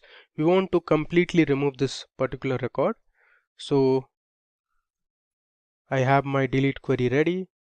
Now let me just create my connection and display the results. So I'll go to the top and I'll copy this connection command, which also has the execute query command, and I'll paste it here. And I'm going to make a change here. Instead of update, we'll write delete underscore order. Everything looks good. Let's just run it. You can see our query was successful. And now if you want to print it, let me just show you. I'll just copy this. We'll paste it here. I'll make this as Q9. I want to verify if my order ID 105 was deleted or not. Instead of this statement, I'll write select star from orders, and here I'll change this to Q9. If I run this, you can see it here. You can mark order ID 105 was deleted and it no more appears in this table. Alright, so this brings us to the end of the demo session on SQL with Python. Let me just scroll you through what we did. So first we imported the important libraries, MySQL connector, then we imported the error function, then we imported pandas using PD. We learned how to create a server connection to MySQL database. We created a new database, that is MySQL underscore Python, and now we connected to that database. We created a function to execute our queries. We saw how you can write a create table command. Then we inserted a few records to our orders table. We created a read underscore query command to read the queries and display the results. Then we started exploring our different SQL commands one by one. We saw how to use select query. Then we selected a few individual columns from our table, followed by using a inbuilt function which was year. Then we saw how to use the distinct keyword. After that, we used our where clause to filter our table based on specific conditions. We saw how to order your results based on a particular column. Then we saw how you could convert the table into a data frame using pd.dataframe function. Finally, we learned how to use the update command and the delete command. PostgreSQL is a very popular and widely used database in the industries. In this tutorial, we will learn PostgreSQL or PostgreSQL in detail with an extensive demo session. So in today's video, we will learn what PostgreSQL is and look at the history of PostgreSQL. We will learn the features of PostgreSQL and jump into performing PostgreSQL commands on the SQL cell and pgadmin. So let's begin by understanding what is PostgreSQL. PostgreSQL is an open source object relational database management system. It stores data in rows with columns as different data attributes. According to the DB Engine's ranking, PostgreSQL is currently ranked 4th in popularity amongst hundreds of databases worldwide. It allows you to store, process and retrieve data safely. It was developed by a worldwide team of volunteers. Now, let's look at the history of PostgreSQL. So in 1977 onwards, the Ingress project was developed at the University of California, Berkeley. In 1986, the Postgres project was led by Professor Michael Stonebraker. In 1987, the first demo version was released, and in 1994, a SQL interpreter was added to Postgres. The first PostgreSQL release was known as version 6.0 or 6.0 on January 29, 1997, and since then, PostgreSQL has continued to be developed by the PostgreSQL Global Development Group, a diverse group of companies and many thousands of individual contributors. Now, let's look at some of the important features of PostgreSQL. So PostgreSQL is the world's most advanced open source database and is free to download. It is compatible as it supports multiple operating systems such as Windows, Linux and Mac OS. It is highly secure, robust and reliable. PostgreSQL supports multiple programming interfaces such as C, C++, Java and Python. PostgreSQL is compatible with various data types. It can work with primitives like integers, numeric, string and boolean. It supports structured data types such as date and time, array and range. It can also work with documents such as JSON and XML. And finally, PostgreSQL supports multi-version concurrency control or MVCC. Now with this theory knowledge, let's look at the PostgreSQL commands that we will be covering in the demo. So we will start with the basic commands such as select, update and delete. We will learn how to filter data using where clause and having clause in SQL. We will also look at how to group data using the group by clause and order the result using the order by clause. You will learn how to deal with null values, get an idea about the like operator, logical operators such as AND and OR. We will also explore some of the popular inbuilt mathematical and string functions. Finally, we will see some of the advanced concepts in PostgreSQL, that is, to write case statements, subqueries and user-defined functions. So let's head over to the demo now. Okay, so let's now start with our demo. So first we'll connect to PostgreSQL using PSQL cell. So here under type here to search, I'll search for PSQL. You can see this is the SQL cell. I'll click on open. Let me maximize this. Okay, so for server I'll just click enter. Database I'll click enter. Port number is already taken, which is 5432. I'll hit enter. Username is already given, and now it is going to ask for password. So here I'll give my password so that I can connect to my PostgreSQL database. So it has given us a warning, but we have successfully connected to PostgreSQL. Alright, so now to check if everything is fine, you can just run a simple command to check the version of PostgreSQL that we have loaded. So the command is select version with two brackets and a semicolon. I'll hit enter. Okay, you can see the version PostgreSQL 13.2. Okay, now let me show you the command that will help you display all the databases that are already there. So if I hit /L and hit enter, it will give me the list of databases that are already there. So we have PostgreSQL, there's something called template 0, template 1, and we have a test database as well. Okay, now for our demo, I'll create a new database. So first I'll write create space database, and I'll give my database name as SQL_demo. I'll give a semicolon and hit enter. You see we have a message here that says create database. So we have successfully created our SQL demo database. Now if you want to connect to that database, you can use \c space SQL_demo. There you go. It says you are now connected to database SQL_demo. So here we can now create tables, we can perform insert operation, select operation, update, delete, alter and much more. Now I'll show you how to connect to PostgreSQL using pgadmin. So when you install the PostgreSQL database, you will get the SQL cell, and along with that you also have the pgadmin. So I'll just search for pg. You can see here it has prompted pgadmin. I'll click on open. This will open on a web browser. You can see it has opened on Chrome, and this is how the interface of pgadmin looks like. It is a very basic interface. So on the top you can see the files, we have object, there's tools, and we have the help section as well. And here you have dashboard, properties, SQL, statistics, dependencies, dependence, and here on the left panel you have servers. Let me just expand this so it will connect to one of the databases. Alright, so if I go back, you see when I had run \L to display the databases, it had shown me PostgreSQL and test. Now you can see here we have the PostgreSQL database and the test database. Alright, now we also created one more database which was SQL demo.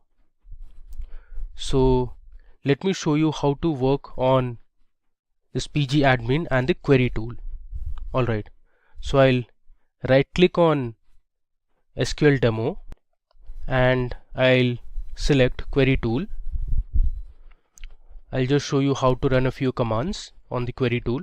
So let's say you want to see the version of PostgreSQL that you are using, so you can use the same command that we did on PSQL cell, which is select version closed with brackets and a semicolon.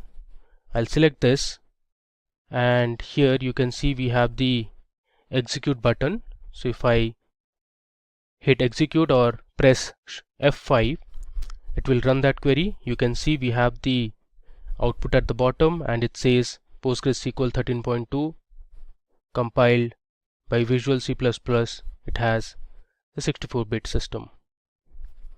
Okay, now let me tell you how to perform a few basic operations using PostgreSQL commands. So here let's say I'll write select 5 into 3. I'll give a semicolon, select this and hit F5. So this will run the query and it returns me the result, that is the product of 5 and 3, which is 15. Similarly, let's edit this.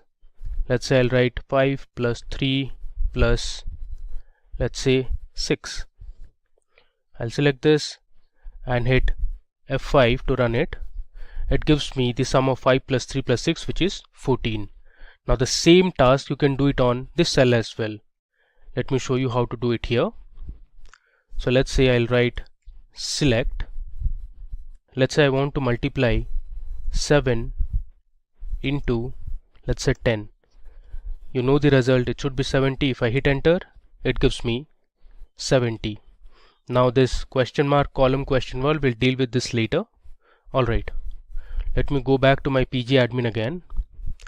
Let me do one more operation. Let's say this time I'll write select 5 multiplied by, and within brackets I'll write 3 plus 4. I'll give a semicolon. So what SQL will do is, first it will evaluate the expression that is there inside the bracket, that is 3 plus 4, which is 7, and then it will multiply 7 with 5. Now let me select this and I'll hit execute. So you can see 7 multiplied by 5 is 35. Alright, now we'll go back to our shell and here I'll show you how to create a table. So we are going to create a table called movies on the cell, that is PSQL cell. So here we will learn how you can create a table and then you can enter a few data into that table. Alright, let me just scroll down a bit. Okay, so my create command goes something like this. So I'll write create table followed by the table name, that is movies. Next, my movies table will have a few columns. Let's say I want the movie ID. After the column name, we need to give the data type. So movie ID, I'll keep it as integer. So integer is one of the data types that is provided by PostgreSQL. Next, my second column in the table would be the name of the movie. So I'll write movie underscore name. So all the variables or the column names should be as per SQL standards. So there shouldn't be any space between the column names. So I have used underscore to make it more readable. So my movie name will be of type varchar or variable character or varying character, and I'll give the size as 40 so that it can hold 40 characters maximum. Next, my third column will have the genre of the movie, so I'll write movie underscore genre. Again, genre is of type varchar. I'll give the size as, let's say, 30. And my final and the last column will have the IMDb ratings, so I'll write IMDb underscore ratings. Now the ratings will be of type real, since it can have floating or decimal point values. If I close the bracket, I'll give a semicolon and I'll hit enter. There you go. So we have successfully created a table called movies. Now let me go back to my PG admin. Alright, so here I have my database, that is SQL demo. I'll just right click on this and click on refresh. Now let me go to schemas. I'll just scroll down a bit. Here under schemas we have something called as tables. Let me expand this. Okay, so you can see we have a table called movies in the SQL demo database now, and here you can check the columns that we have just added. So our movies table has movie ID, movie name, genre and ratings. Alright, now there is another way to create a table. The previous time we created using the SQL cell. Now I'll tell you how to create a table using the PG admin. So here under tables I'll right click and I have the option to create a table, so I'll select table. Okay, so it's asking me to give the name of the table.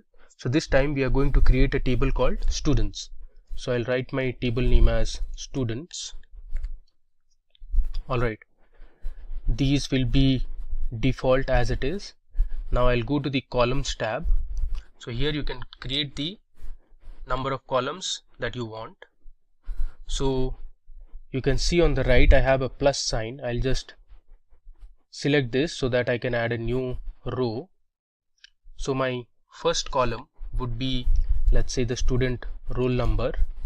I'll write student underscore roll number. Again, the column name should be as per SQL standards. The data type I'm going to select is integer. Alright, now if you want, you can give these constraints such as not null, so that student roll number column will not have any null values. And I'll also check primary key, which means all the values will be unique for roll numbers. Alright, now if you want to add another column, you can just click on that plus sign, and let's say this time I want to give the student name as my second column. So I'll write student underscore name. Student name will be of type, let's say, character varying. If you want to give the length, you can specify the length as well, let's say 40. I'll click on the plus sign again to add my final column. The final column would be gender. So gender I'll keep this time as type character. Okay, now you can click on save, so that will successfully create your students table. There you go. So here on the left panel you can see earlier we had only one table, that was movies, and now we have two tables. So one would be added, that was students. So if I expand this under columns, you can see we have the three columns here: student roll number, student name and gender. You can also check the constraints.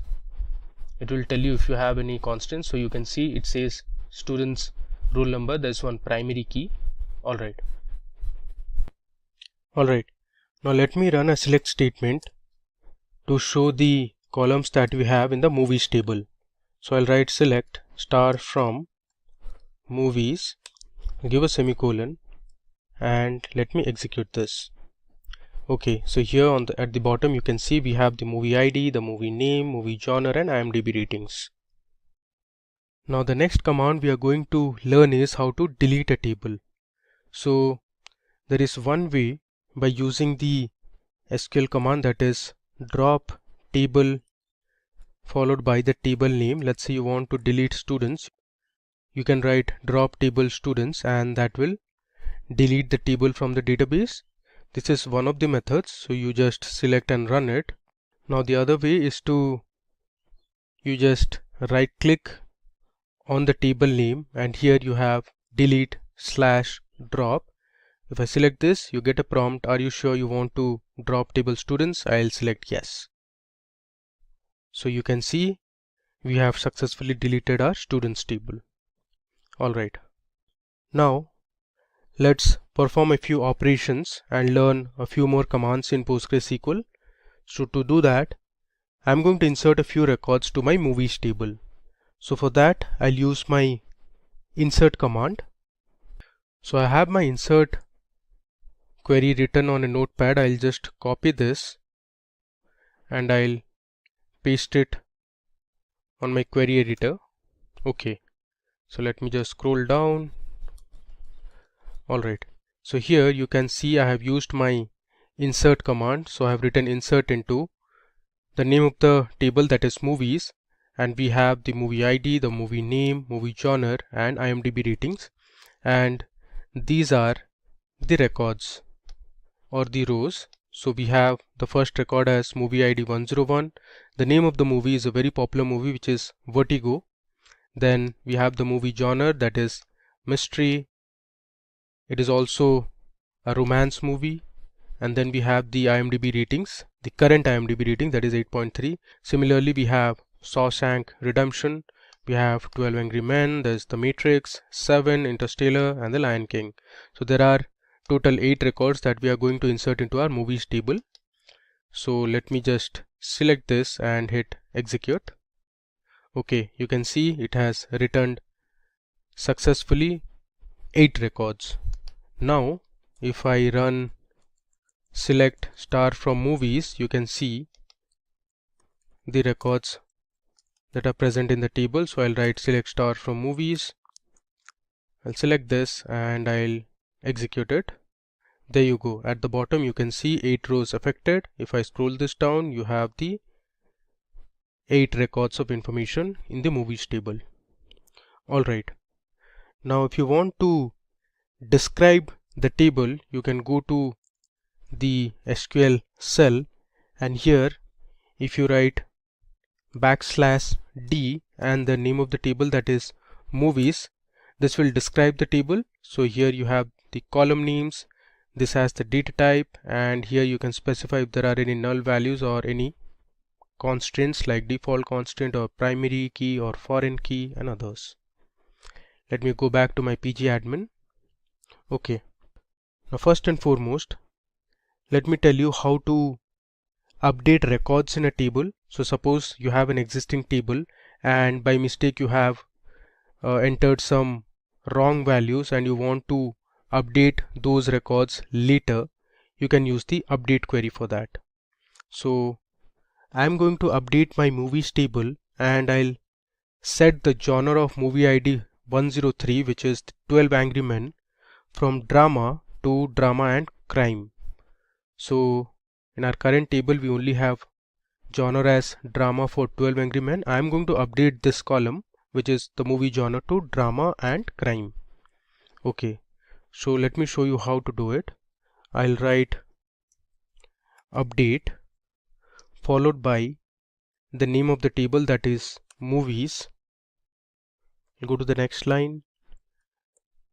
I'll write set, then I'll give the column name, which is movie underscore genre, equal to, I'm going to set it as drama, comma, crime. Earlier it was only drama, and I'll give my condition using the where clause. We'll learn where clause in a bit. So I'll write where movie underscore ID is equal to 103. So here our movie ID is the unique identifier. So it will first look for movie ID 103. It will locate that movie and I'll change the genre to drama and crime. So now you can see the difference. Earlier we had 12 Angry Men as drama as the movie genre. Now if I run this update statement, okay, you can see we have successfully updated one record. Now let me run the select statement again. Okay, so here you can see if I scroll down, there you go. So movie ID 103, movie name 12 Angry Men, we have successfully updated the genre as drama, crime. Okay, now let me tell you how you can delete records from a table. So for that you can use the delete command. So you'll write delete from the table name, that is movies, where let's say I want to delete the movie ID 108, which is the Lion King.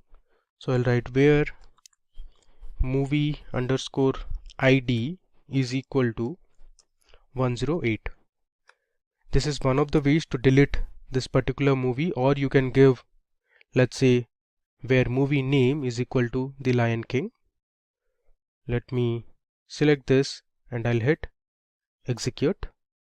Now if I run my select query again, you see this time it has returned 7 rows and you cannot find movie with movie ID 108, that was the Lion King. So we have deleted it.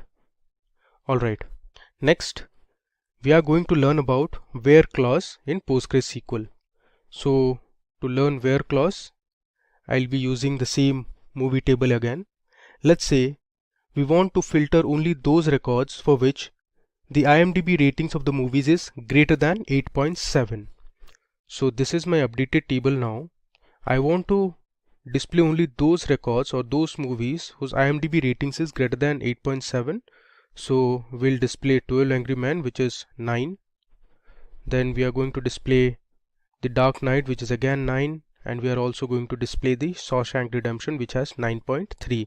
The rest of the movies have an IMDb rating less than 8.7. So we are not going to display those. Alright, so let me show you how to write a where clause. So I'll write select star from movies where I'll give my column name, that is IMDb underscore ratings is greater than, I'll use the greater than symbol, then I'll pass my value, that is 8.7. I'll give a semicolon and let's run it. I'll hit F5. There you go. So we have returned the Shawshank Redemption, The Dark Knight and 12 Angry Men because only these movies had IMDb ratings greater than 8.7. Okay. Now let's say you want to return only those movies which have IMDb ratings between 8.5 and 9. So for that I am going to use another operator called between along with the where clause. So let me show you how to use between with where clause. I'll write select star from movies where my IMDb underscore ratings is between, I'll write 8.5, I'll give an AND operator and 9.0. So all the movies that are between 8.5 and 9.0 ratings will be displayed. So let's select this and I'll run it. There you go. So we have returned The Dark Knight, The Matrix, The 7, Interstellar, and we have the 12 Angry Men. So a few of the records that we missed out were, I think, Vertigo, which has 8.3, and there's one more. Alright. Now moving ahead, let's say you want to display the movies whose movie genre is action. You can see in our table we have a few movies whose genre is action movie. So you can do that as well. I'll write select star from movies where the movie genre, I'm writing this time in one line. You can break it into 2 lines as well. I'll write movie underscore genre, which is my column name, equal to, I'll give within single quotes action.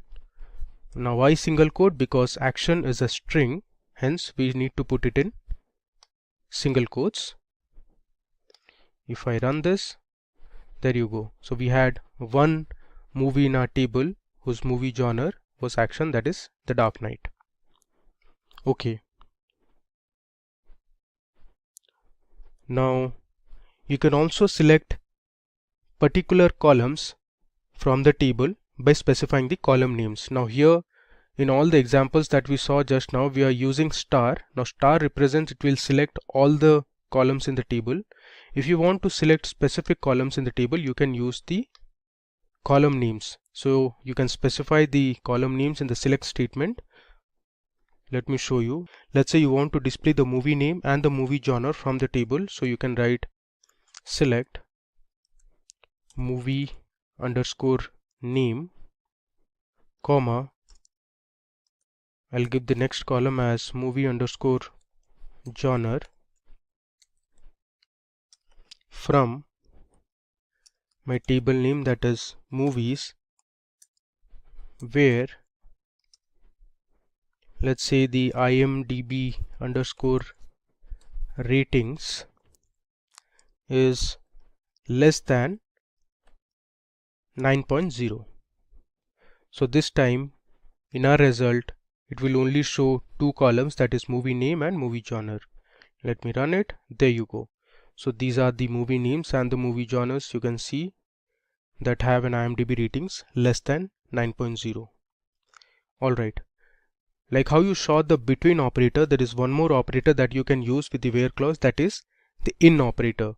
So the in operator works like a or clause or an or operator. So let's say I want to select all the columns from my movies table where the IMDb ratings is in 8.7 or 9.0. If I run this, it will display only those records whose IMDb ratings is 8.7 or 9.0. Alright, so up to now we have looked at how you can work on basic operations in SQL, like your mathematical operations. You saw how a select statement works. We created a few tables, then we inserted a few records to our tables. We saw how you can delete a table from your database, and we have performed a few operations like update, delete, and we saw how a where clause works. Now it's time to load a employee CSV file or a CSV dataset to PostgreSQL. So I'll tell you how you can do that. But first of all, before loading or inserting the records, we need to create an employee table. So let me first go ahead and create a new table called employees in our SQL underscore demo database. So I'll write create table. My name of the table would be employees. Next, I'm going to give my column names. So my first column would be employee ID. So the employee ID will be of type integer. It is not going to contain any null values, so I'll write not null, and I'll give my constraint as primary key. So the employee ID, as you know, is unique for all the employees in a company. So once I write primary key, it will ensure that there are no repetition in the employee IDs. Okay, next I'll have my employee name. So my employee name is going to be of type varchar, and I'll give my size as 40. Okay, next we'll have the email address of the employee. Again, email address would be of type varchar and the size is 40 again. I'll give another comma. This time we'll have the gender of the employee. Gender is again varchar, of size let's say 10.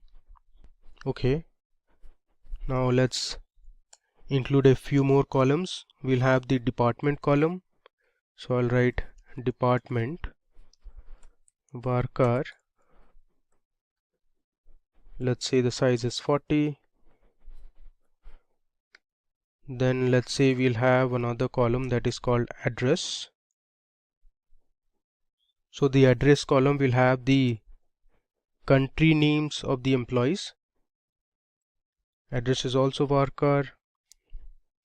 And finally we have the salary of the employee.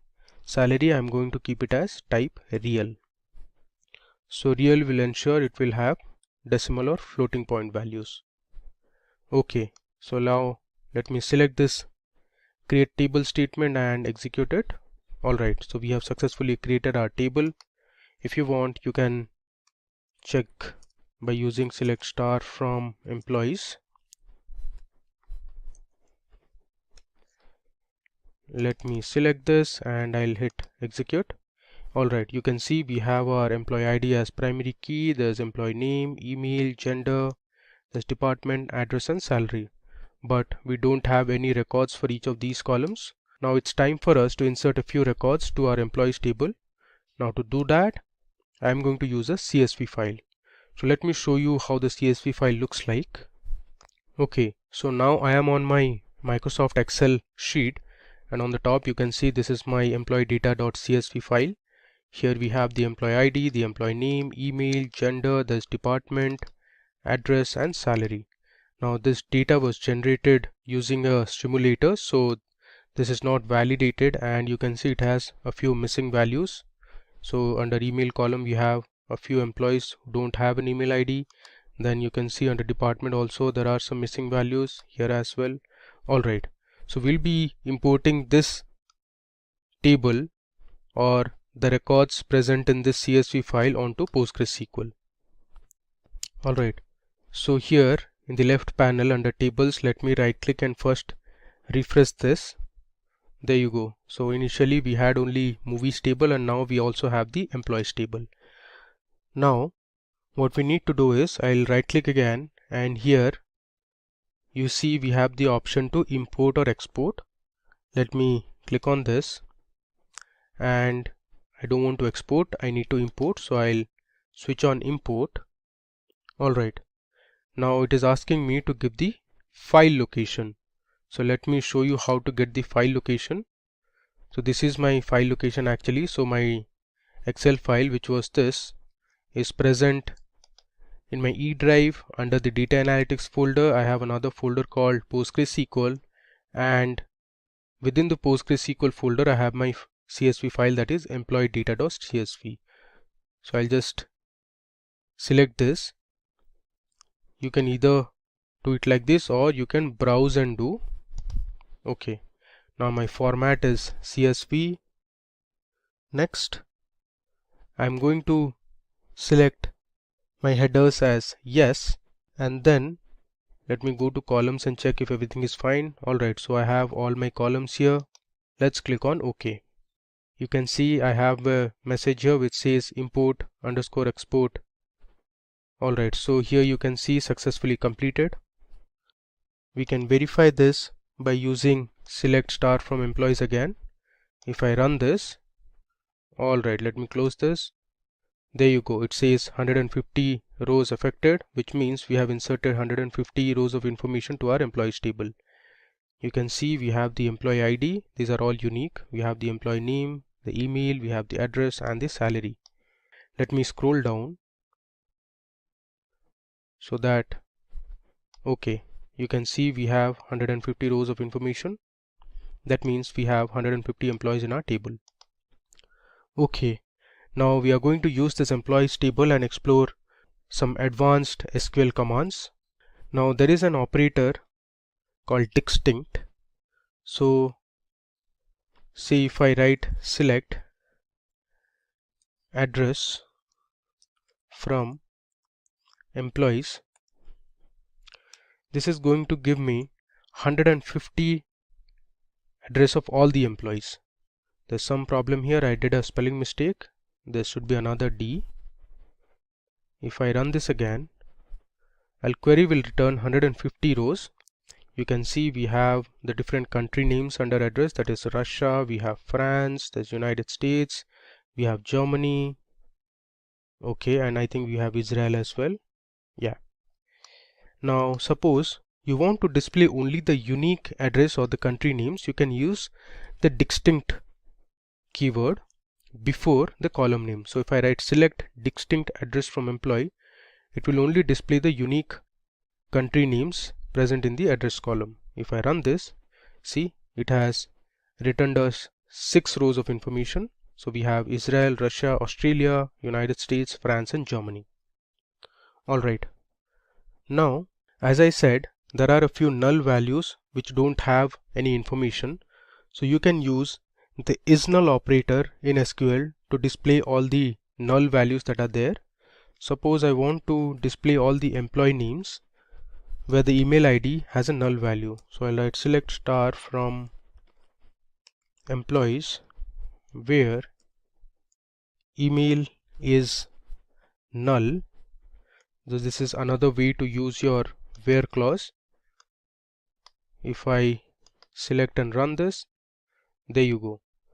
So you see here, for all these employee names, there was no email ID present in the table.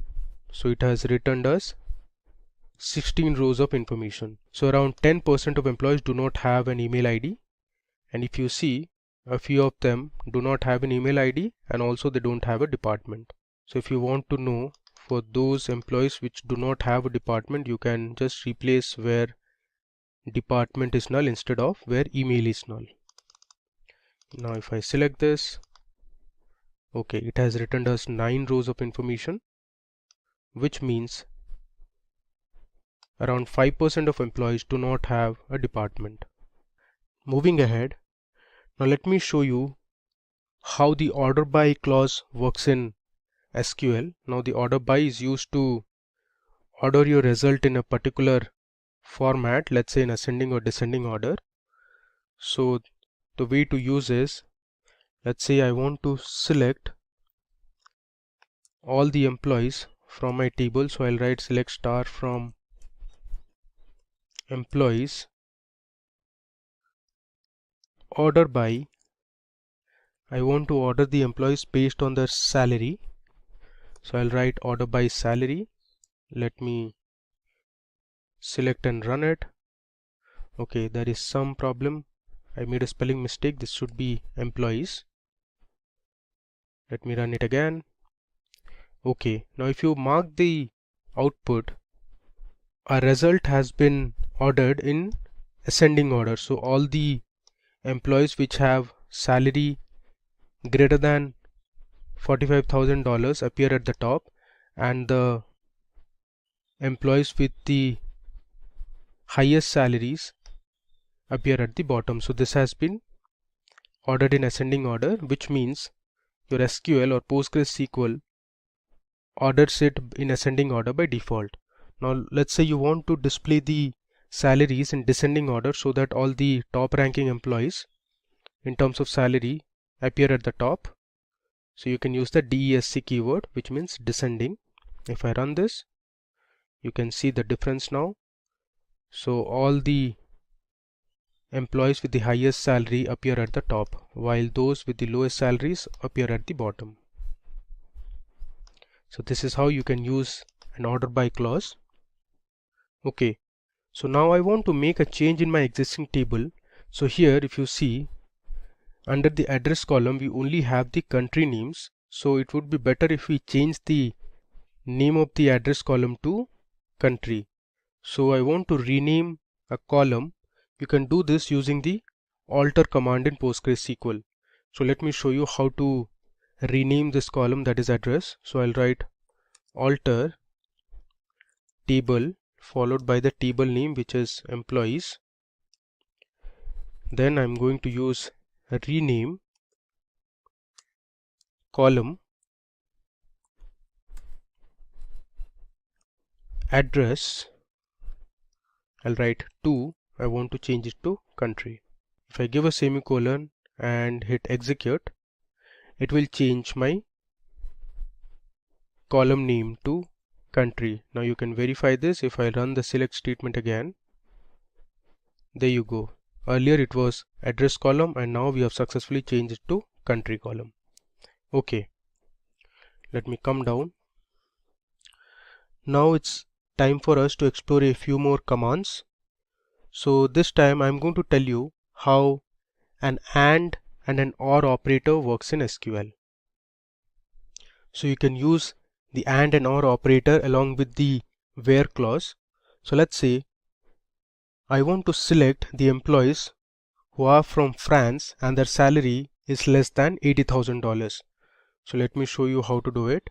I'll write select star from employees where I'm going to give two conditions. So I'll use the AND clause or the AND operator here. I'll write where country is equal to France. Now mark here I'm not using address because we just updated our table and changed the column name from address to country. So I'll write country equal to France, and my next condition would be my salary needs to be less than $80,000. I'll give a semicolon. Let me run this. Alright, so it has returned 19 rows of information. You can see all my country names are France and the salary is less than $80,000. So this is how you can use or give multiple conditions in a where clause using the AND operator. Now let's say you want to use the OR operator, and let's say you want to know the employees who are from country Germany, or the department should be sales.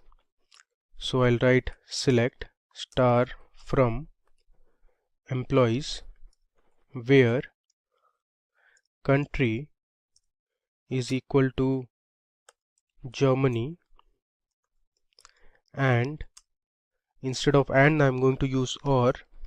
Their department should be sales. Okay, now let's see the output. I'll hit F5 this time to run it. Alright, so we have 23 rows of information now. Let me scroll to the right. You can see either the country is Germany or the department is sales. You see one of them in the table. So here for the first record the country was Germany, the second record the department was sales, again for the fourth record the country is Germany. So this is how the OR condition works. So if one of the conditions are true, it will return the result. It need not be that both the conditions should satisfy. Now in PostgreSQL there is another feature that is called limit. So PostgreSQL limit is an optional clause on the select statement. Now this is used as a constraint which will restrict the number of rows returned by the query. Suppose you want to display the top 5 rows in a table, you can use the limit operator. Suppose you want to skip the first 5 rows of information and then you want to display the next 5, you can do that using limit and offset. So let's explore how limit and offset works. I'll write select star from employees. Let's say I'll use my order by clause. I'll write order by salary, let's say in descending, and limit it to 5. This is going to display the top 5 employees which have the highest salary. If I run this, there you go. You see it has given us 5 rows of information, and these are the top 5 employees that have the highest salary. Okay, so this is one method of, or one way of using the limit clause. Now in case you want to skip a number of rows before returning the result, you can use offset clause placed before the limit clause. So I'll write select star from employees, let's say order by salary, descending. This time I'm going to use limit 5 and offset 3. So what this query will do is it will skip the first 3 rows and then it will print the next 5 rows. If I run this, there you go. So this is how the result looks like. Okay. Now there is another clause which is called fetch. Let me show you how that works. I'll copy my previous SQL query. I'll paste it here, and here after descending I'm going to write fetch first 3 row only. So my fetch is going to give me the first 3 rows from the top. There you go. It has given us the first 3 rows, and you can see the top 3 employees that have the highest salary, since we ordered it in descending order of salary. Alright. You can also use the offset along with the fetch clause. I'll copy this again and let me paste it here. Now after descending I am going to write offset, let's say 3 rows, and fetch first 5 rows only. So what this SQL query is going to do is it will skip the first 3 rows of information, and then it is going to display the next 5 rows. It is going to work exactly the same as we saw for this query. Let me run it. There you go. So these are the first 5 rows of information after excluding the top 3 rows. Alright. We have another operator that is called as like in PostgreSQL. So like is used to do pattern matching. So suppose you have a table that has the employee names. You forgot the full name of an employee, but you remember the few initials, so you can use the like operator to get an idea as to which employee name it is. Now let's explore some examples to learn how the like operator works in PostgreSQL. So suppose you want to know the employees whose name starts with A. So for that you can use the like operator. Let me show you how to do it. So I want to display the employee name, and let's say I want to know their email IDs from the table name that is employee, where since I want to know the employees whose name starts with A, so I'll write employee name like. Now to use the pattern is within single quotes I'll write A and then followed by percentage. Now this means the employee name should have an A in the beginning, and percentage suggests it can have any other letter following A, but in the beginning or the starting should be A. If I run this, so there is an error here. The name of the table is employees and not employee. Let's run this again. There you go. You can see there are 16 employees in our table whose name starts with A. You can see this column employee name, all of them have a letter A in the beginning. Okay, now let me just copy this command or the query. I'll paste it here. Let's say this time you want to know the employees whose name starts with S. So instead of A I'll write S. So this means the starting letter should be S, and followed by it can have any other letter. If I run this, so there are 10 employees in the table whose name starts with S. Okay, let's copy the query again, and this time I want to know the employees whose name ends with D. Now the way to do it is instead of a percentage I'll write this time percentage D, which means at the beginning it can have any letter, but the last letter in the string or in the name should be ending with D. Now let me copy and run this. So there are 13 employees in the table whose name ends with a D. You can see it here. Alright, now let's say you want to find the employees whose name contains ISH or have ISH in their names. So the way to do is something like this. So I'll copy this. Now here instead of a percentage I'll replace this with percentage ISH percentage. Now this means that in the beginning it can have any letter, and towards the end also it can have any letter, but this ISH should appear within the name. Let me run and show it to you. Okay, so there is one employee whose name contains ISH. You can see here there is an ISH in the last name of the employee. Alright, now suppose you want to find the employee name which has U as the second letter. It can have any letter in the beginning, but the second letter of the employee name should have U. Now the way to do is, I'll copy this, and instead of %, I'll write underscore U followed by %. Now this underscore, you can think of a blank that can take any one letter. So the beginning can start with A, B, C, D, or any of the 26 alphabets we have. Then it should contain U as the second letter followed by any other letter or letters. Let me run this.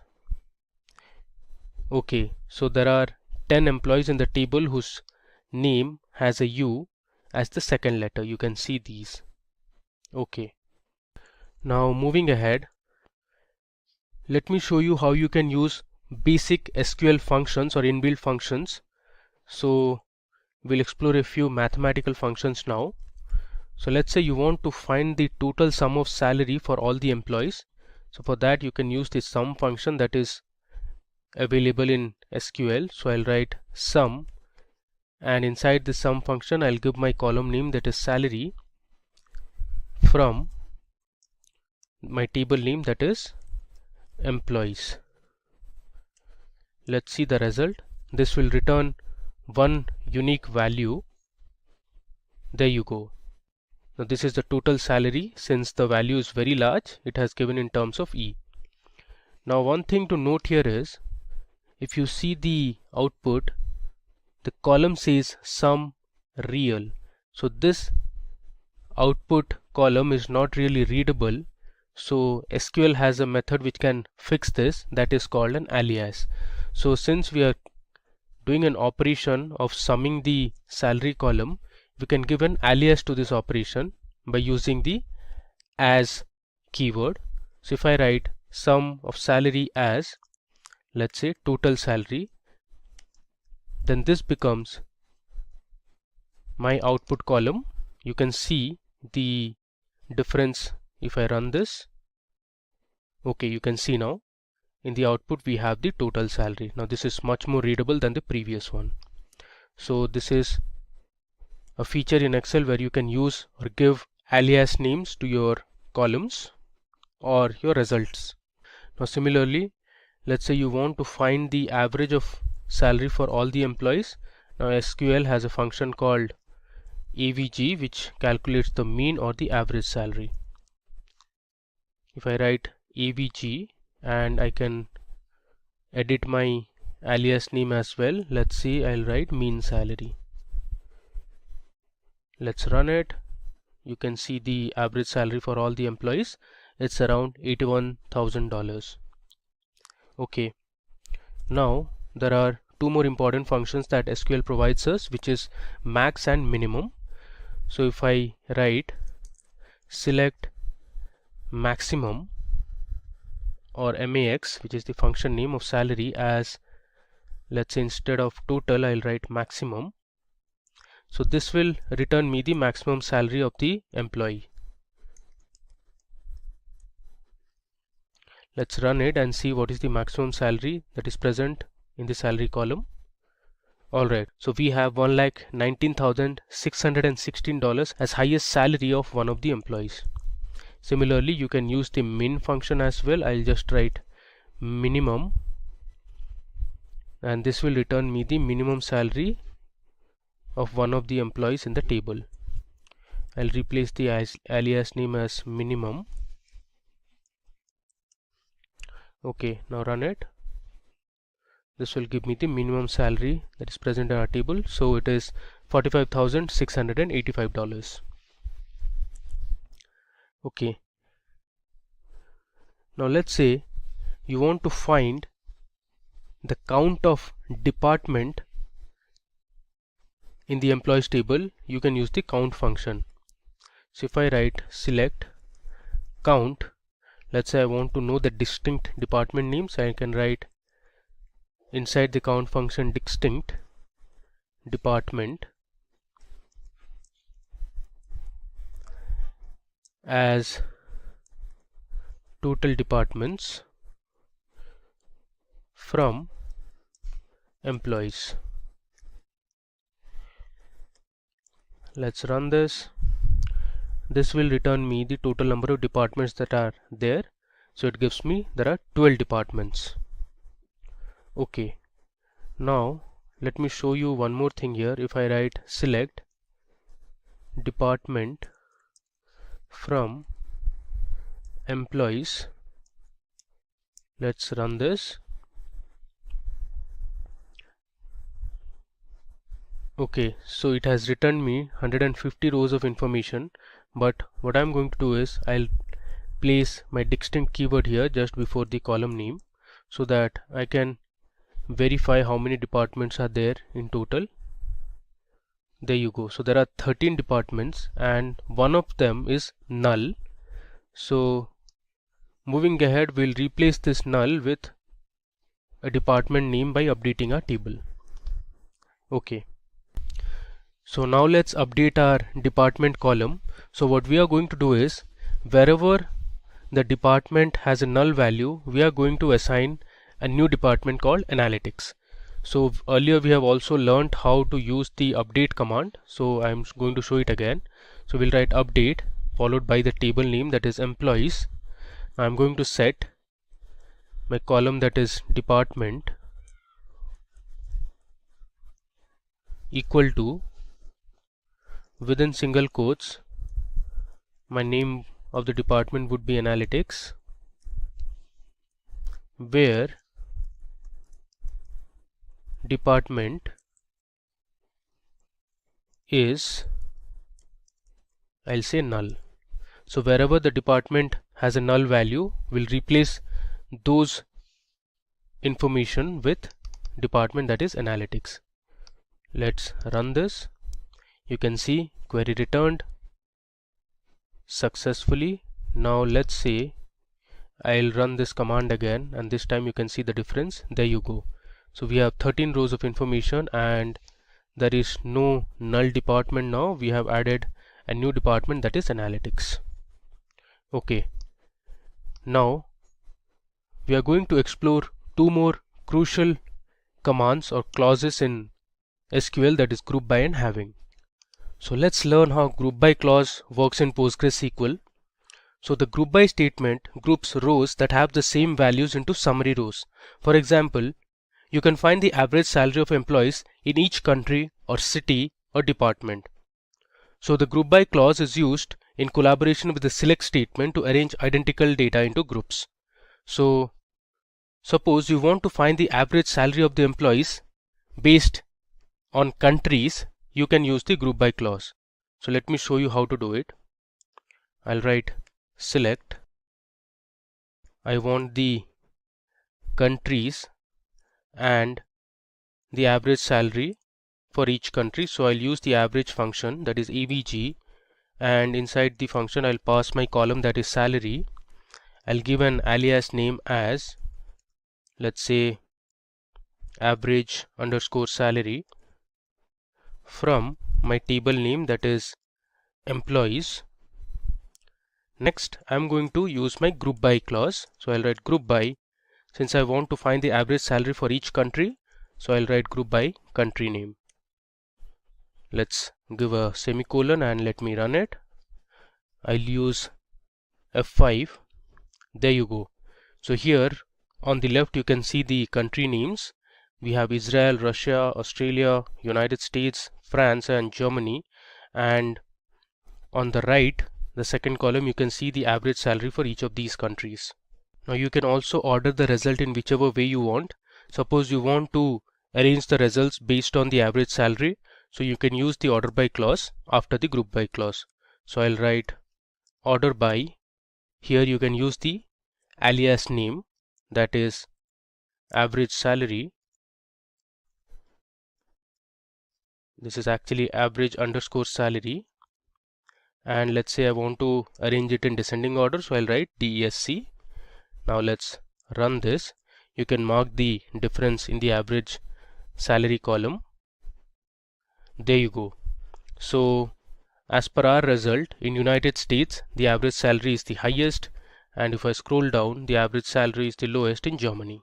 Now let's see one more example using group by. Suppose this time you want to find the maximum salary of male and female employees. You can do that too. So let me show you how to do it. So I'll write select. This time we want to find the maximum salary based on gender. So I'll select my gender column, comma, and this time I'll use my max function since I want to find the maximum salary for male and female employees. I'll give an alias name as maximum underscore salary from my table that is employees, group by, I'll write gender. Okay, so let's run this. There you go. You can see, so one of the female employees had a highest salary of $1,19,616, while of that of a male was $1,17,654. Alright, now suppose you want to find the count of employees based on each country. You can use the count function along with the group by clause. So I'll write the select statement, select, since I want to count the employees based on each country, so I'll first select my country column and then I'm going to use the count function. I'll write count emp underscore id from my table name that is employees. I'm going to group it by country. So this query will give me the total number of employees from each country.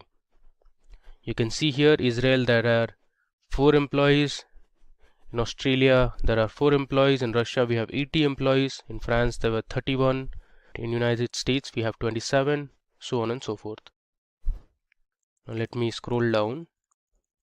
Okay, now it's time to explore one more clause, a very important clause that is used in PostgreSQL, that is having. So the having clause works like the where clause. The difference is that where clause cannot be used with aggregate functions. The having clause is used with the group by clause to return those rows that meet a condition. So suppose you want to find the countries in which the average salary is greater than $80,000. So you can use the group by clause and the having clause to get the result. So I'll write my select statement as select country, comma, I want the average salary, so I'll write avg of salary. I can give an alias name as average salary from employees. Now I'm going to group it by each country, so group by country column. Since I want to find the countries in which the average salary is greater than 80,000, so I'll use having clause after the group by clause. I'll write having average of salary is greater than 80,000. Now this condition cannot be specified in the where clause, so we need a having clause. You cannot use aggregate functions along with where clause. Let me just run it now. There you go. So we have Russia and United States where the average salary is greater than $80,000. Alright. Now let's say you want to find the count of employees in each country where there are less than 30 employees. So for this I am going to use the count function. First let me select the country column. Then I'm going to use the count function, and in the count function I'm going to pass my employee ID so that we can count the number of employees from my table that is employees. Now if you want you can use an alias name for this as well, but I am just skipping it for the time being. I'll write group by country. Next I'll write having count of employee ID less than 30. So this will return me the countries in which there are less than 30 employees. Let's run it. You can see here Israel, Australia, United States and Germany are the countries in which there are less than 30 employees.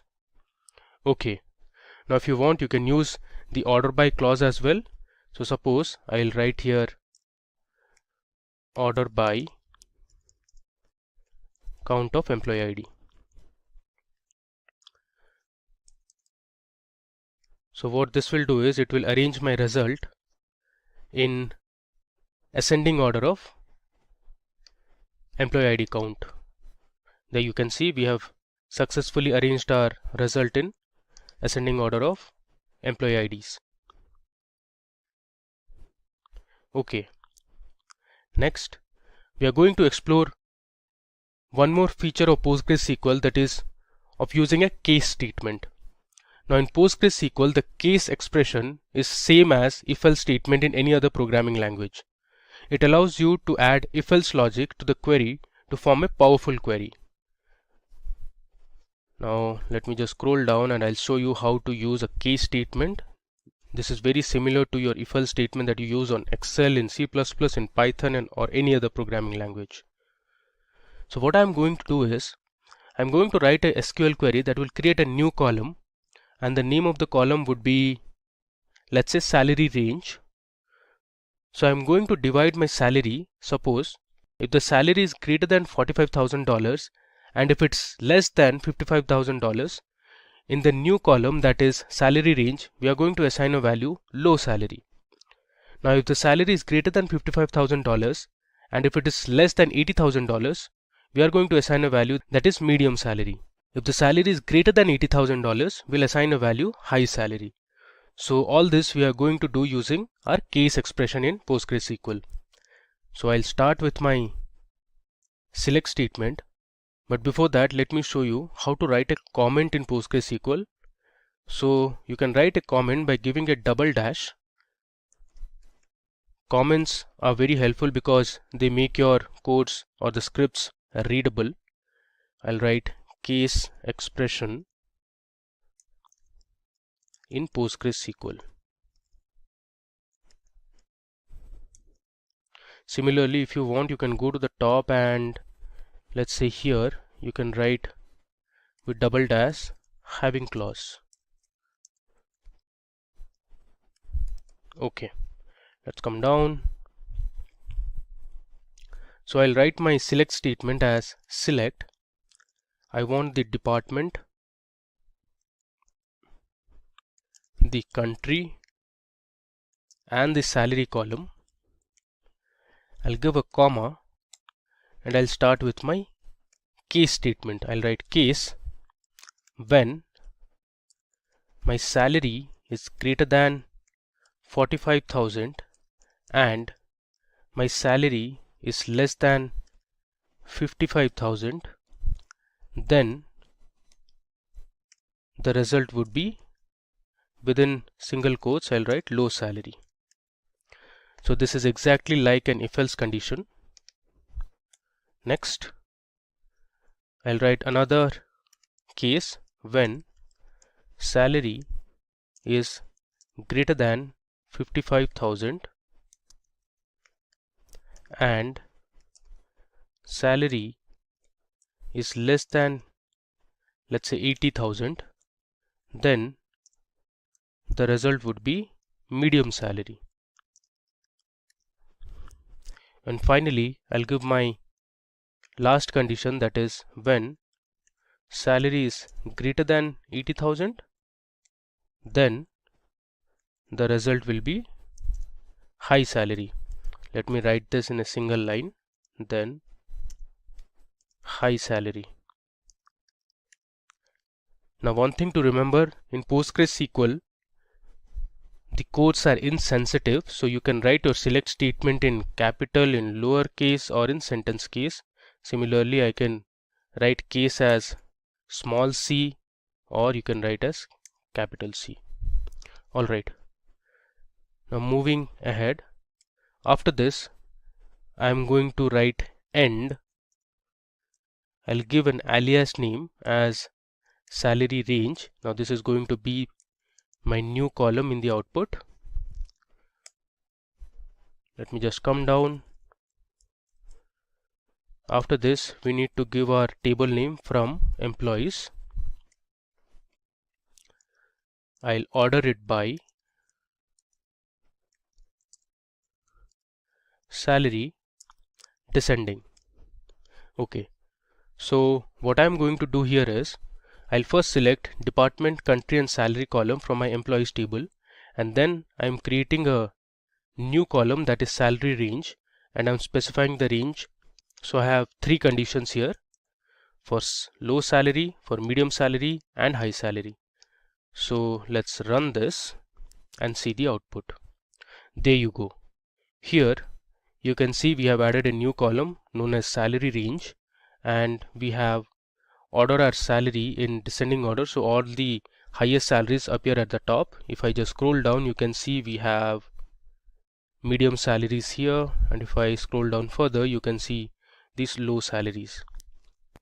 So case statements are really useful when you want to create a new column based on some conditions in the existing table.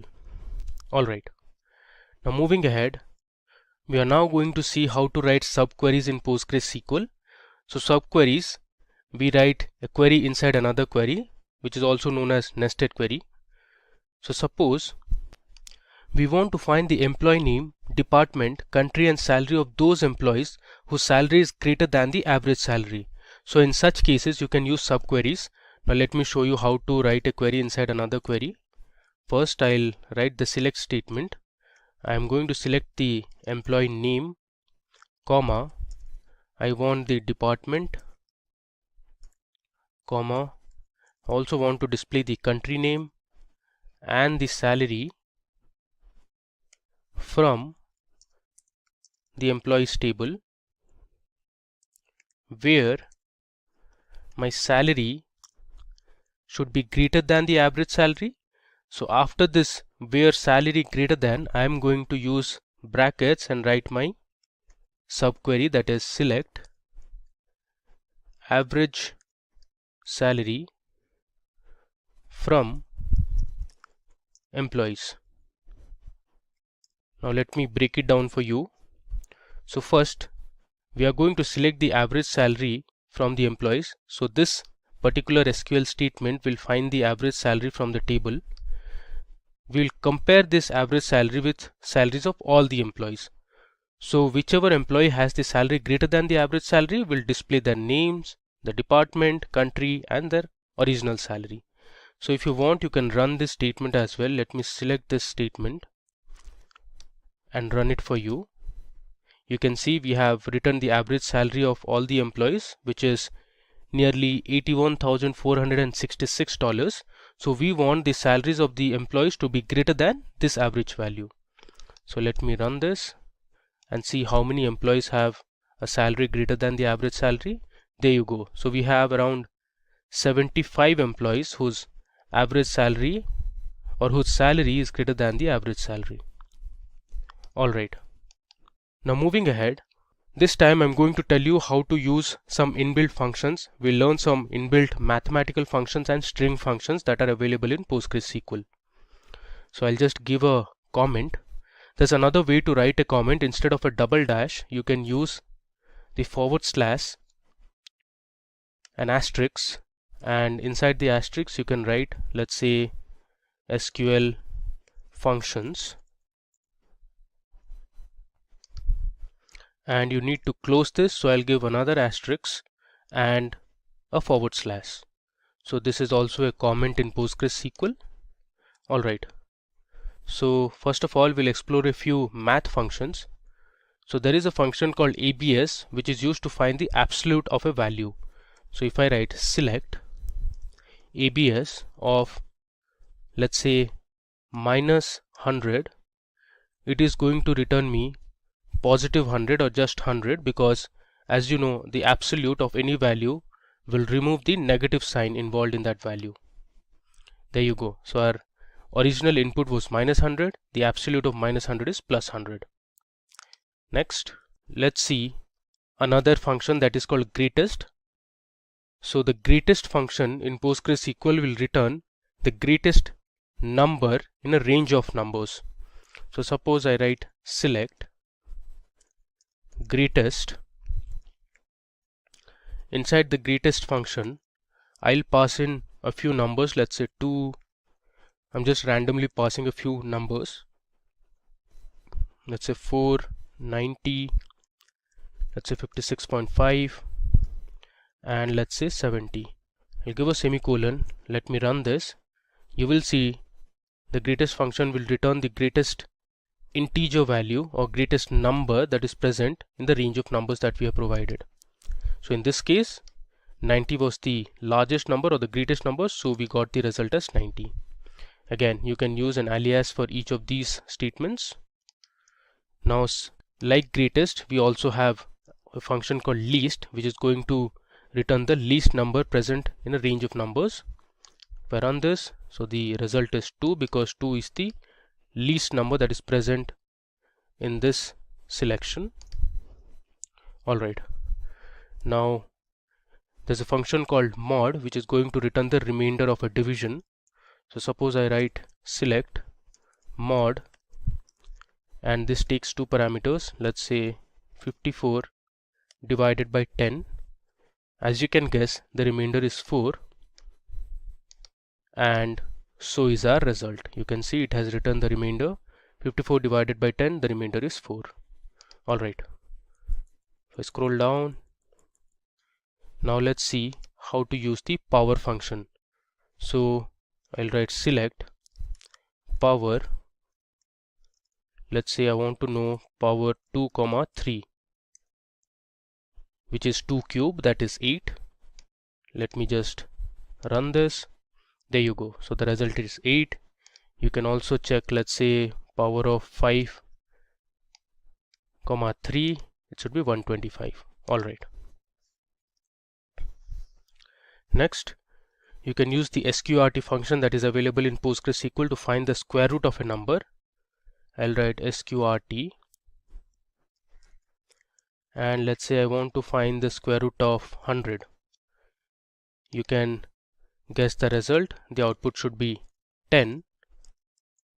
If I run this, you can see the output here 10.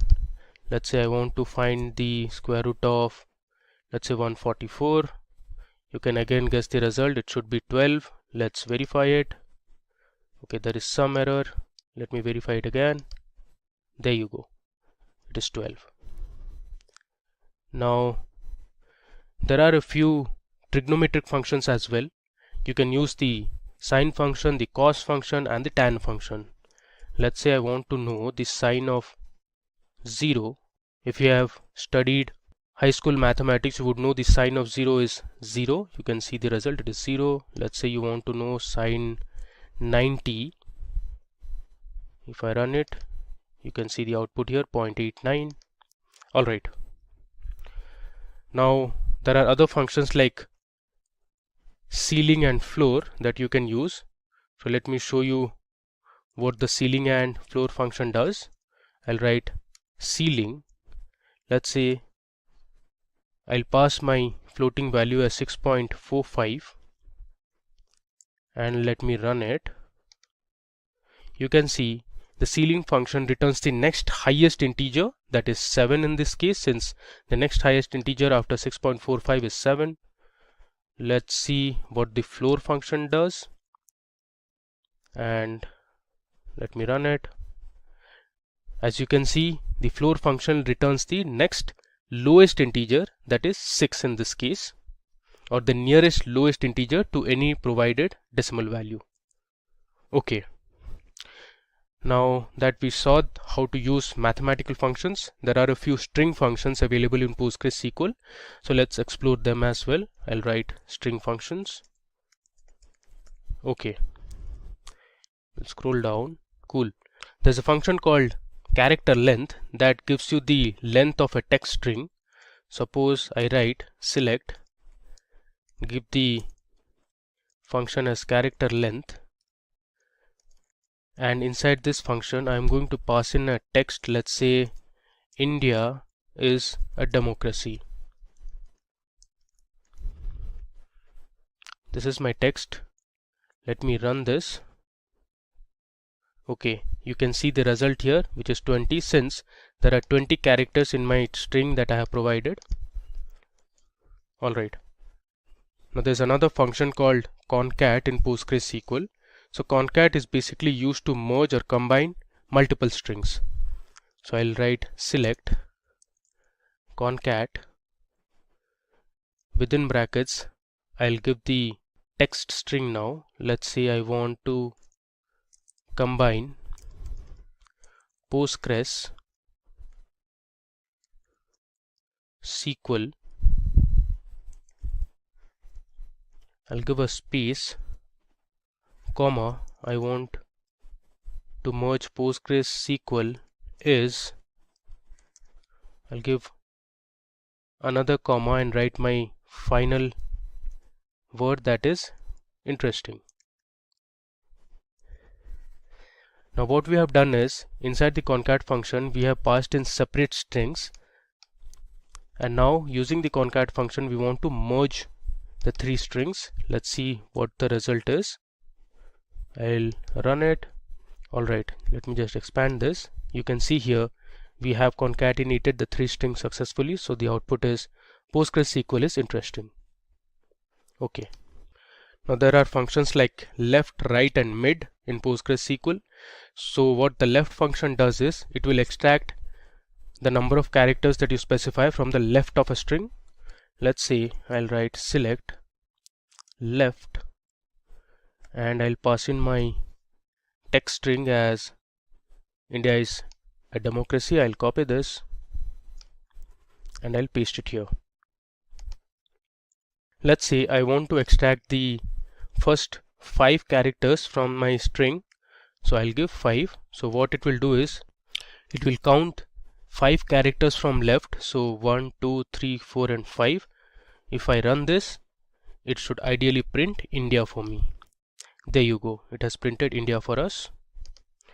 Alright, similarly you can use the right function to extract few characters from the right of a string. Let's say you want to extract, let's say I'll give 12 characters from right, so from here onwards it will count 12 characters. I'll change left to right now. Let me select this and run it.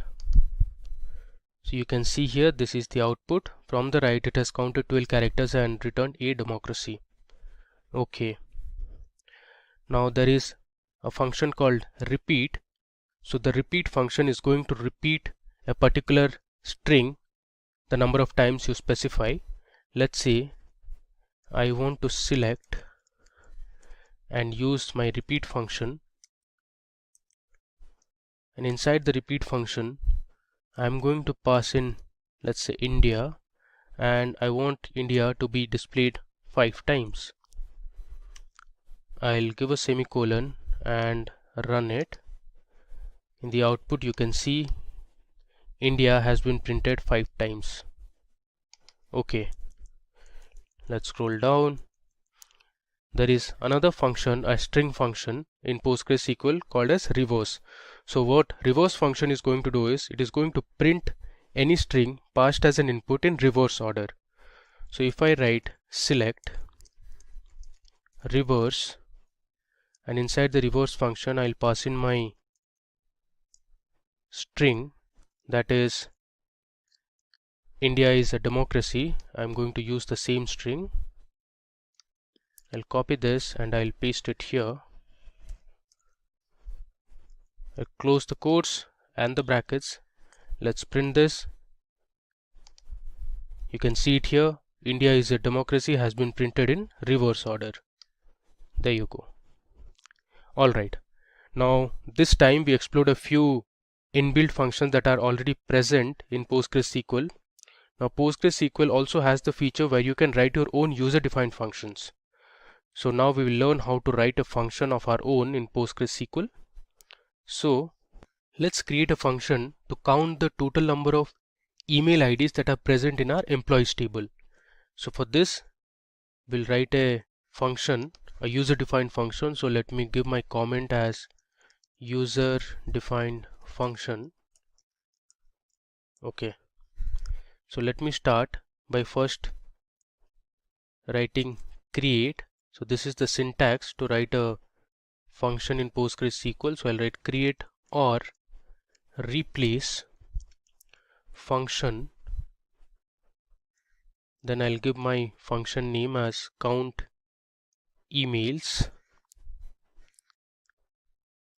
and as you know, functions have brackets. Then I'll write returns, the return type, as integer, then an alias with dollar symbol. I'll write total emails, since I'm going to display the total number of email IDs that are present in my table. I'll close the dollar symbol. Then I'm going to declare a variable. The variable name is going to be total underscore emails. This is of type integer. I'll write begin, and inside begin I'll write my select statement. So I'll write select. I want to count the email IDs that are present, so I'll pass my column name, that is email, into total emails from my table name, that is employees.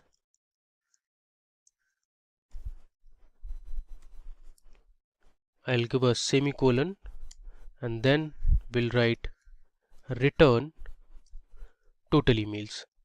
As you know, user defined functions often return a value, so hence we have mentioned the return statement as well. And now I'm going to end my function. Then the next syntax would be, let me just scroll down. Okay, so here I'll give my dollar symbol again, followed by total underscore emails. Next I'll write my language PostgreSQL. So the way to mention is PL P G SQL. Let's give a semicolon and end it. So this is my user defined function that I have written. So I created a function with the function name count underscore emails, and this would return integer as an alias, which is total underscore emails. We declared that variable as an integer. Then we started with a begin statement that has my select statement, where I am selecting the count of email IDs that are present in the employees table, and I am putting the value into total underscore email. So I have used the into keyword, and this returns the result as total underscore emails, and I have ended. Let's run this. Okay, there is some problem. There is an typo, so this should be integer. Okay, let me run it once again. There you go. So you've successfully created a user defined function. Now the final step is to call that function. Now to call this function, I'm going to use my select statement and the function name, that is count underscore emails. I'll give a semicolon. Let's execute this. There you go. So here you can see there are 134 email IDs present in our employees table. Now one thing to mark is there are total 150 employees in the table, but out of them 134 employees have email IDs, the rest of them don't have, so they would ideally have null values. Alright, so that brings us to the end of this demo session on PostgreSQL tutorial. Let me go to the top. We have explored a lot. So we started with checking the version of PostgreSQL. Then we saw how to perform basic mathematical operation, that is to add, subtract, multiply. Then we saw how to create a table that was movies. We inserted a few records to our movies table. Then we used our select clause. We updated a few values. Then we deleted one row of information. Then we learned how to use the where clause. We learned how to use the between operator. We also learned how to use the in operator. Let me scroll down. We created a table called employees, and then we learned how the distinct keyword works. We also learned how to use isNull with where clause. We learned about the order by clause. We saw how to alter or rename a column. Then we explored a few more examples on where clause, where we learned about and OR operator. Then we learned how to use limit and offset, as well as the fetch operator or the fetch keyword in PostgreSQL. Moving further, we learned about the like operator in SQL, which was used to perform pattern recognition or pattern matching, you can say. Here we saw how to use basic inbuilt PostgreSQL functions like sum, average, minimum, count, maximum. Next, we saw how to update a value in a column using PostgreSQL update command. We learned how to use group by. Then we learned how to use having clause. Then we learned how to use case expressions in PostgreSQL. So we saw how case expression is similar to our if else in any other programming language. We explored a few mathematical and string functions, and finally we wrote our own user-defined function. So that brings us to the end of this tutorial on PostgreSQL. Now if you want to get this SQL file that we have used in the demo, you can give your email IDs in the comment section and our team will share this SQL file with you over email. In this session, we will learn who is a SQL developer and what are their responsibilities in a company. Then we will focus on the skills required to become a successful SQL developer. We will see the expected average salary in both US and India. We will also discuss how to become a SQL developer and look at the top companies hiring for SQL developers. So hey everyone, I'm Abhisar Ahuja from SimpliLearn and welcome to this video on how to become a SQL developer. But before we begin, if you love watching tech videos, subscribe to our channel and hit the bell icon to never miss an update. When going through some of the popular job boards online, you would easily see SQL developer is one of the most demanding jobs sought by companies. As we all know today, companies collect vast volumes of data and store it in their own databases. They want professionals with a good understanding of data who can keep it safe and secure. So, first we will understand who is a SQL developer. SQL developer is a person who is accountable in creating and managing huge data assets of a company. In other terms, SQL developer is a person who can develop SQL databases as well as write and test code. Let's understand this with the help of an example. Let's say we want to search a particular product on Amazon website and Amazon has stored all its data about products in a database. Now we will write the product name in the search bar, and when we click on the search button, it will run a SQL query that fetches all the information about the product and displays us on the website. So this is the basic task done by a SQL developer. Now we will understand the responsibilities of a SQL developer. All databases have a structure and logic behind how data is stored and retrieved.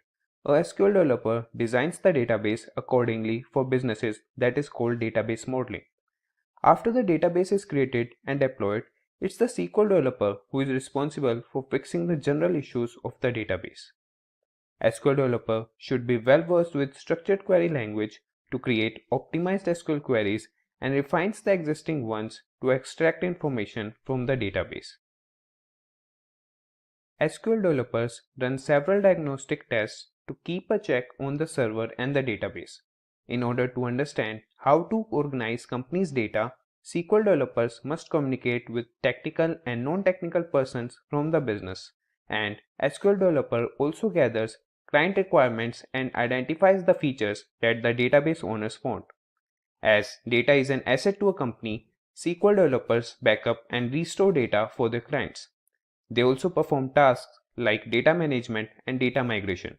That is, if a company has stored all its data on a local storage and now it wants its data to be stored in a cloud storage, So the safe transmission of the data from local storage to cloud storage is known as data migration, and that is done by the SQL developers. After knowing the responsibilities, now we should look for skill set required to be a good SQL developer. One should have a good knowledge of SQL commands, functions, joins and procedures. Let's have a look at few commands such as create, drop, alter and truncate. These commands come under data definition language. We also have insert, update and delete commands. These commands come under data manipulation language. We have grant and revoke commands. These commands come under data control language. We also have commit, rollback and save point commands. These come under transaction control language. These are the basic commands a SQL developer should be familiar with. And a SQL developer may have a little command on any one programming language. You don't have to be expert in programming. All you need is how to interface between application and your database. For example, you are using MySQL and your web application is based on PHP.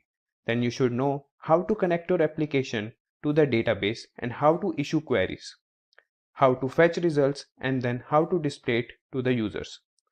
One should have a good understanding of various database management systems such as MySQL, Microsoft Access, Oracle, PostgreSQL, DBase, FoxPro, SQLite, IBM DB2, LibreOffice Base, MariaDB, and Microsoft SQL Server. One should know integration of databases with data visualization software such as Power BI and Tableau, which helps businesses to make better decisions and give you an add-on as a SQL developer. One should develop critical thinking and problem-solving skills to create optimized queries.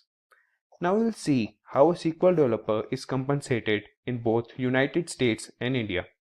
In the United States, SQL developers draw an average salary of $72,282 per annum. In India, the average salary of a SQL developer is Rs 4,49,532. Now we'll see how a person can become a good SQL developer. For that, one should have a good command on structured query language and know how to interact with database management system and can issue queries to get the desired result.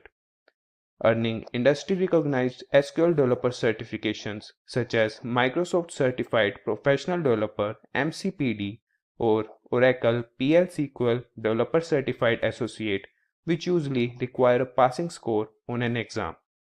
And it's important to accumulate as much practical experience as possible. Start by designing, creating, and querying small databases connected with your hobbies and interests. For example, your favorite music, videos, or your personal finances. This will enable you to gain experience, test your knowledge, and build your project portfolio, which will be highly beneficial when you start applying for your first full-time position. Now we will see some major companies recruiting SQL developers. First we have the Multinational Financial Services Corporation, American Express, followed by the Multinational Professional Services Network, Ernst & Young. We also have the messaging company WhatsApp. Then we have the e-commerce giant Amazon, as well as the technology and computer solutions company Dell. Finally, in our list of companies, we have the multinational technology company Google. SQL is a very important technology that is used in the IT industry. Professionals working as application developers, web developers, data analysts, data scientists, software testers, and cybersecurity experts need to know SQL. In this video, we will cover 30 important SQL questions that are most frequently asked in the interviews. Now, these questions consist of a set of theoretical and practical questions. So we will use different commands, functions, joins, and other functionalities in Excel to solve the problems. So let's get started with the first question. So the first question is to state the difference between where and having clause in SQL. Now, where and having are very widely used in SQL to solve specific problems. Now let's look at the difference one by one. So where clause is used to filter the records from the table based on the specified condition and can be used without the group by clause. On the other hand, having clause is used to filter the records from groups based on specified conditions. Now where clauses cannot have aggregate functions, so you cannot use sum, count, average, min and maximum functions in the where clause. While in the having clause, you can operate on aggregate functions, and those aggregate functions are used to filter values from a group. Now where clause is implemented on rows or at row level. So for each row of data, you have the where condition applied. Now having clauses are implemented on columns. So for each column of data, you have the having condition applied. Now another important difference between where and having is that the where clause is executed before the execution of the group by clause and after the execution of the from clause. On the other hand, the having clause is executed after groups are created. Now we will learn more about where and having and understand the usage better when we tackle practical problems in this video. Now moving to our next question, which is how is drop different from truncate? So drop and truncate are two different commands. So drop command is used to drop the whole table, removing the table definition and its contents, while truncate deletes all the rows from the table. Now we can drop the whole table structure in one go, so the view of the table does not exist. By using the truncate command, the existence of all the rows in the table is lost, but the view in the table exists. Now integrity constraints will be removed in drop command, while the integrity constraints will not be removed when you use the truncate command. Now moving to our third question. Now this is a practical question. So we will be using a table which is present in my MySQL database. So the table name is called employees, and I want to find the lowest salary of the employees in each department. You can see here, this is how my employees table looks, and the output query would be something like this. So here, since I want to find the lowest salary of the employees, so I'm using a min function to find the lowest salary in the table, and then I'm grouping all the employees and the results by department. So let's do this on MySQL workbench. Okay, so here I am on my MySQL workbench. First, let me go ahead and create a new SQL script. So I'll click on this, and that will create a new script. Okay, so here we'll write our commands. Alright, so our question was to find the lowest salary for each department. Okay, so I've given my comment to make my commands and whatever I'm doing more readable.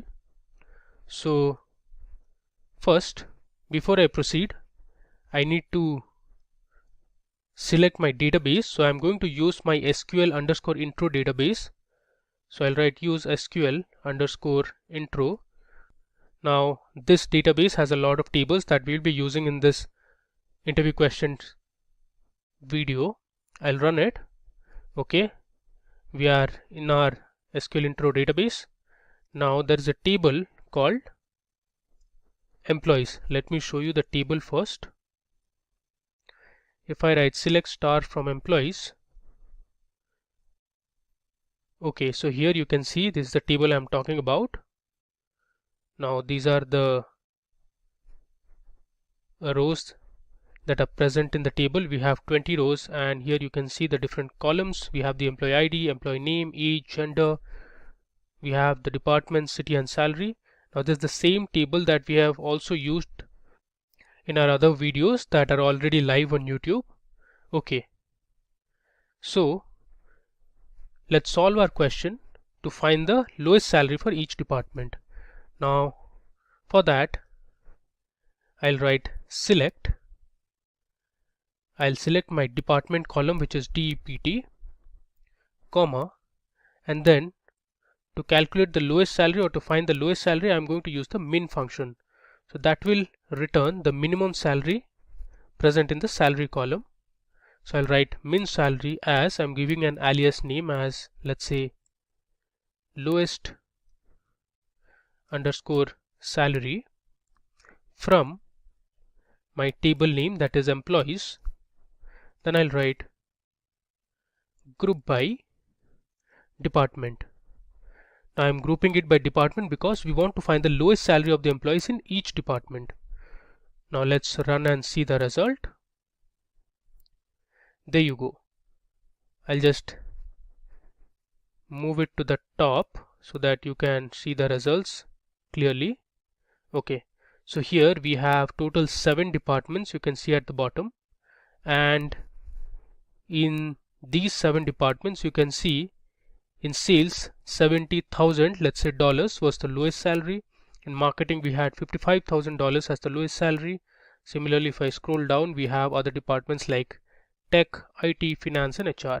So these are the lowest salary in each department. Alright, now moving to our next question. So our fourth question is, which query will help you fetch unique values from a column in a table? So this is a multiple choice question, which is another type of question that is often asked in the SQL interviews.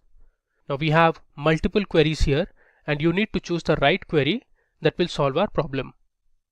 So since I want to get the unique values from a column in a table, so the right option would be to use the distinct keyword in the query.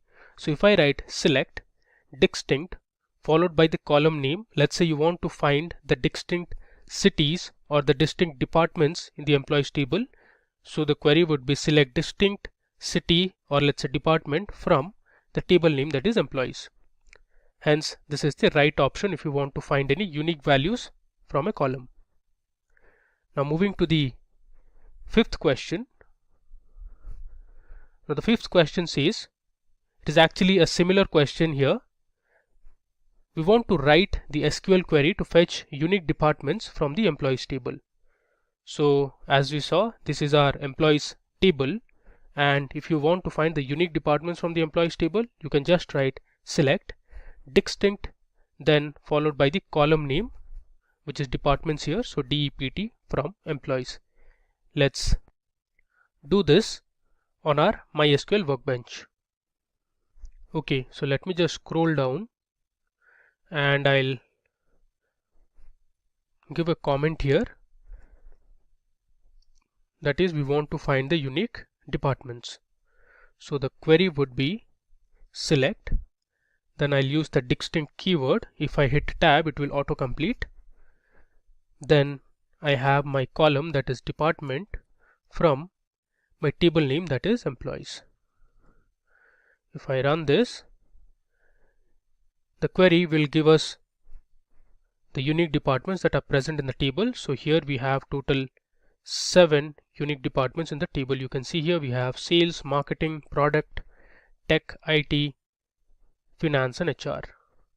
But if you see our original table, which is the employees table, so there are total 20 records, and if you see the department column, there are multiple departments to which each of these employees belong to. Okay, now moving ahead.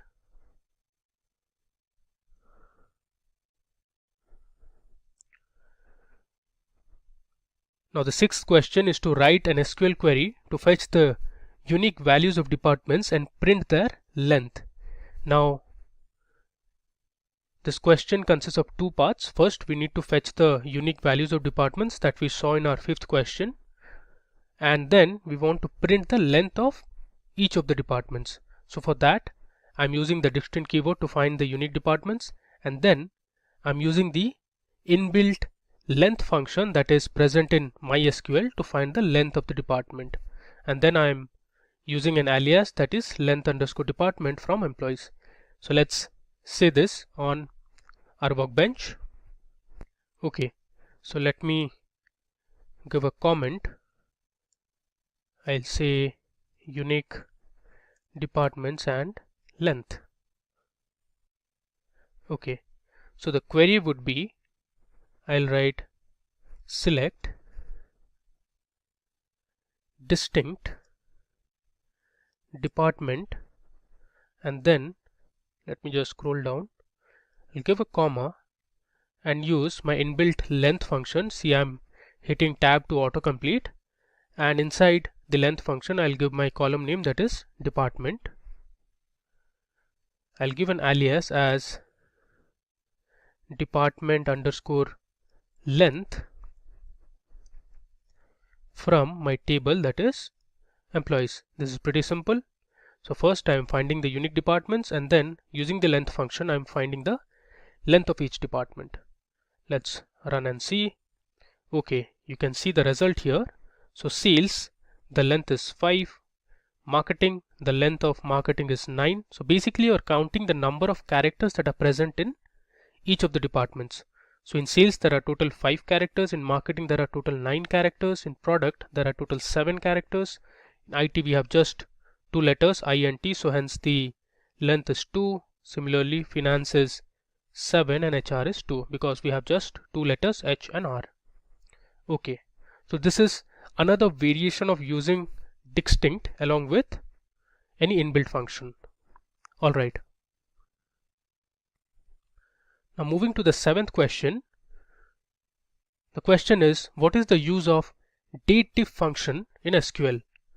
Now dateDiff returns the number of days between two date or date time or timestamp values. So dateDiff is another crucial inbuilt function that is present in MySQL. So here is how you can use the dateDiff function. So it will return the number of days between two dates or date time or timestamp values. So here I have two date values, that is 10th of April 2021 and I have 30th of March 2021. So this query will give us the total number of days that lie between these two dates. And similarly, here is another example of using the dateDiff function. So I want to calculate the total number of days that are present between today's date, so I am using the now function, and between 20th of April 2021. So let's do this demo on the workbench. Alright, first I'll give a comment saying dateDiff function. Okay, now the way to use is I'll write select, and then you can see here once I type date, MySQL workbench is automatically suggesting some of the inbuilt functions. I'm going to use dateDiff, and within dateDiff I'm going to pass in two values. So I'm passing in two date values, let's say 2021 April, so I'll write 04 and let's say 10th of April. I'll give another comma and I'll pass in my second date value, that is going to be 30th of March 2021. Alright, now another thing to note here is the date value should be present inside quotations. Now if you want, you can give an alias as well. I'll write as total days. Let's run it. There you go. It has given us the output as 10. So there are total 10 days between 31st of March to 10th of April. Now let's see another example. I'll write select dateDiff and we'll pass in my now function. So the now function returns the current date, that is today's date, and I'll give another date value, let's say 2021 April 20th. Now we'll see the results. If you want, you can give an alias name so that the output is more readable here. I'll run it. Okay, so between today's date and my previous date, that was 20th of April, there are total 49 days. So today's date is actually 8th of June. So between 20th of April and 8th of June, there are total 49 days. Alright, now moving ahead.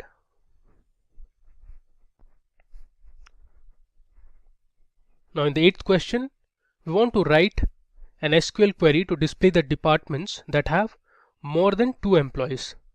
So this is our employees table that we have been using, and here is how the command looks like. So here we are using both group by and having. Now I am grouping by department because I want to display the departments that have more than 2 employees. Now for the second filter, I am using the count function of the employee IDs and checking if the employees in each department are more than 2 or not. Let's do this. Let me move down a bit and I'll give a comment departments with more than 2 employees. Okay, now let's write our query. So I want to select the department and then I'm using the count function to count the employee IDs in each department or the employees present in each department. From my table, that is employees, I'm going to group by department and then I'll use having my count of employee ID. This should be greater than 2. So our query will return only those departments which have more than 2 employees. Let's run and see. There you go. So we have total 4 departments, that is sales, product, tech and IT, where we have more than 2 employees. You can see here sales has 4 employees, product has 3, tech has 4 and IT has 3. The rest other departments like finance, HR and others have less than 2 employees. Now if you want, you can give an alias as well. Let's say as total employees.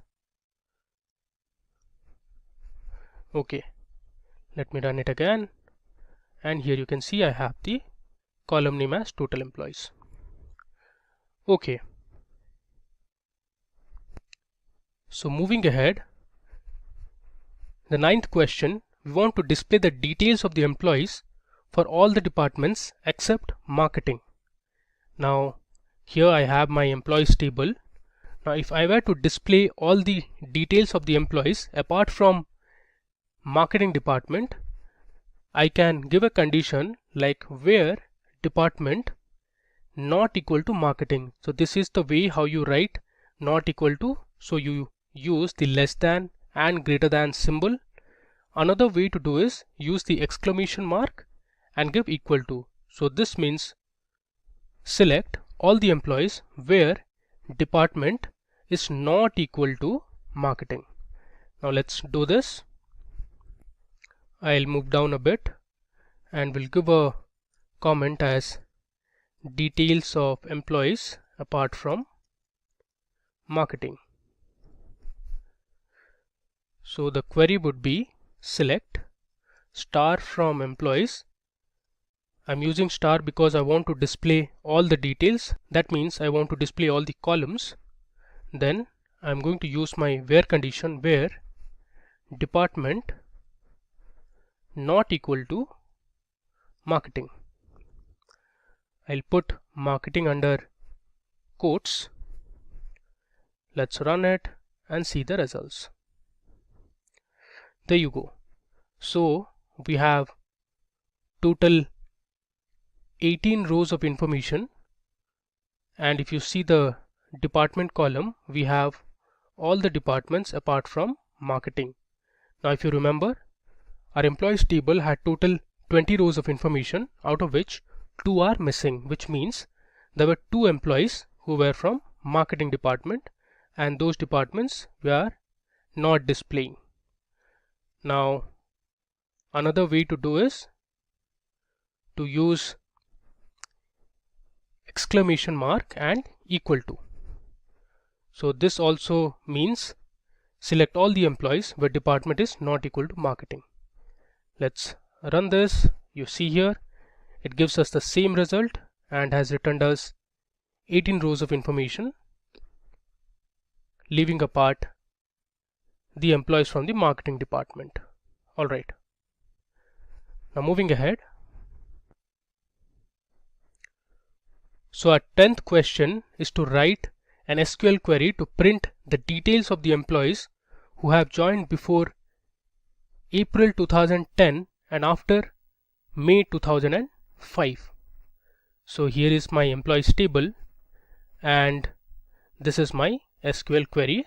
So here we are using just a where condition to filter our results, and my condition is the employee should have joined after May 2005. So I have written after 31st of May 2005 and before April 2010, which is before 31st of March 2010. Let's do this. I'll give a comment here. We'll write employees joined before April 2010 and after May 2005. Now let's write our SQL query. So I'll write select star from employees where my date of join.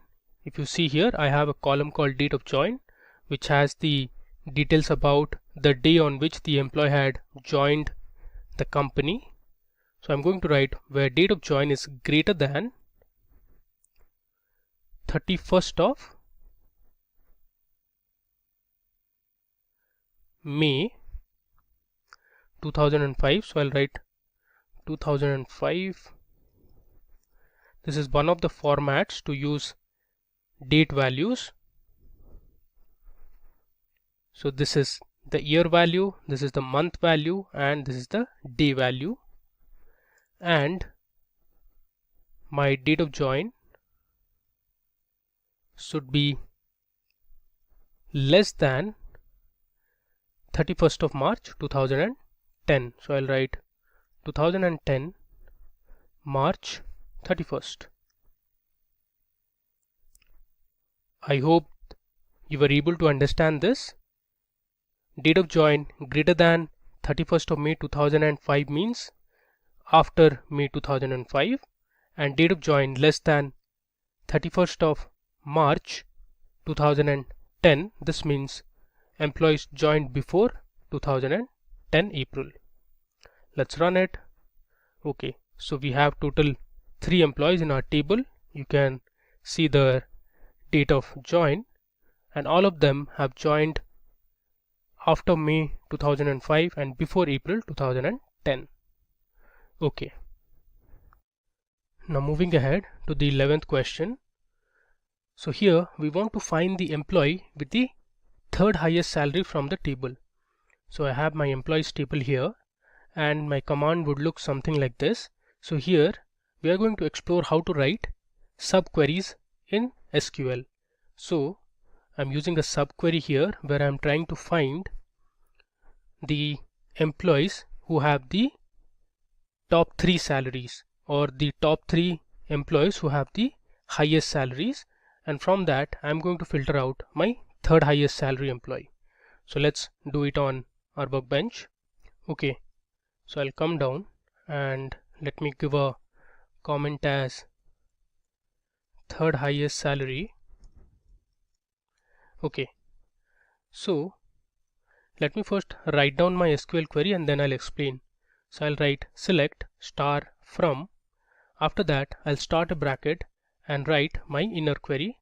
So I'll write select star from employees order by salary descending.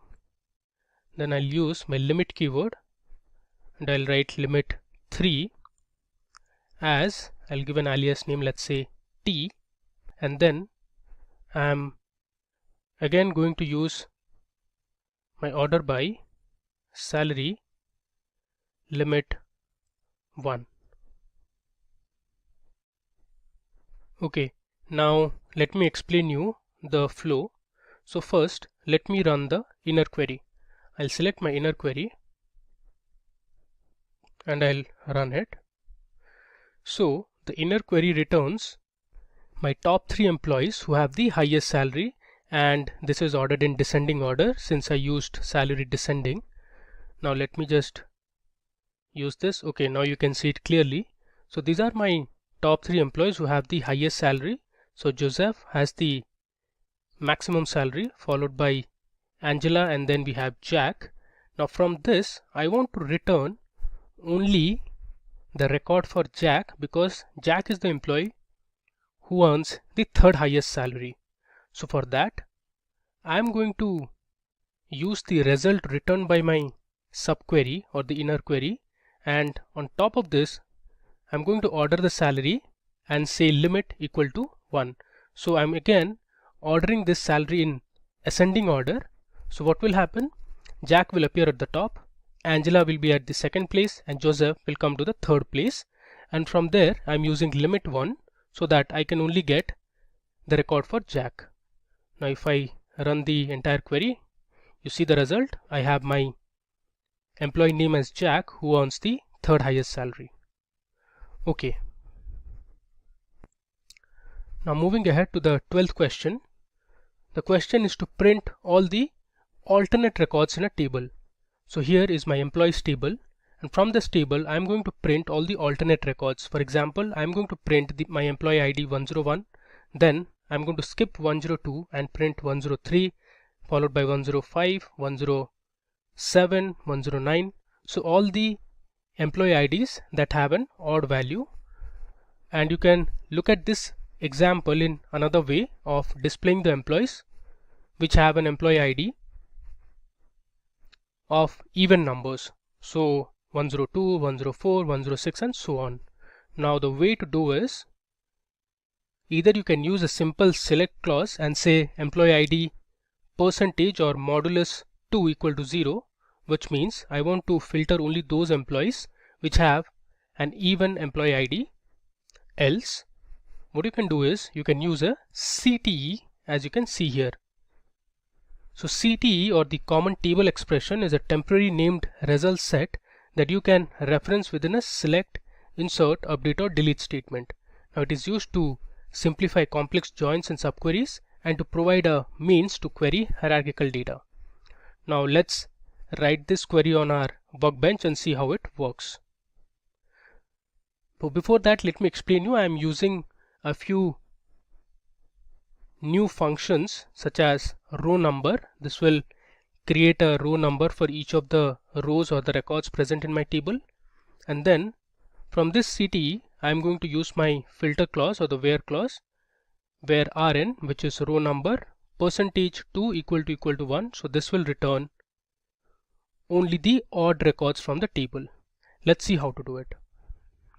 Okay, so I'll give a comment, print alternate records.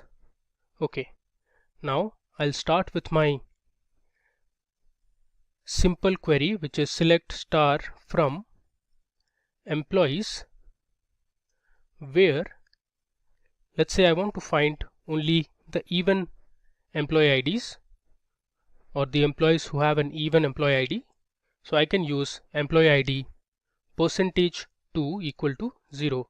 So it has to be a perfect division and the result should be 0. Only then I can get only the even employees. If I run this, okay, there was an error here. It should be employees. I'll run it again. You can see here I have printed the alternate records in a table. So we have skipped 101 because it is not divisible by 2.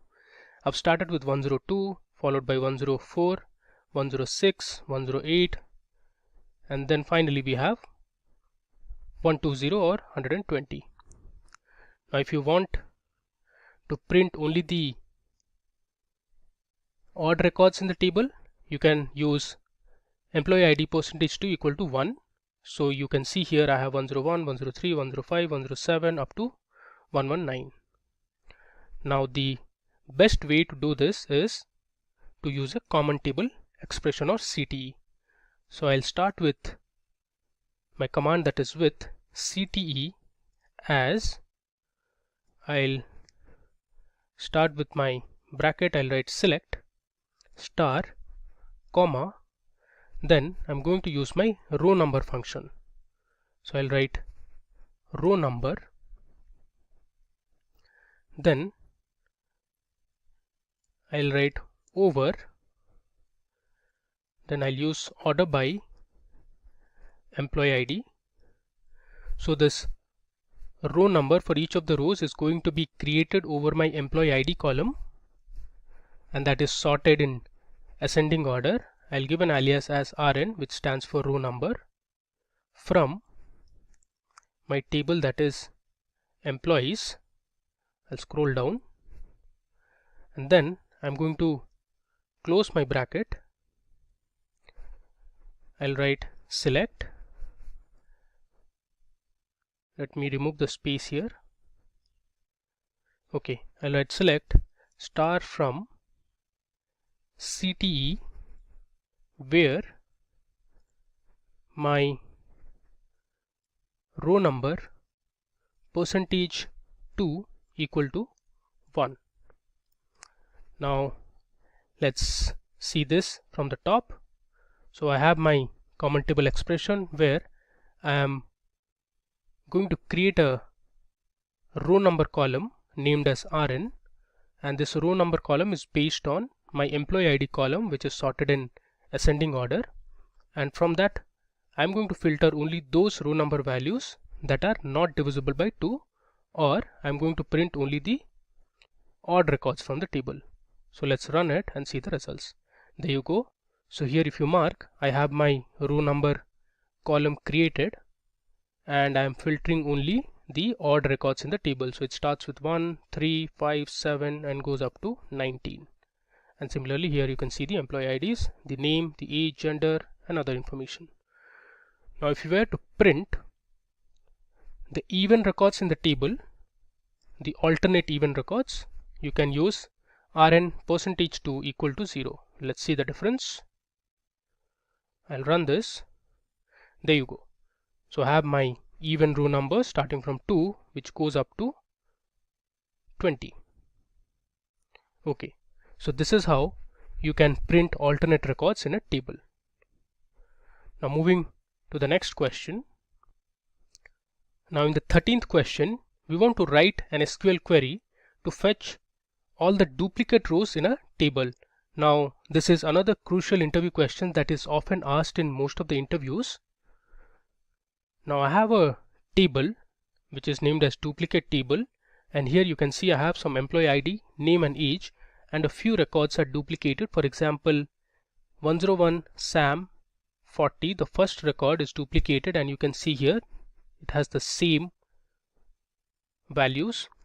Now if you mark 103 Mary and 28 is not duplicated because here the age is different, so this is a different person than compared to the third name that we have. So this is how you can find the duplicate rows in a table. So I'm going to select my employee ID, name and age, and then count all the employee IDs, the names and age, and compare them with whether they are greater than 1 or not. So if they are greater than 1, then I'll say that particular record is duplicated or is present more than one time in the table. Let's do this implementation on our workbench. Okay, so I'll come down and let me give my comment as duplicate records. Okay, so let me first show you the records that are present in my table. So I'll write select star from dup underscore employees.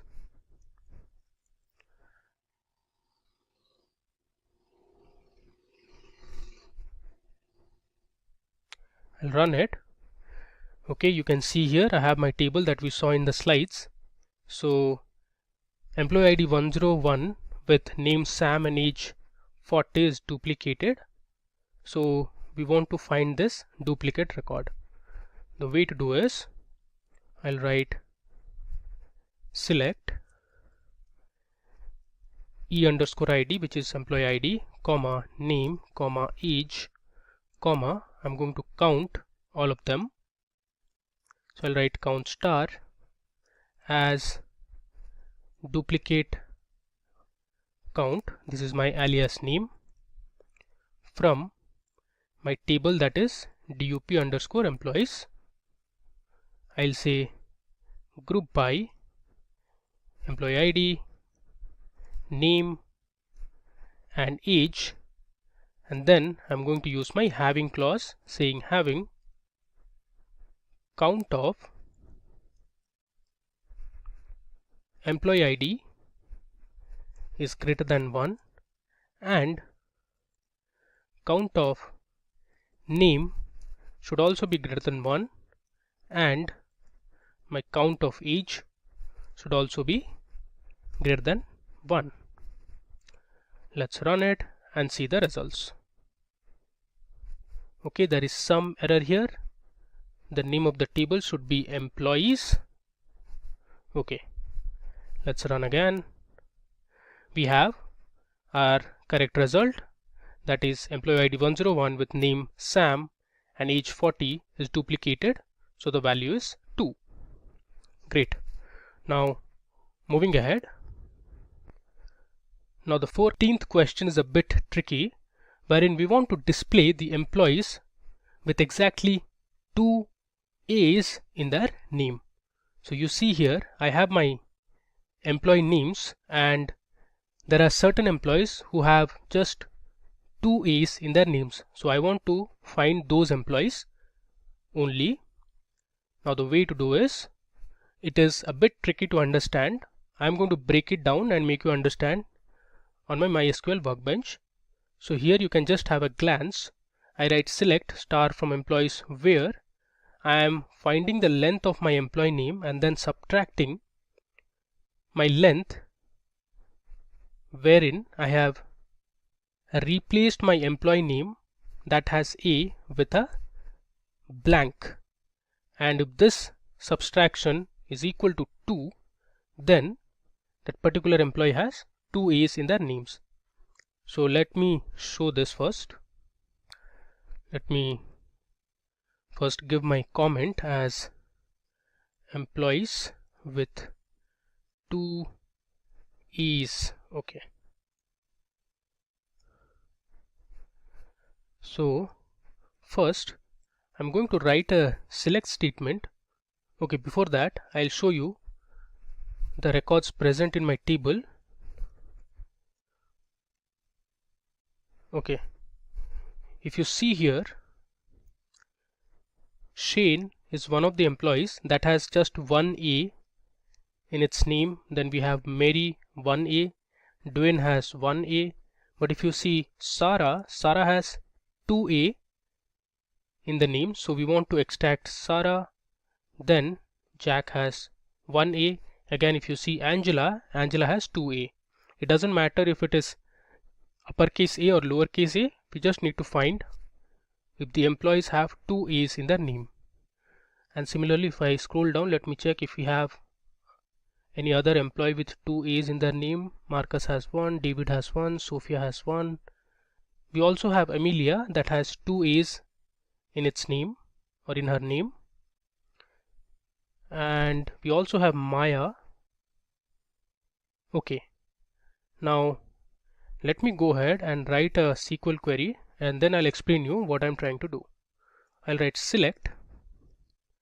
I'm using the length function, and in the length function I'm going to replace, then I'll use another function called upper on top of employee name. I'll write A and then replace it with a blank. So I'm using quotations to represent blank from employees. Okay, let's run this and see the results. You see here it has given us the length of the employee strings after replacing all the A's with a blank.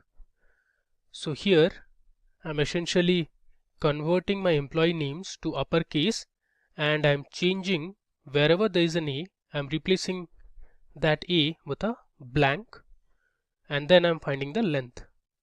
So this trick I'm going to use in my final query. So I'll write select star from employees, where what I'm going to do is I'll bring this to the next line. I'll write length of employee name minus, then I'm going to use my above condition. I'll copy this, I'll paste it here, and this value should be 2. So what I'm doing is I am first finding out the length of my employee name. From that I'm subtracting the length after replacing the A's present in the employee name with a blank, and this value should be equal to 2. The reason being we are only trying to find the employees who have 2 A's in their name. Let's run and see the results. Okay, if you see here we have Sarah, Angela, Emilia and Maya who have 2 A's in their name. So we have Sarah that has 2A, Angela has 2A, Emilia has 2 A's, and then Maya also has 2A. Okay, now moving ahead. Now the 15th question is, given a string, how will you extract 4 characters starting from the second position? So I have my string here which says Michael Ballack. Now Michael Ballack, you must be aware, is a popular footballer. He is from Germany and also was the captain of Germany. So from the string Michael Ballack, I am going to extract 4 characters starting from the second position. You can use 2 inbuilt MySQL functions to do this. The first is called substr, wherein we pass in the string, then we give the position from where we want to extract the characters. So here I am going to extract from the second position, so hence 2, and then the number of characters that you want to extract, which is 4. The other way is to use the substring function, which is again similar to the substr function. In the substring function also I am first passing in my input string and then giving my starting position, which is 2, and then I want to extract 4 characters from it. Let's do it. I'll give a comment, extract strings. So here I'm going to write select. First I'm going to use substr, which is my inbuilt function. I'm going to pass in my input string which says Michael Ballack, and then I'll give my starting position, which is 2, and then the number of characters, that is 4. Let's run it and see the results. You can see here it has given us ICHA. So if you see, M is at the first position. From the second position onwards I needed 4 characters, so M, C, H and A. These are the 4 characters starting from the second position. Similarly, let me just copy this, and instead of substr I'm going to use the substring function. I'll write just ing, that becomes substring. Let's select and run it, and this also returns the same result. Suppose you wanted to extract from the 4th position, you wanted to extract, let's say, 3 characters. Let's see the results.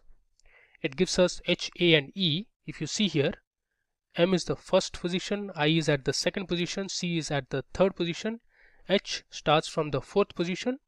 So H, A and E are the next 3 characters starting from the 4th position. So hence this is the result. Alright, now moving ahead.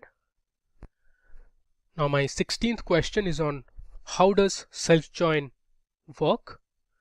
So self-join joins a table to itself. So the table must contain a column X that acts as the primary key and a different column, let's say Y, that stores values that can be matched up with the values in column X.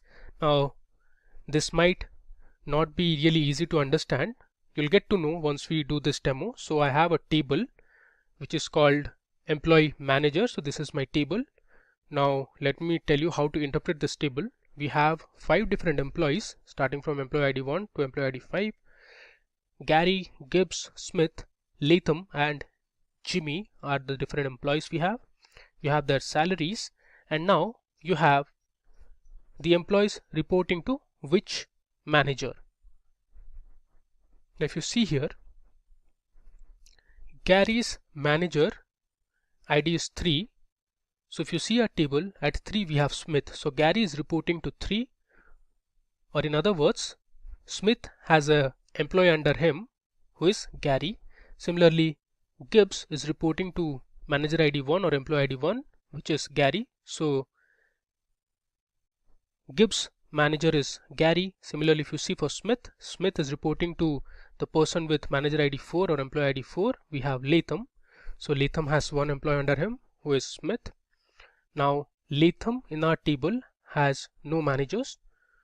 Then we have Jimmy who's reporting to the employee ID 3 who is Smith. Okay. Now I want to use this table and return the name of the manager for each employee. To do that, I'm going to use my self join. So here I'm using a self join to join both the tables. Here both the tables mean I'm using the same table twice. So I have written select e.employee ID, e.employee name, then we have e.manager ID. Then I'm using another alias for managers. So m.employee name as manager underscore name from employee underscore manager as e. This join means self join employee underscore manager as m on e.manager ID equal to e.employee ID. So this is my common column, that is employee ID or manager ID. Let's do it. Alright, I'll give a comment here saying self join, and I'll start with my self join. I'll write select. Let me first display my table. I'll write select star from, and my table name is emp underscore manager.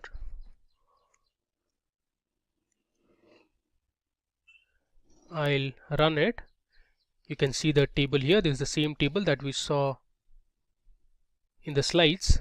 Now I'll write my join query. I'll write select e dot employee ID, comma e dot employee name, comma e dot manager ID, comma, then I'm using another alias as m for finding the manager name. So m dot employee name as manager name. There shouldn't be any space in the alias name.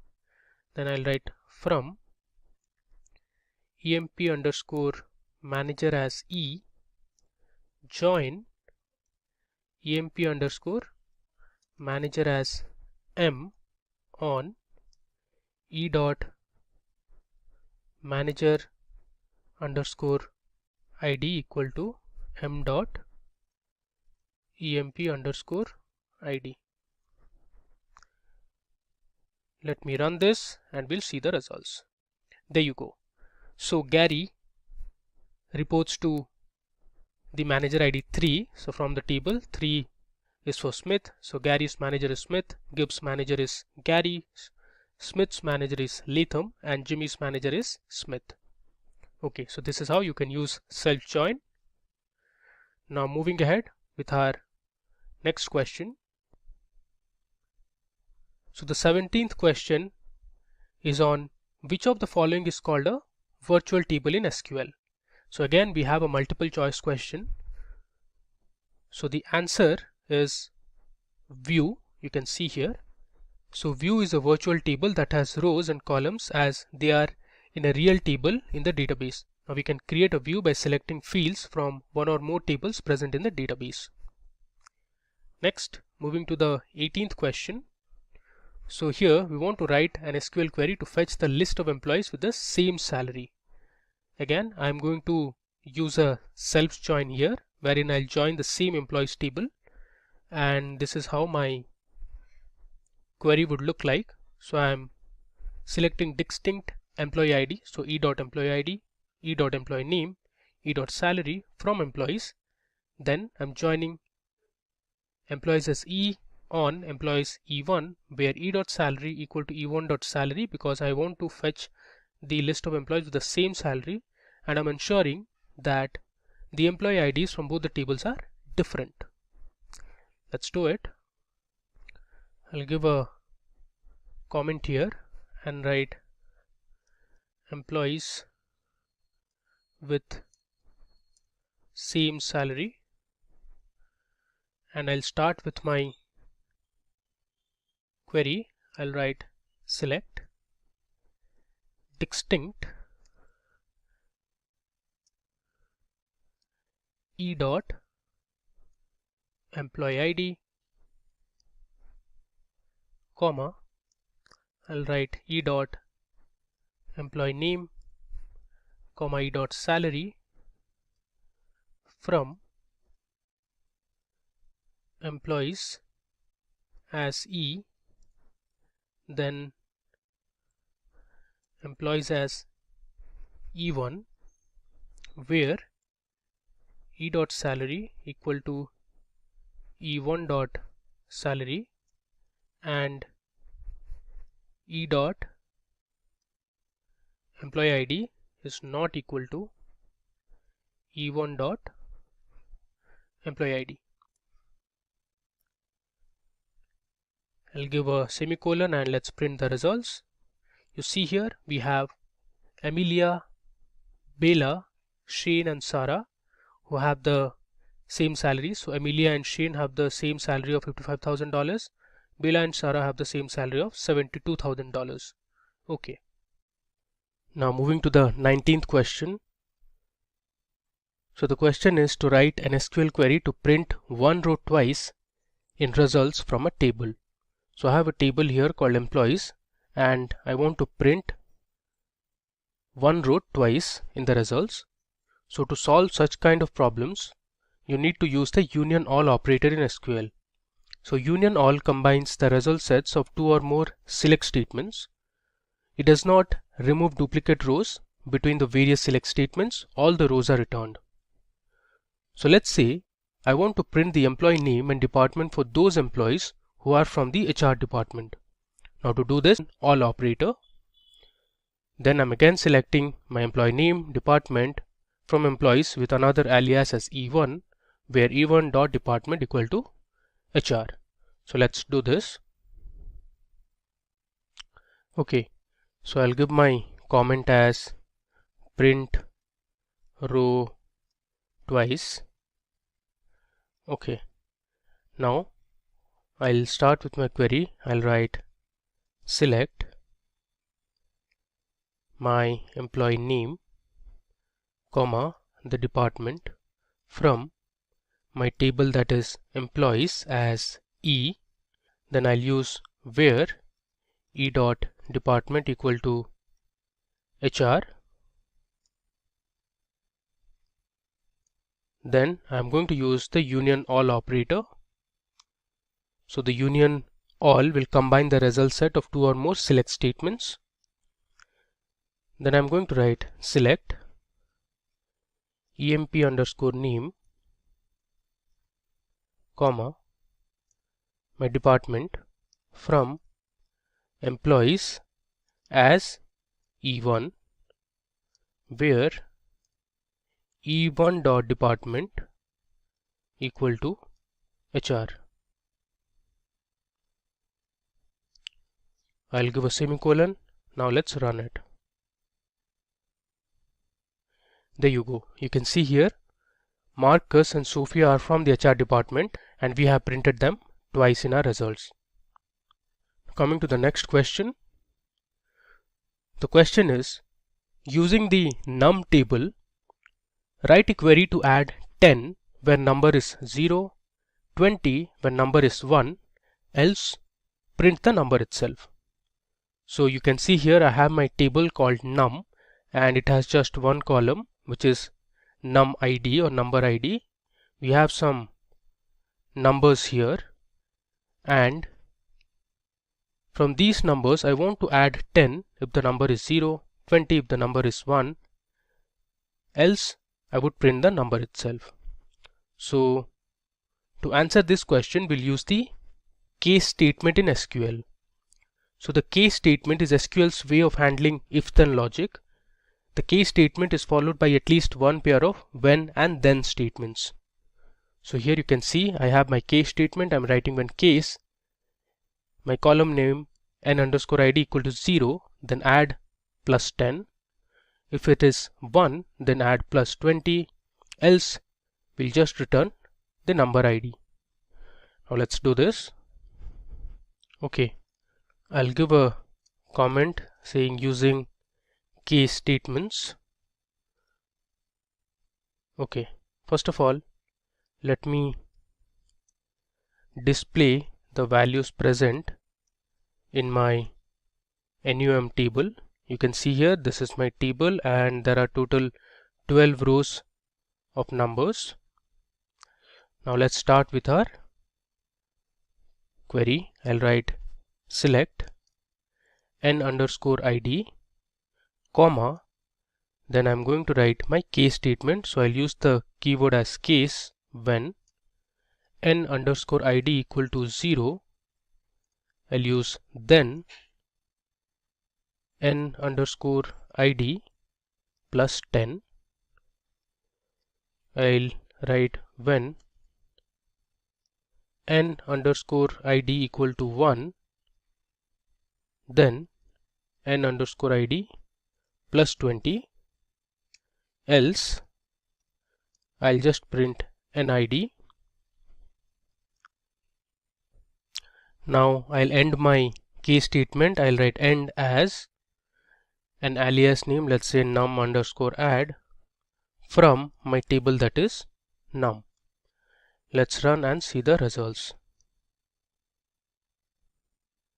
Okay, you can see here my first number was 0. So since it was 0, we have added numID or NID plus 10. So the result is 10. Now wherever the numID is 1, for example here we have added 20, so the result or the output becomes 21. Similarly here the value was 0, so we have added 10, the output is 10. And you see here again, here we had another 1, so we added 1 to 20, so the result becomes 21. And for the rest of the numbers, for example 3, we had 2, the values are the same. Okay, now moving ahead. So we have a table called num1, and using this table we want to write a query to find the sum of all positive values and the negative values. So let's see the table first. So this is my table, which is num1. You can see here we have a list of integers and there are positive as well as negative integers. So for positive values and the negative values, we want to find the sum separately. So again, for this we are using the case statement. You can see here I have used two case statements. I'm writing select and then I'm using the case to find if the number is greater than 0, which means it's a positive number. So I'm finding out the sum, and then I'm checking case when the integer is less than 0, so it's a negative number, and I'm finding the sum for the negative numbers as well. Let's do this. Okay, so I'll give my comment as add positive and negative numbers. Okay, so let's start with our select query. I'll write select. I'll use the sum function, and inside the sum function I'll use my case statement. So I'll write case when num underscore integer. Okay, before that let me just print the values present in my table. So I'll write select star from my table name, that is num1. Okay, so you can see here these are the values or the list of integers that we have. There are some positive as well as negative integers. Okay, let's continue with our query. So here I'm going to write case when num underscore integer or int, which is my column name, if it is greater than 0, then I'll return num underscore int. Else I'll say 0 and end my case statement. I'll give an alias as sum of, let's say, positive numbers. I'll give a comma. Then I'll use another sum function, and inside the sum function we'll use the case statement to find the sum of negative numbers or integers. So I'll write num underscore int. If it is less than 0, then num underscore int, else 0, and I'll end. Okay, and I'll give another alias name as, let's say, sum underscore neg, which stands for negative. POS is for positive integers, and then I'll write from my table, that is num1. Let's run it. Okay, there you go. We have our results. So we have two columns, sum of positive integers and sum of negative integers. You can see the results 19 and -14 respectively. Okay, now moving ahead. Now in question number 22, we want to list the difference between primary key and foreign key. So as you can see here, primary key is something that can uniquely identify a record in a table. So if you consider a school database, a primary key would ideally be the roll number or the registration number of the student, because that is unique to all the students in a school. Now foreign key is the field in the table that is primary key to another table. So suppose you have another table called courses to which the students have enrolled to. Now if you have a roll number or a registration number column in the course table, that becomes the foreign key. Now the other difference is primary key don't accept or cannot accept null values, while foreign key can accept null values. Now you can have only one primary key in a table, but you can have more than one foreign key in a table. Now coming to the 23rd question, what is the difference between primary key and union? So you can have only one primary key in a table, as we discussed in the previous question, but you can have more than one unique key in a table. A primary key column cannot have null values, but union can accept null values. Now if you assign a column as a primary key, you create a clustered index, and similarly if you assign a column with union, you create non-clustered index. Okay, now coming to the 24th question, what is a check constraint in SQL? So check constraints are used while creating tables. Check constraint helps to limit or restrict the values that can be inserted into a column.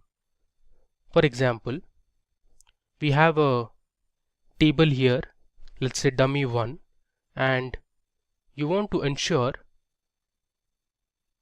that every time you insert the age of people or persons in the table, you want to make sure that age should be always greater than 0. Reason being, a person cannot have, or an animal cannot have, or a tree cannot have a negative age. Similarly, you can set a constant for the salary column in a table to ensure that it is always greater than 0, because you cannot earn a negative salary, or it cannot be less than 0. Now we are going to create a dummy table on my MySQL workbench and see how check constraints can be applied. Okay, so let's give our comment as check constraints.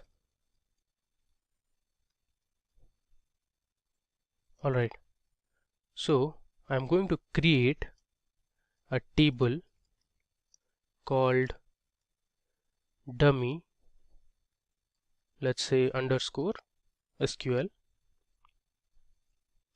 Now this table will have a few columns. First we have, let's say, EID, which stands for employee ID.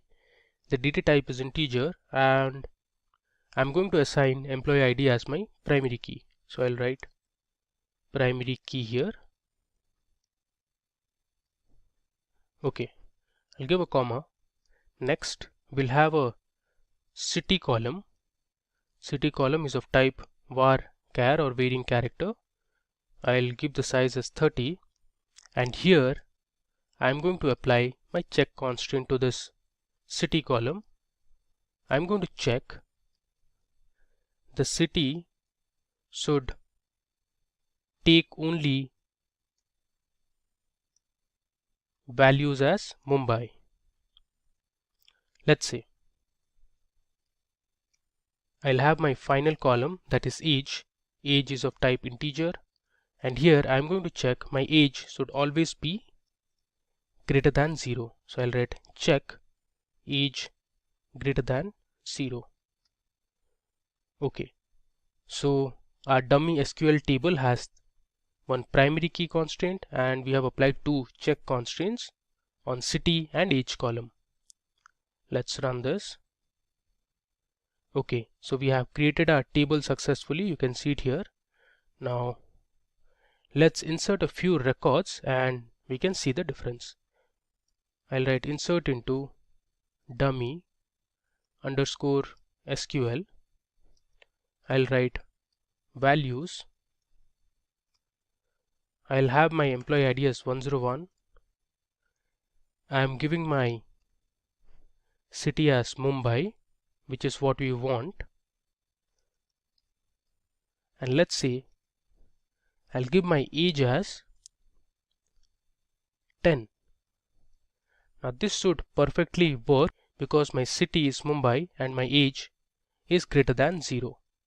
So I should be able to insert this record successfully. You can see here I have inserted this record to the table. I'll write select star from dummy SQL so that you can check.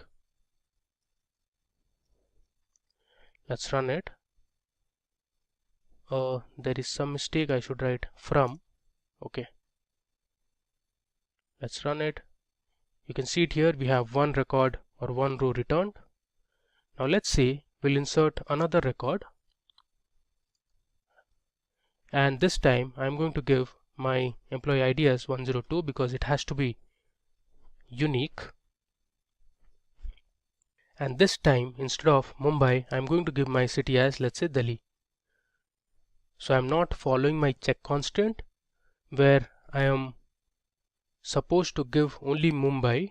I'm purposely giving Delhi here to see the difference. If I run this, let's say we'll have age is 40, which is greater than 0. Let's run it. You see here we get an error saying check constraint dummy underscore SQL underscore check is violated. Similarly, let's say I'll change this to Mumbai again, and instead of 40, let's say I'll give us minus 30.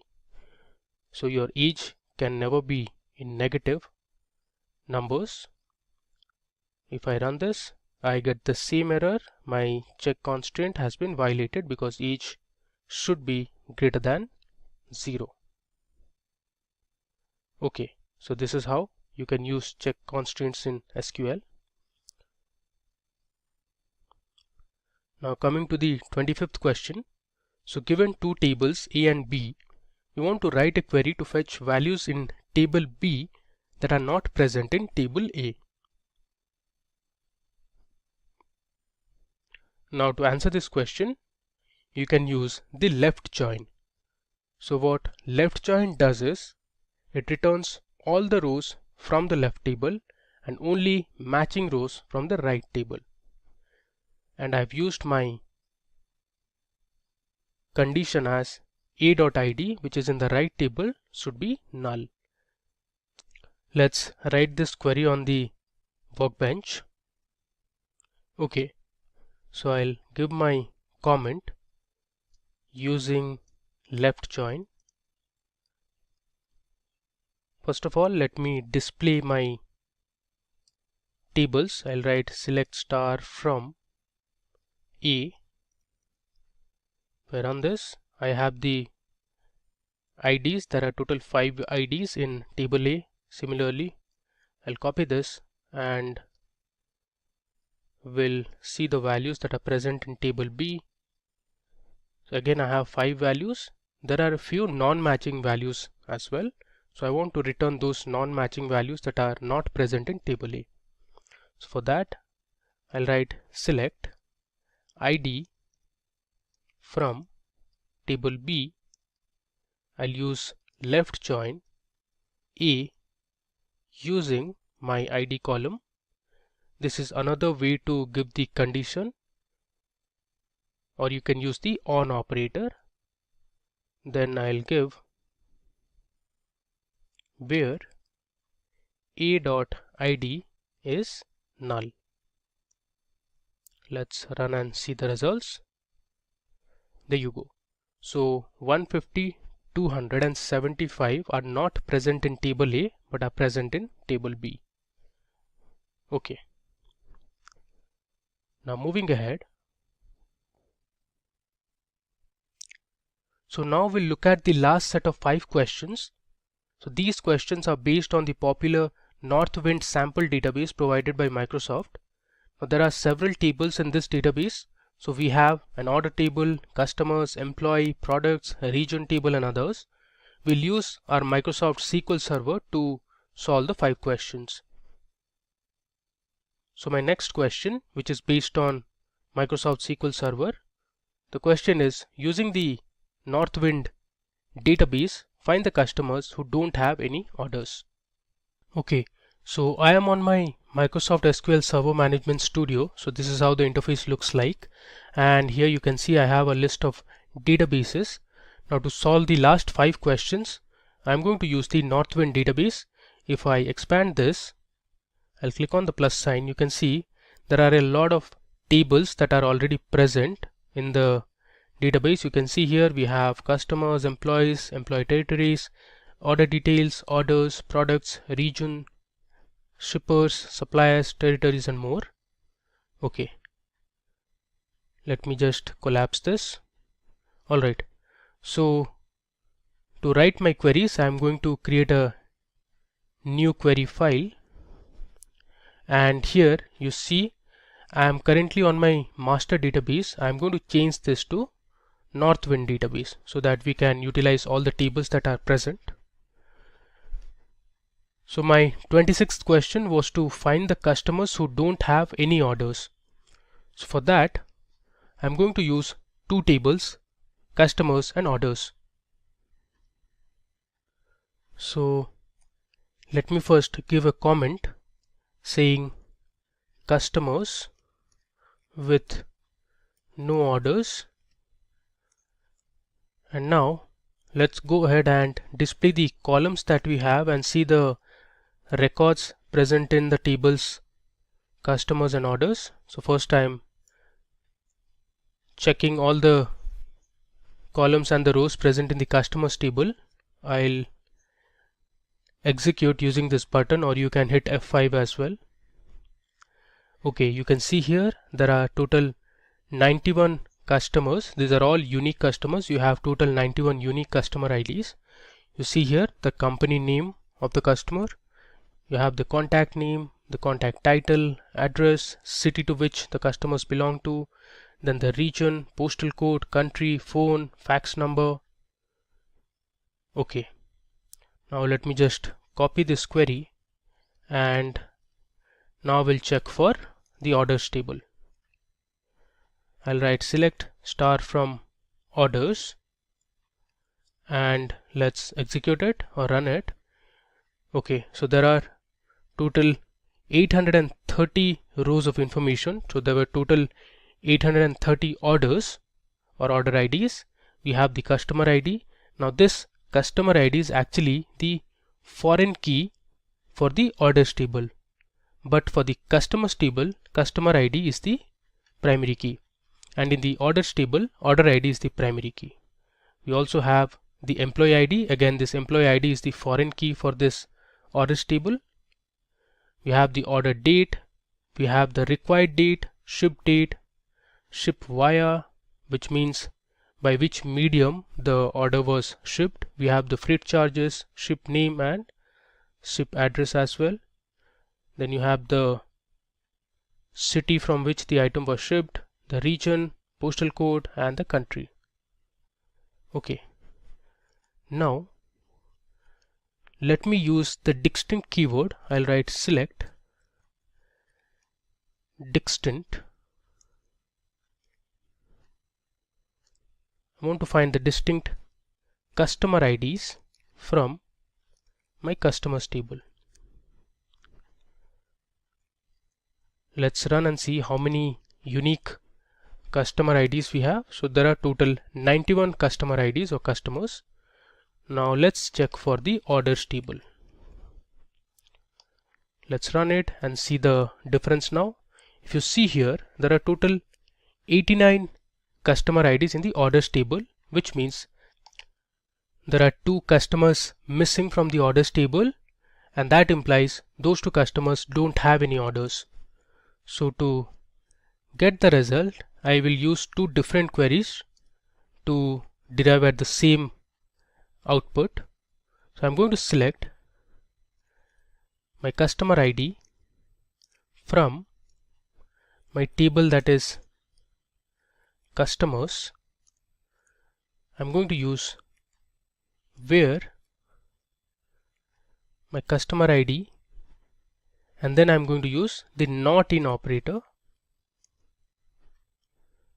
I'm going to use a subquery select customer ID from my orders table.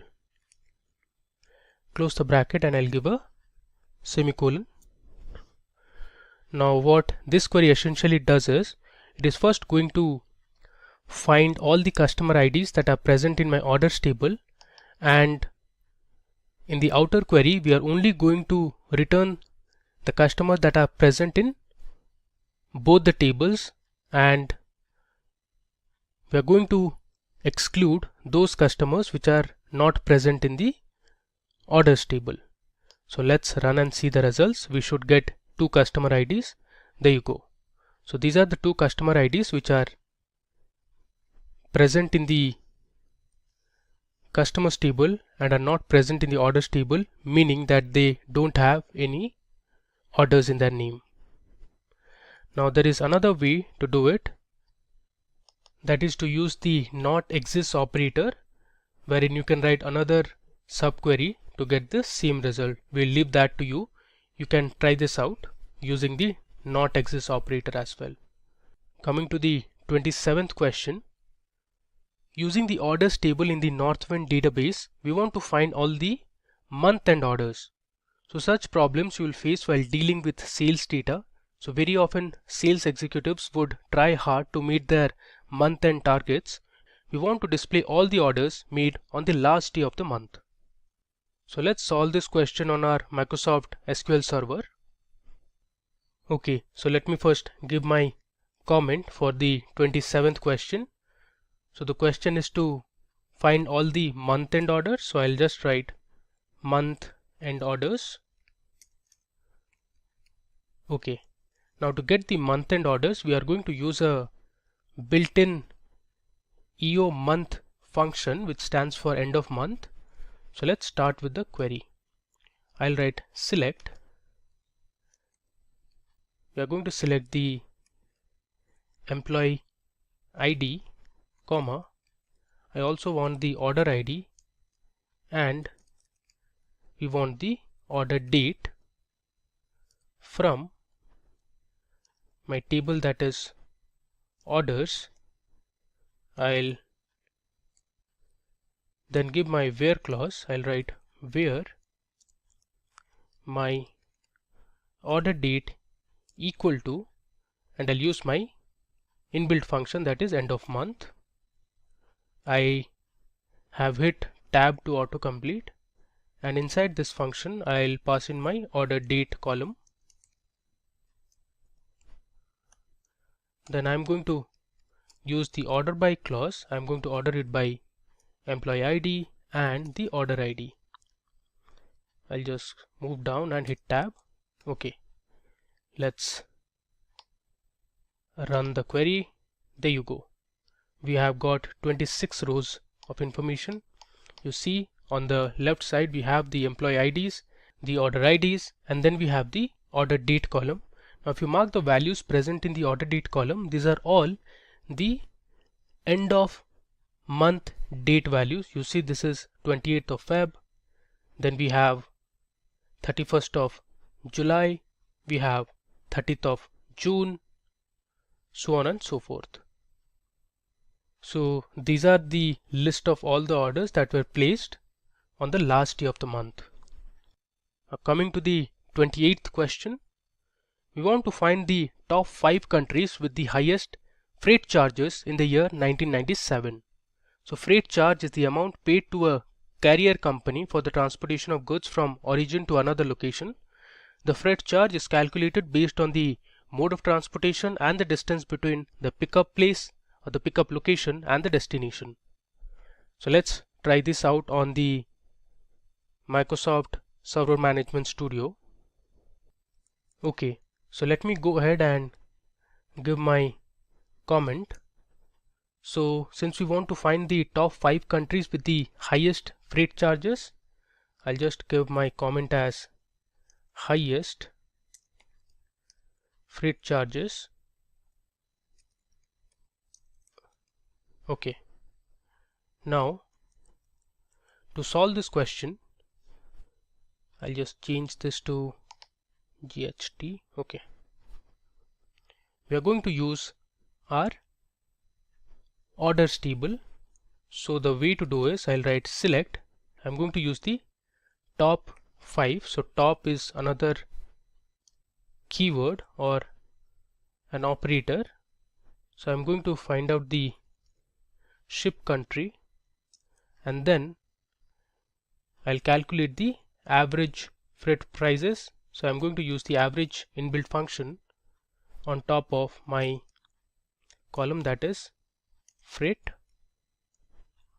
I'll give an alias as, let's say, average freight. There should be no space. I'll give a underscore. I'll write from my table, that is orders. I'll use my where clause where, and then I'm going to find the year from my order date column, and this year should be 1997. I'm going to group it by my ship country and I'll use order by my alias name, that was average freight, and in descending order I'm going to sort it. Let's see the top 5 shipping countries who have the highest freight charges. These are the results. You have Austria, Switzerland, Sweden, Canada and Ireland, and here you can see the average freight prices sorted in descending order. Okay, now moving ahead to the 29th question. So here we want to display the total number of products in each category. So we have two different tables, products and categories. So both these tables we are going to use to find a solution to this problem, that is to display the total number of products in each category. So first let me give my comment to display the total number of products in each category. I'll just write print total products. Okay, so to solve this problem we are going to use our two tables. So let me first display the rows and columns from both the tables. The first table is products. Okay, it is products.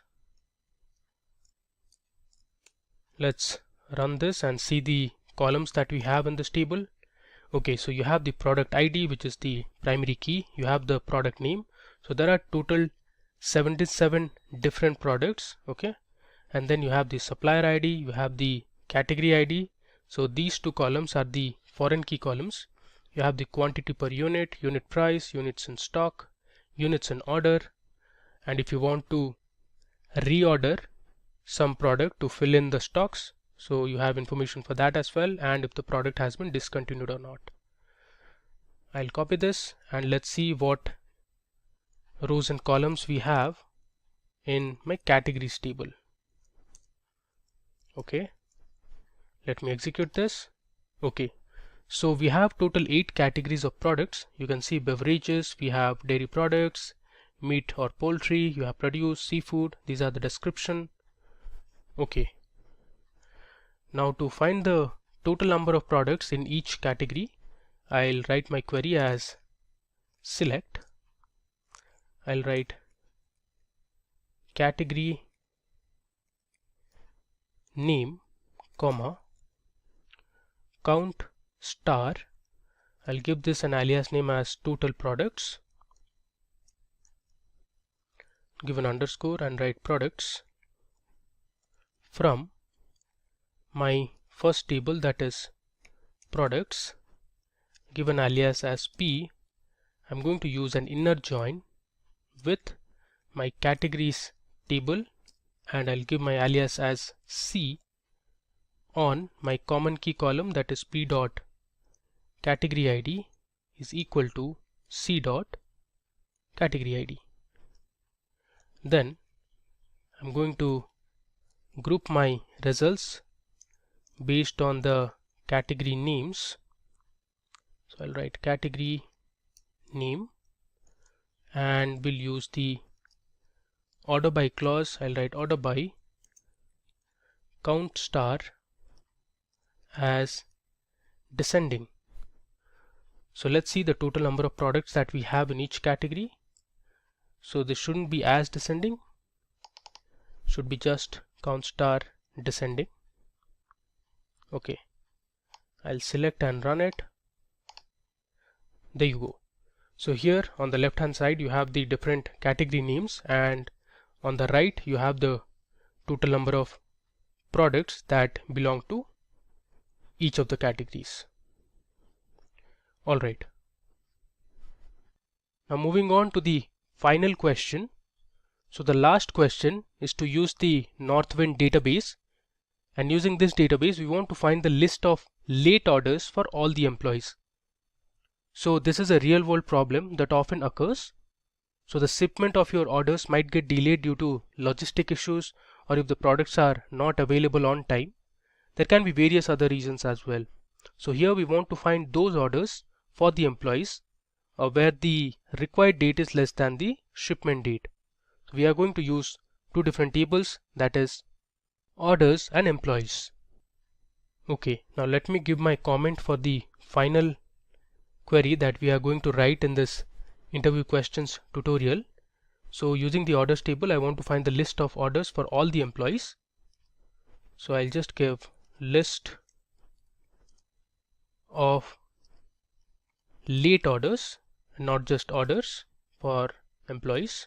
I write EMPS, which stands for employees. So here I'm going to use two tables, orders and employees. Orders table we have already seen. Let's see the rows and columns that are present in the employees table. I'll write select star from employees and let me run it. Okay, so there are total 9 employees we have. So we have the employee ID, this is the primary key column which goes from 1 to 9. We have the last name of the employee, the first name of the employee, we have the title, then we have the title of courtesy, whether doctor, Mr., Mrs. We have the birthday of the employee, the hire date or the date of join. You have the address, city, region, postal code and other information. Alright, so let's see how you can join the orders table and the employees table to get the list of late orders.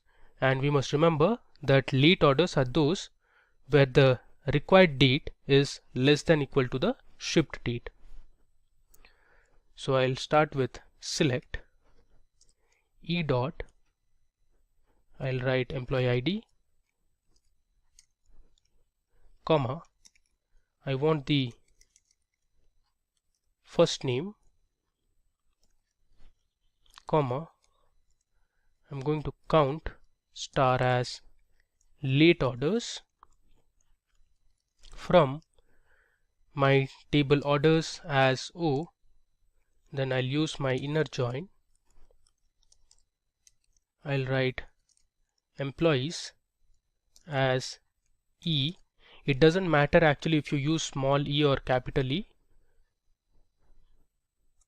Then I'm going to use my on condition on e dot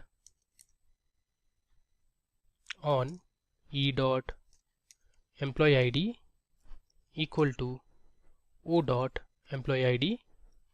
So this is my common key column that is present in both the tables. Then I'll use my where clause where. Now you should be careful and you should give the right clause. So my required date should be less than or equal to my shipped date. So this is my condition, and then I'm going to group by e dot employee ID, comma, e dot first name, and then I'll use my order by clause, order by my alias name that was late orders, and I'll arrange it in descending order. So let's run this and see our result. Okay, so you have the employee IDs on the left, then you have the first name of the employee IDs, and then you have the late orders for each of these employees. So if you see here, employee ID 4 has the highest number of late orders, followed by employee ID 3 and 8 as well as 9 who have 5 late orders. Then we have the employee ID 2 which has 4 late orders. Even employee ID 7 has 4 late orders. Employee ID 5, that is Steven, has only 1 late orders. So we are done with our demo section and we have covered all our 30 questions, out of which 25 questions were based and used on MySQL server. And to address the last 5 questions, we used our Northwind database that had a lot of tables. You can see it here, and using those tables we solved some interesting questions. And that brings us to the end of this video tutorial on SQL by SimpliCode. I hope it was useful and informative. If you have any queries, please feel free to put them in the comment section of the video. Thank you for watching.